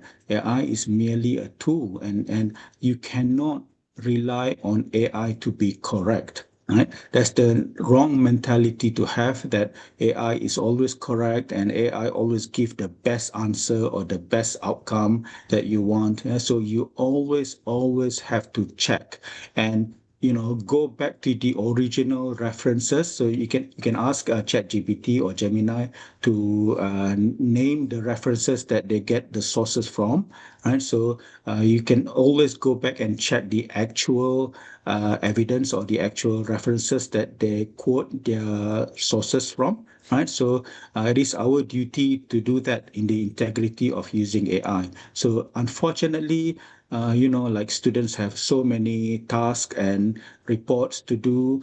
The mentality is just to get it done, yeah, without checking the final outcome. Yeah, so that is definitely a wrong mentality to have, right? And it's something also that we have to encourage our students to be honest and amanah, right, in their work. Yeah, and who knows, in the future, maybe there will be an AI to counter check on the AI. Yeah, maybe. Thank you. Okay, next question from the floor, Ibu Santi. Ibu Santi. Yeah. Santi again. Yeah, Santi, please, Ibu Santi. Okay, thank you so much for the time for me. This is really interesting to talk about merokok, yeah, smoking, yeah. This is also a dilemma because if you come to Indonesia and go to the villages, yeah, and you can ask why you smoke. People say we'll give you any answer like, you see our grandpa or grandfather or grandfather, they have long life. Yeah, it's a little bit fun. This is a funny answer. You can see many people died in young ages, and you see them, they are 80 or maybe more 80 years old, but they're still alive and they are strong. Go to the, yeah, how to say, yeah, work hard. Yeah, and then sometimes they choose to smoke than eat. They doesn't want to eat. Okay, if we don't have money, better to smoke than to eat. And drink coffee. And coffee, yeah, that's true. That's right. And then I need your what to say. Maybe your uh, perspective, yeah. You're tough about this, yeah. And then the second one is if nicotine is really danger, like you taught us before, why is still allowed? Why don't like Islamic Council or something like that make a like rule or something that, okay, smoking with this gram or what is prohibit, yeah, to us to consume. Why don't we make it? I mean, more than this, you cannot use it anymore. You can use only until just this capacity, just it. Why not prohibit? Why not make a rule like that? And then, yeah, in Indonesia, maybe in Malaysia or other country, they respect people not smoking. But in Indonesia, yeah, you say, please don't smoke. They will angry. That's my right.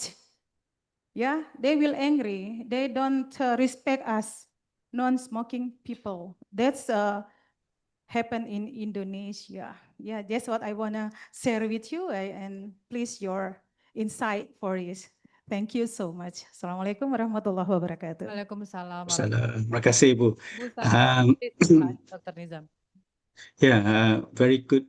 Two points, two questions. Yeah, regarding the first question, yes, I do understand in Indonesia, culturally, smoking is very, very normal.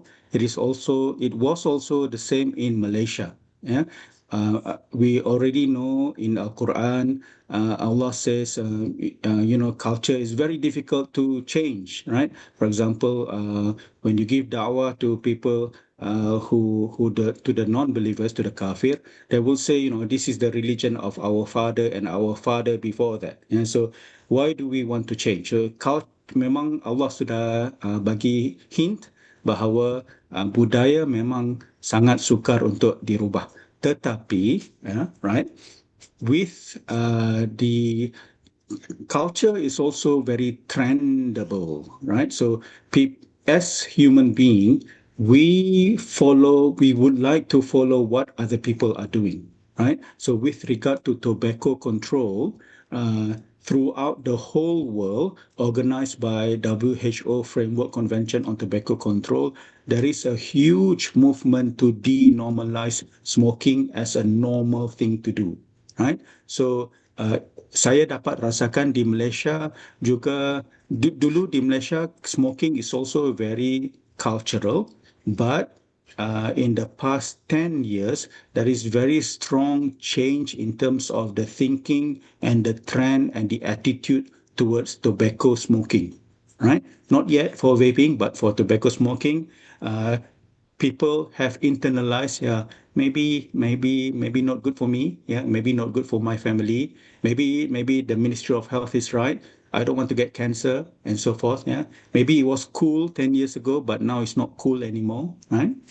So in Malaysia, smokers normally ask, di mana saya boleh merokok, ya? Di sini tidak boleh, di sana tidak boleh, di sini tidak boleh. So di mana yang boleh? So the thinking has changed, right? In the past 10 years, you can certainly see that in Singapore. In Singapore, it's very, very difficult for you if you are a smoker. So I believe with strong movement in Indonesia, it is very, very possible to change this budaya, this culture, this thinking, this attitude.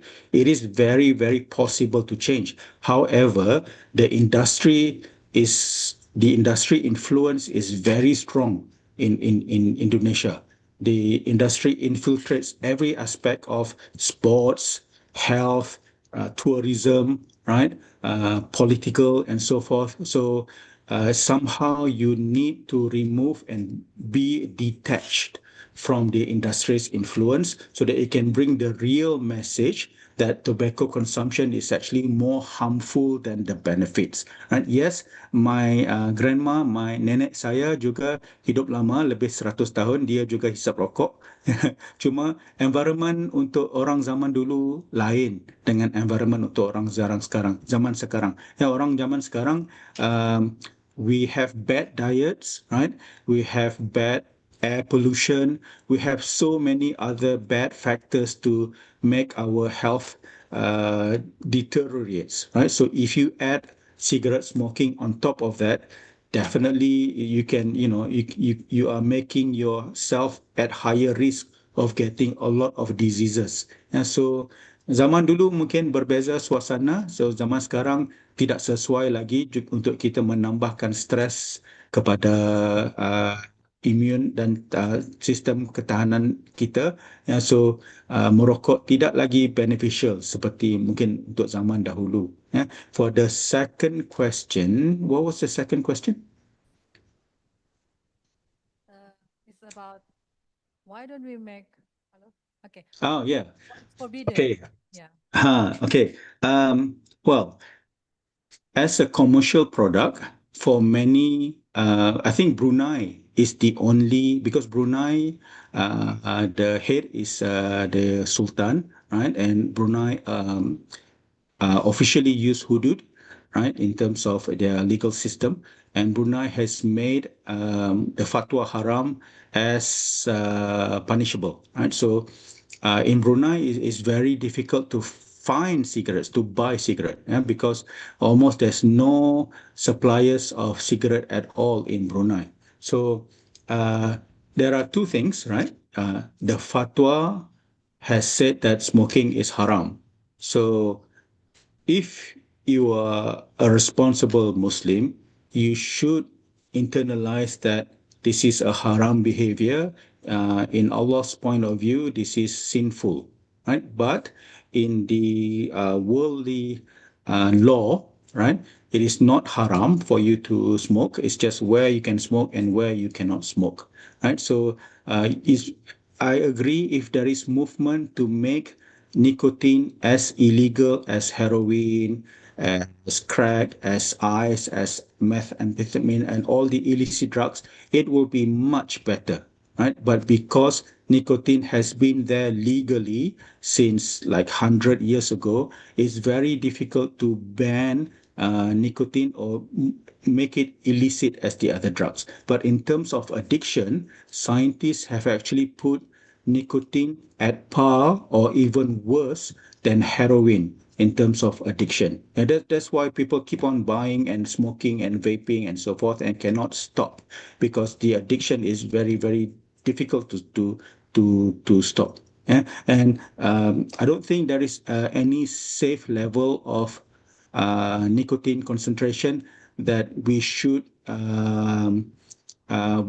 allow, right? We can't say like, maybe 2 milligram per cigarette stick is okay. No, because we know with nicotine, there is a physiological tolerance, meaning you keep on creating your nicotine receptors to increase the dopamine effect, because people smoke cigarettes because of the dopamine effect. They want this short-term fix, right, to whatever stresses that they have in their life.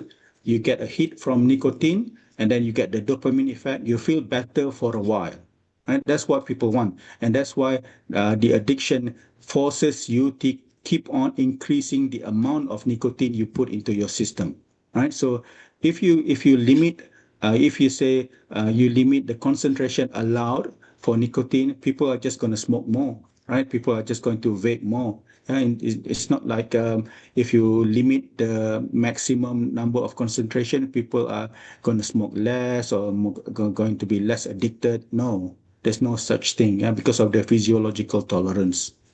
So the best is haram, but it is legal. So the next best we can do is prevent our children from starting, right? From starting smoking or starting vaping. So that's the best that they can do, and we can do. And if they have started, or if they are already addicted, the best thing is to help them to stop, right?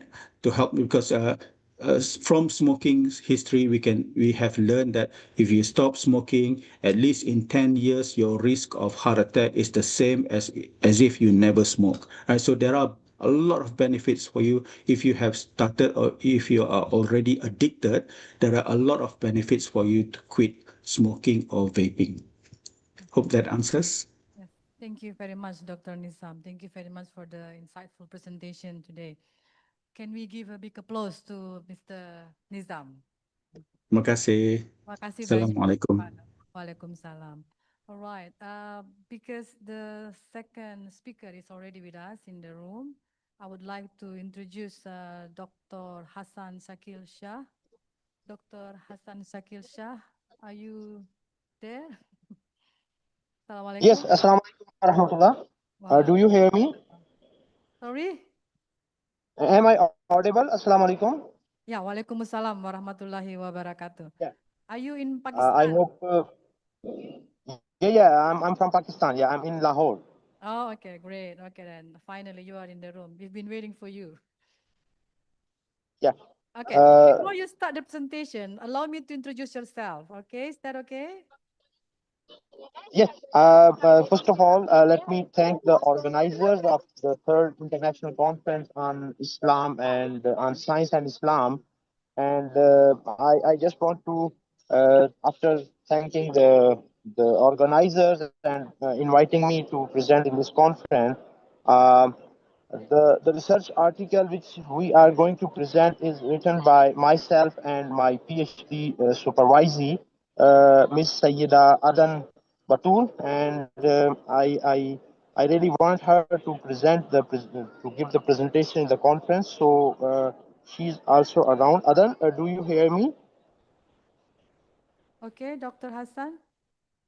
Yes, Adan is also here. She's around. She's in the room, and Adan will start presenting the paper. Adan, allow her to share the screen, or All right. Yes, sir, I'm here. okay, Adan, please start sharing the screen. Yes, sir, And start. sure.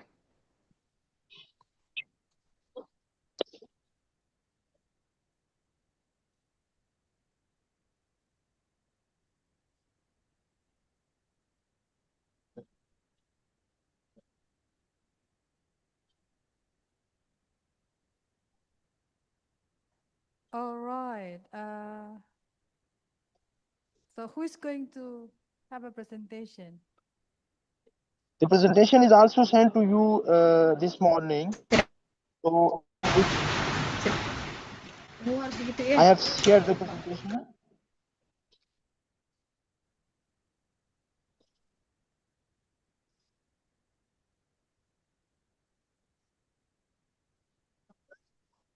Shida.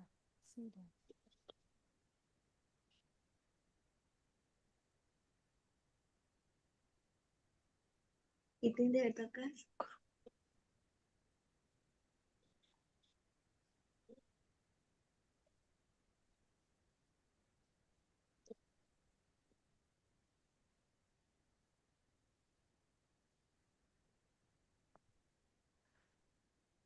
Okay, while waiting for Dr. Hassan or Ibu Saida, Saida, I would like to read. Ma'am, the presentation is also emailed to you. So can you, if not, can you open it at your end? Dr. Hassan, is it possible if we share Yes, your yes. presentation in this Zoom meeting? We have your presentation already. Sorry, The PowerPoint. I can't hear you, please.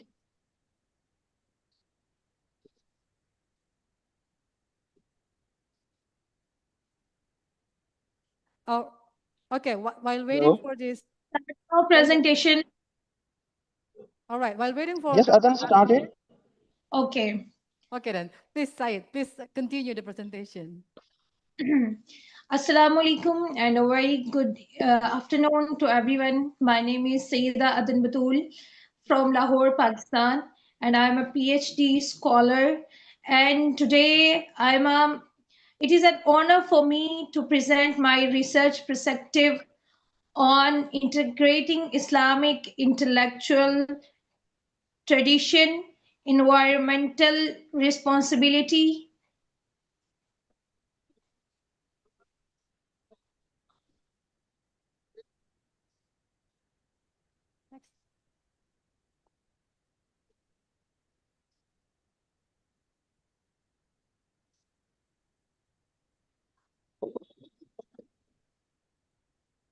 and artificial intelligence. Pakistan as a model for a sustainable future civilization.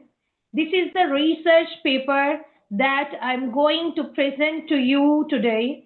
I completed it under the supervision of my supervisor, Dr. Syed Hassan Shakil, and wrote it under his guidance. I look forward to sharing meaningful insights and engaging with all of you through this topic. Thank you.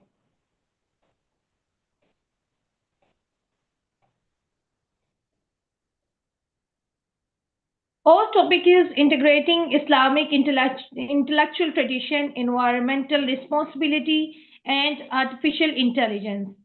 Pakistan as a case study for designing a sustainable future civilization. Now I'm starting the introduction of our topic.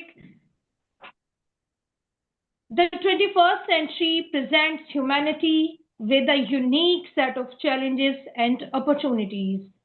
Climate change, environmental degradation, rapid technological growth, and moral crises are reshaping global societies. Pakistan, home to more than 240 million people, rich cultural heritage, and deep Islamic intellectual roots, stands at a critical crossroad. Here a question, can it design a model for a sustainable, ethical, and technologically advanced civilization? This presentation argues that Pakistan can move toward a sustainable future by integrating: number one, Islamic intellectual tradition; number two, environmental responsibility; and number three, artificial intelligence. Islamic intellectual tradition, foundations for sustainability. Islamic thought is deeply that align naturally with sustainable development. Number one, Khilafah, stewardship. Humans are trustees of earth. Islam emphasizes moral responsibility to protect natural resources, prevent corruption, facade, and maintain ecological balance. Number two, Mizan, balance. The Quran repeatedly stresses balance in creation, and environmental destruction results when this balance is disrupted. And now, Ihsan, excellence and ethical behavior. Ihsan encourages responsibility, sincerity, and excellence in dealing with people, animals, and nature. Number four, ilm, knowledge. Islam encourages acquiring knowledge, scientific, philosophical, and ethical. This creates space for integrating advanced technologies such as AI within boundaries. Sustainable consumption. Teachings of moderation discourage waste, israf, emphasizing simple and sustainable living. Environmental responsibility in Islam. Islam is one of the earliest traditions to legally protect the environment. Here are some important points: Hima and Harem systems. Ancient Islamic governance reserved land for conservation and protection, forests, water sources, and animals. Water ethics. Water is a shared resource. Islam prohibits its wastage and monopolization. Number three, rights of animals. Animals have rights. Cruelty is condemned. Ethical treatment supports biodiversity. Prohibition of corruption on earth. The Quran forbids pollution, overexploitation, and destruction of ecosystems. Islamic teachings create a strong moral foundation for modern environmental sustainability. Here now artificial intelligence are transformative tools. Respected professors, doctors, and dear audience, AI is reshaping industries, governance, and societies. For Pakistan, AI is not just a luxury, it is a necessity. What AI can do for sustainability, environmental monitoring, precision agriculture, efficient energy systems, smart city planning, climate modeling, and disaster prediction, waste management automation, ethical use of artificial intelligence. Islamic principles emphasize justice, fairness, and prevention of harm, critical for avoiding misuse of AI, like bias, privacy violations, etc. AI as an intellectual extension. When guided by Islamic ethics, AI becomes a tool for societal uplift rather than exploitation. Pakistan as an analytical case study. Pakistan faces major challenges, but also unique opportunities for integrating Islam, environmental responsibility, and artificial intelligence. Challenges: environmental, water scarcity, polluted rivers and cities, deforestation and loss of biodiversity, vulnerability to climate disasters, flood, and heat waves.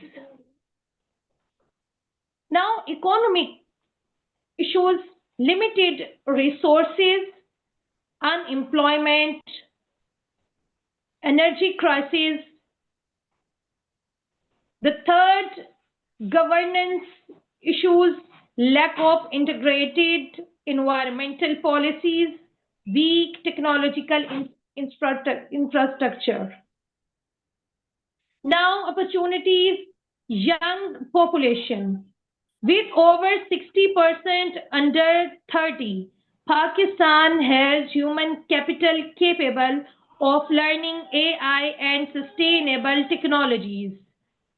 Islamic identity: the country can frame sustainability policies through Islamic ethical lenses, ensuring public acceptance and long-term moral grounding. Number 3, strategic geography: rich in natural resources, agriculture, and renewable energy potential, solar, hydro, wind. Number 4, increasing tech adoption. AI startups, digital governance, and tech universities are rapidly growing. Integrating Islamic tradition, environment, and artificial intelligence, a model for Pakistan. Here is a proposed framework. Respected doctors and professors, policy integration, Islamic Environmental Charter. Develop national guidelines based on Islamic stewardship principles to support environmental protection. AI Ethics Charter, grounded in Quranic ethics, fairness, transparency, non-harm, justice, and privacy protection. Green Technology Law. Incentivize renewable energy, sustainable agriculture, and eco-friendly industries. Practical implementation. Educational reform. Introduce courses on Islamic environmental ethics, AI literacy, climate science, sustainable development, and climate science, sustainable development, AI literacy, etc. Smart agriculture, use AI for predictive irrigation, crop disease detection,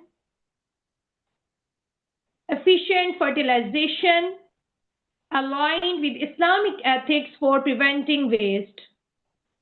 Now the urban planning, AI-supported green city initiatives, smart traffic systems, air quality monitoring, efficient waste disposal, renewable energy, solar AI systems for rural electrification. This aligns with Islamic principles of equitable access to resources.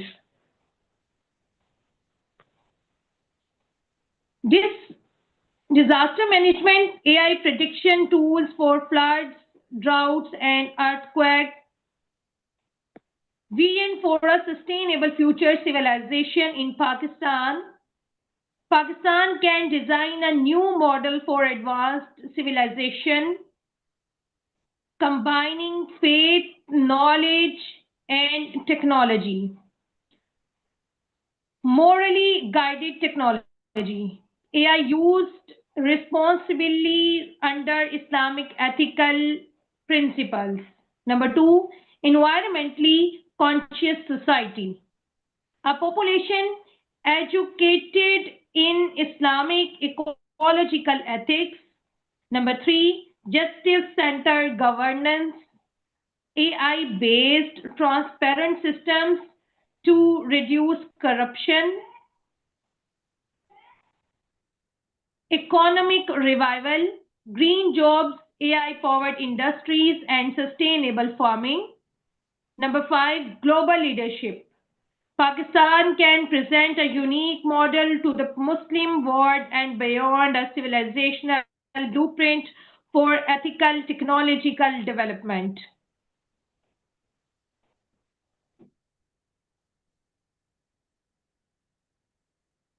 A sustainable civilization requires more than technology. It needs ethics, spiritual grounding, and responsible knowledge. By integrating Islamic intellectual tradition like values and ethics, environmental responsibility, care for creation, and artificial intelligence, modern tools for progress, Pakistan has the potential to design a future-ready, ethical, environmentally sound, and technologically advanced civilization. This framework is not only achievable, it is aligned with the country's religious heritage, demographic potential, and strategic needs.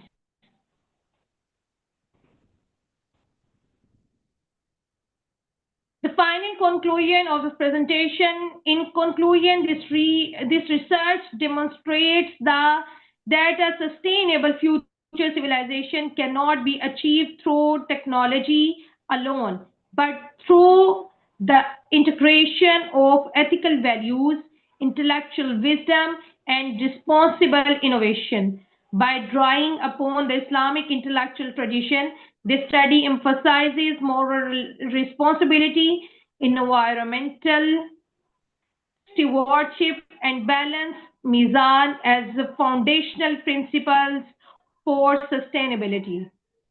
The analytical case of Pakistan highlights both the challenges and opportunities faced by developing societies in adopting artificial intelligence for environmental and social well-being. This research shows that when artificial intelligence is guided by ethical frameworks and indigenous intellectual tradition, it can serve as a powerful tool for sustainable development rather than a source of imbalance.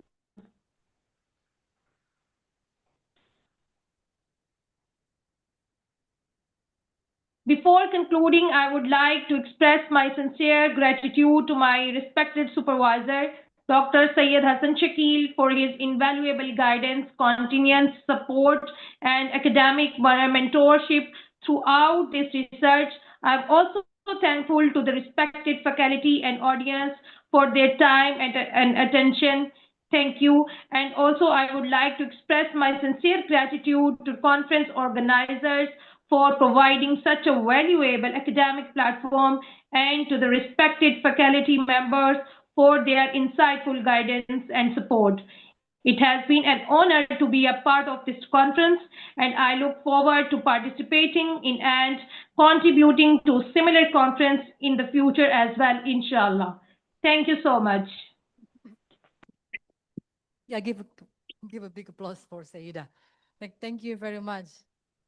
Thank you very much, Dr. Hassan and Ms. Saida Adan Batul. Thank you for the presentation. We still have 15 minutes for the question and answer session. So if you would like to ask or give suggestion or comment, please raise your hand.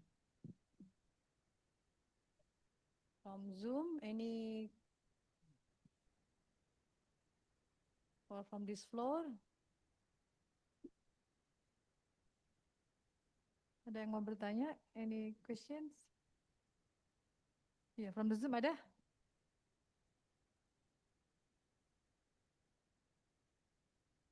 Siapa, Prof?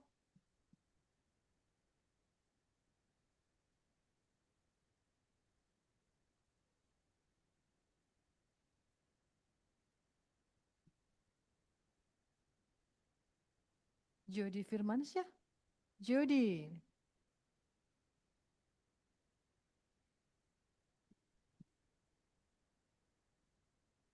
Jody, Pak Jody Firmansyah, do you have any question, Pak Jody? No, ma'am. Thank you. I'm sorry. Are you in Iran or are you in Makassar, Pak Jody? Nah, I'm still in Makassar, Alhamdulillah. Inshallah, I will go to Tehran, inshallah, next year, inshallah. Alhamdulillah, masya Allah. Alhamdulillah, inshallah. All right then, thank you, Pak Jody. So, any question?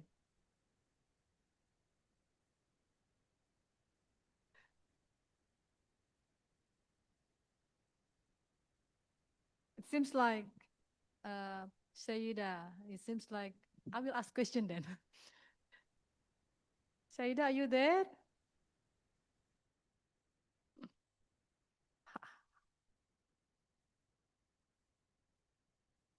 Saida.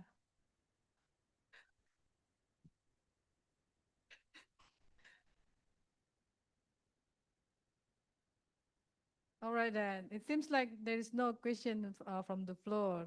But Dr. Hassan.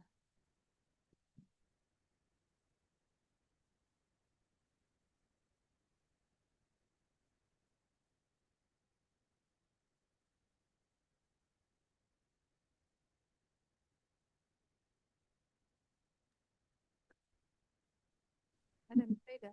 Yeah, I'm here, ma'am. Yeah, Saida. So you are a student from University of Management and Technology, Lahore, Pakistan? Yeah, I'm from University of Management and Technology from Lahore, Pakistan. I'm a PhD scholar. Oh, okay. So this is your last year? Yeah, this is my last year. And your topic is your dissertation, this topic about environmental responsibility and AI? Or just research that you did? What is your dissertation? Is this the topic that you discuss? Yeah. Okay, I interesting. just. All right, okay.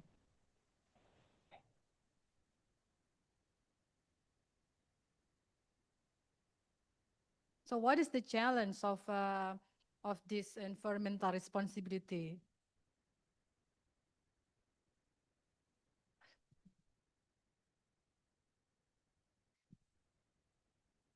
Sudah.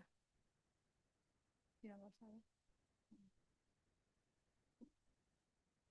Ya, nggak dijawab, ditanya mau bertanya tentang challenge, nggak dijawab. Sudah, oke. Okay. So if the Ya, mau nanya tentang challenge. I would like to ask about the challenge in Pakistan.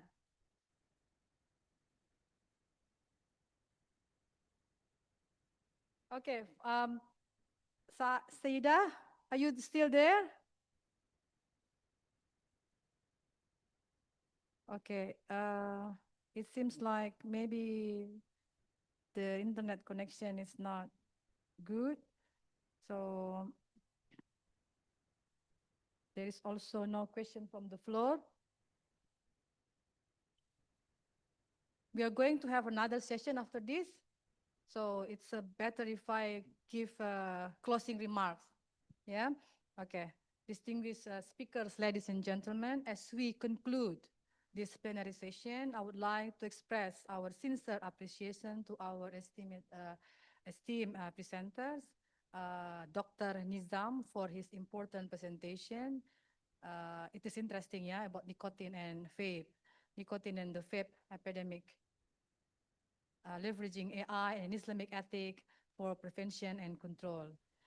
His presentation highlighted how AI, grounded in Islamic ethical principle, can be effectively utilized to address urgent public health challenges and protect human well-being. We are also grateful for Dr. Hassan Shah and Sida Adan Batul through their presentation on integrating Islamic intellectual tradition, environmental responsibility, and artificial intelligence, Pakistan as analytical case for designing a sustainable future civilization. They have shown how Islamic intellectual heritage can guide ethical environmental responsibility and the responsible use of artificial intelligence in shaping a sustainable future. So together, this presentation reaffirm the importance of integrating Islamic epistemology, ethics, and technology in responding to contemporary global issues. On behalf of the organizing committee, I thank our speaker. Can we give a big applause to Dr. Nizam, Dr. Hassan Shah, and Saida? And also all the participants in this room and also in the Zoom. Thank you very much for your participation and your contribution. Assalamualaikum warahmatullahi wabarakatuh. Thank you very much. Waalaikumsalam warahmatullahi wabarakatuh. Please give a big applause for Dr. Serlia Nur as our chair for this session. And thank you very much for the speakers and for the participants in Zoom. Thank you very much for your attendance and your attention to this international conference on science and Islamic studies.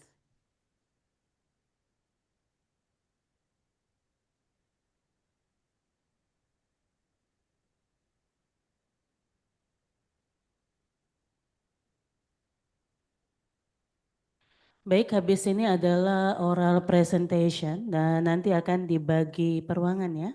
Mohon panitia untuk bisa memberikan arahan bagi peserta untuk oral presentation.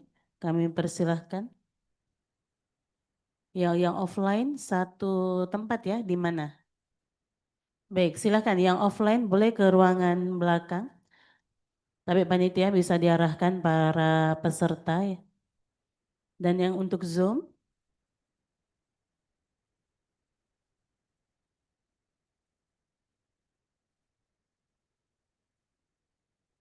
ya tunggu ya, untuk peserta di Zoom kami informasikan sebentar lagi ya untuk pembagian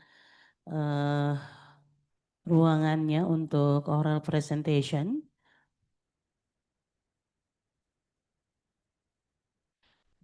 Kami persilakan bagi peserta yang di Zoom untuk bersiap-siap untuk sesi oral presentation.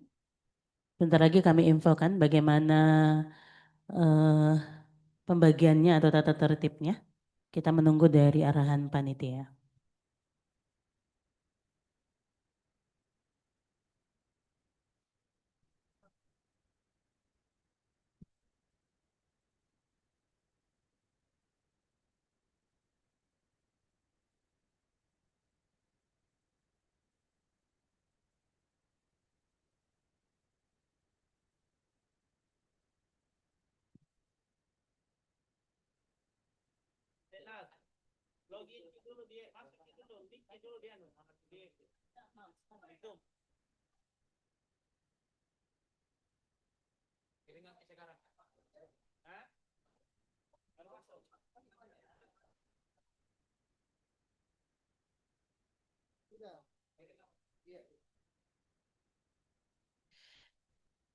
Ya, sementara Mas menunggu, this is the last session for our international conference.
Ya, itu tadi kita sudah menyaksikan video ya, rekap dari tadi kegiatan kita mulai dari pagi hari sampai sekarang.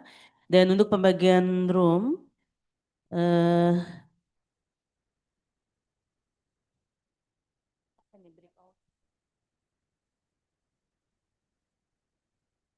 baik, untuk nomor 1 Sukirman SPD MPD PhD offline room, kemudian Dr. Haja Hania LCMA breakout room 1, dan Dr.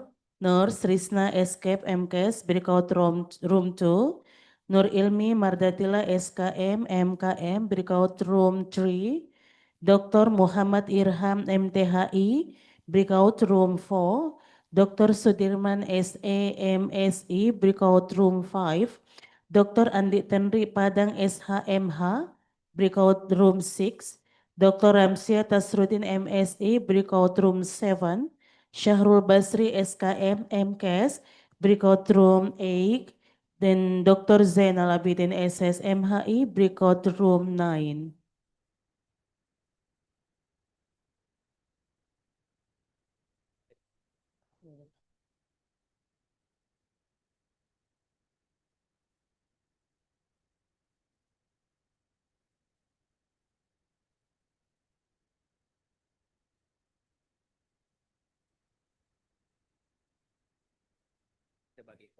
Oke, untuk moderator silakan login ke Zoom, kemudian akan menjadi host, lalu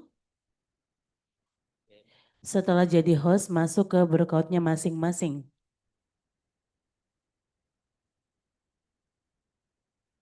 Ya, tadi yang kami sebutkan itu moderatornya login dulu ke Zoom, habis login ke Zoom nanti jadikan host oleh operator. Jadi silakan masuk dulu, untuk peserta Zoom yang lainnya silakan menunggu dulu.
Yang berarti 1,5, yang 500 berarti 100, yang 225, 350, 25.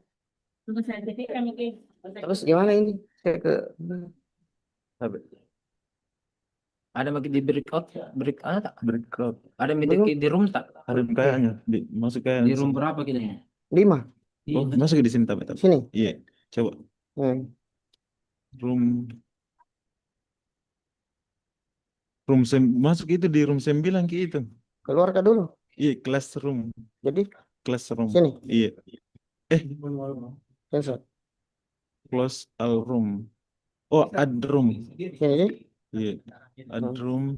Room berapa kita di Nabil? 5. Oh iya, tapi di sini. Mana ini? Iya. 5 ini di? Iya, iya. Yes.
Bisa di-share tadi. Karena share itu tanda-tandanya nggak bisa. Nggak bisa di-share tuh kayak gitu.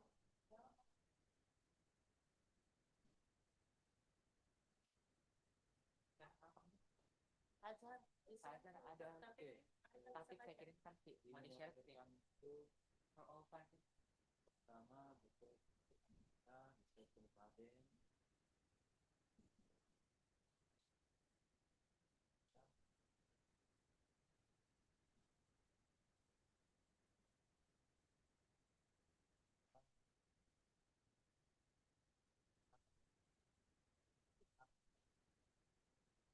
aktifnya dikirim atau bagaimana ini? Nah, belum sekarang masuk dulu sekarang aja. Nggak ada grupnya peserta. Kita mau baca nanti. Tulisannya di sana.